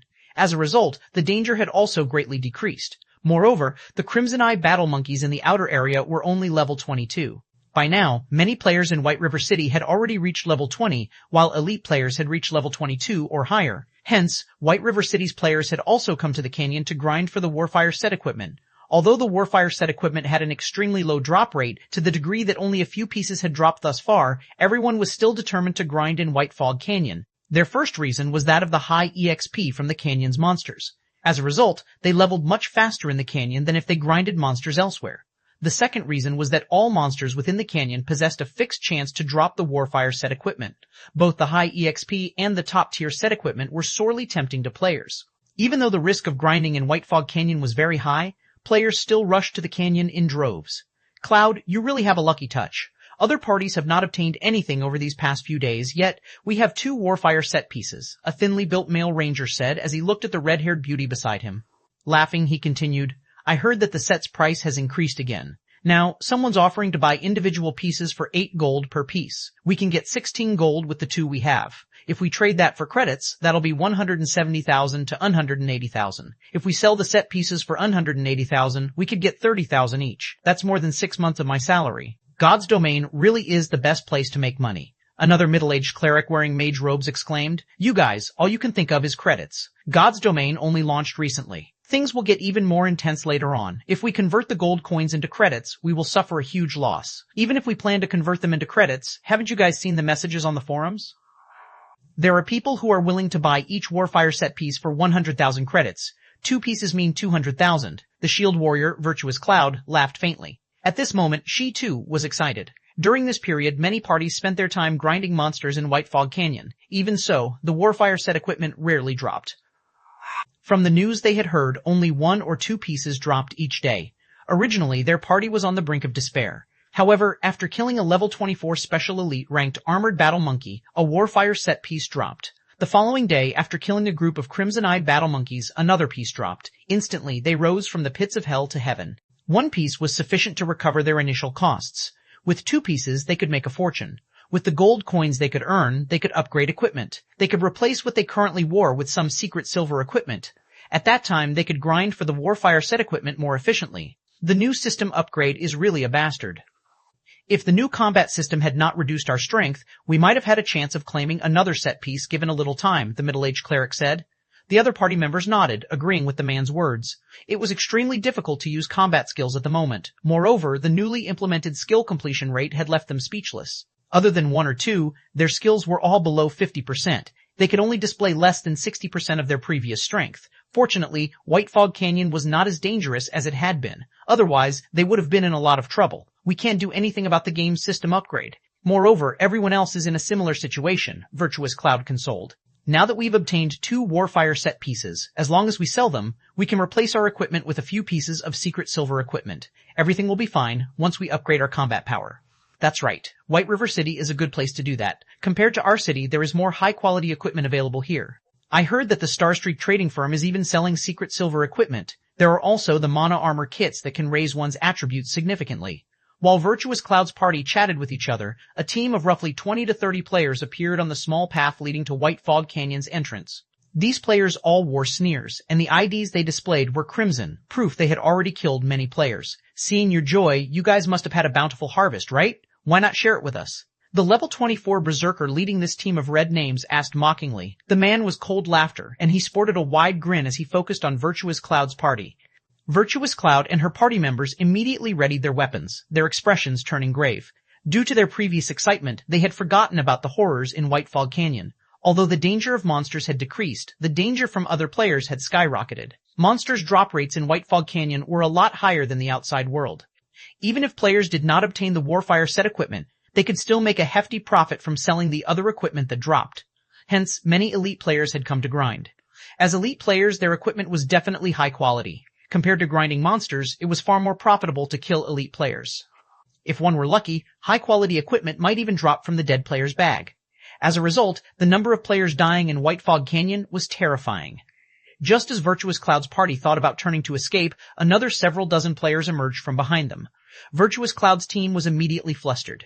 If the other side only had a dozen or so players, they could attempt to take them on. After all, they too were elite players. However, their enemies had over 50 players on their side. With just the 6 of them, they were outmatched. It isn't easy for us to guard this road. I won't mince words. I will let you guys pass if each of you hand over the best piece of equipment you have and 20 silver coins.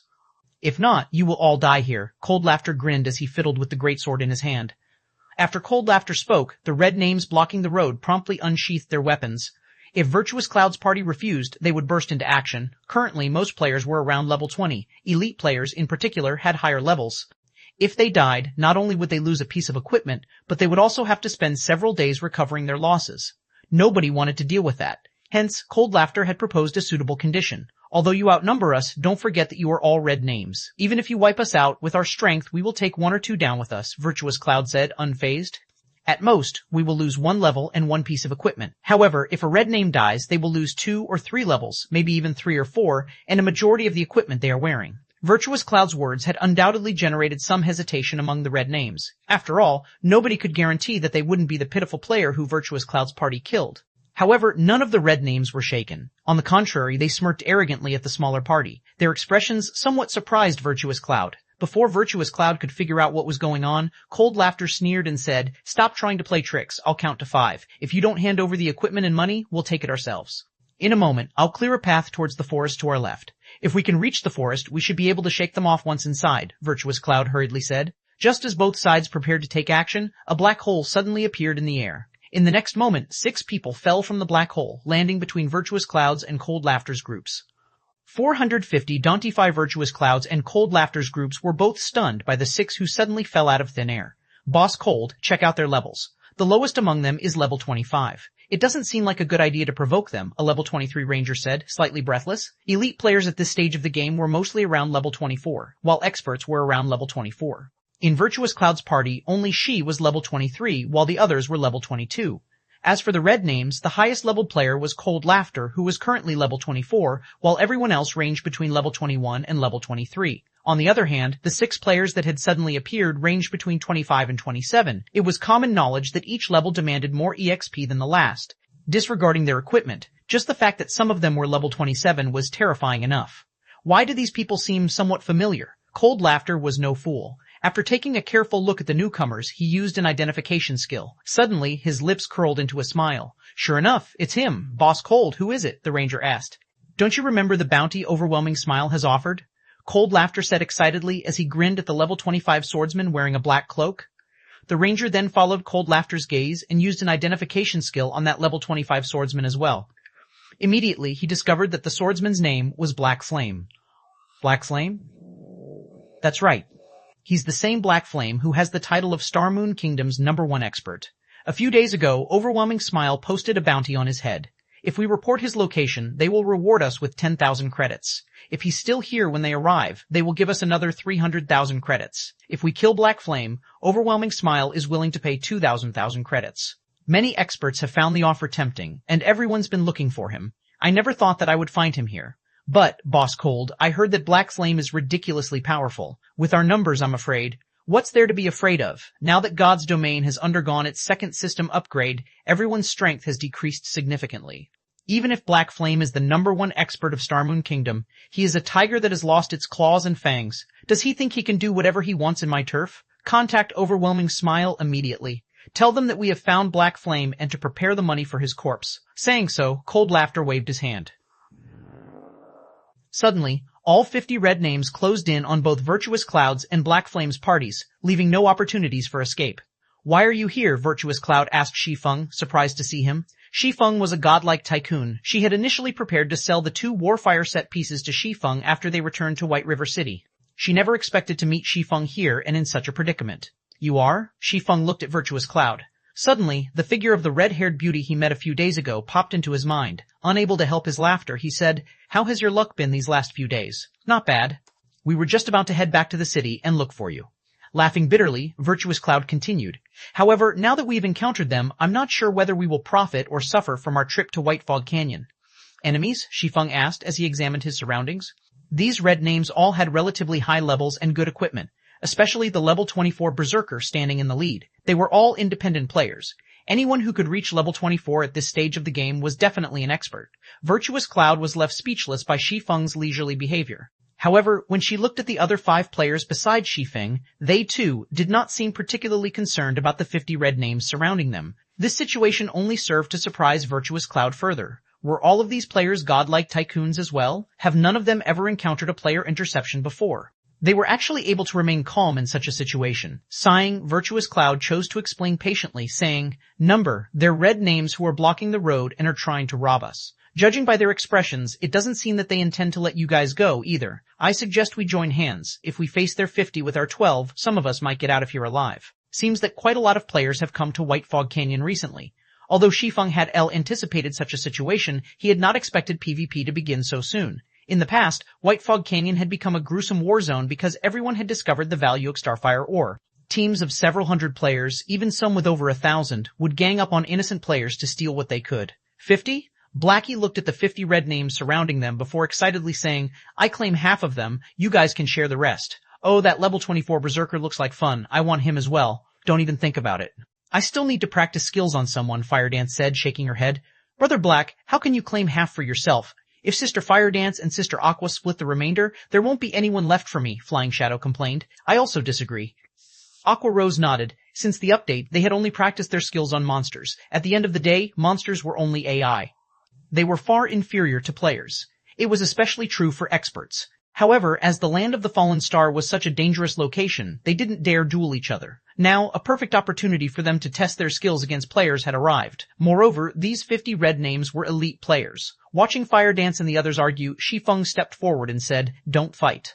Use your strength to compete. You will only have yourself to blame if you're not strong enough." Contempt filled Virtuous Cloud's heart as she watched the team bicker. What did these people consider the surrounding red names? Monsters to be easily slaughtered? In such a crucial moment, they still had the gall to joke around.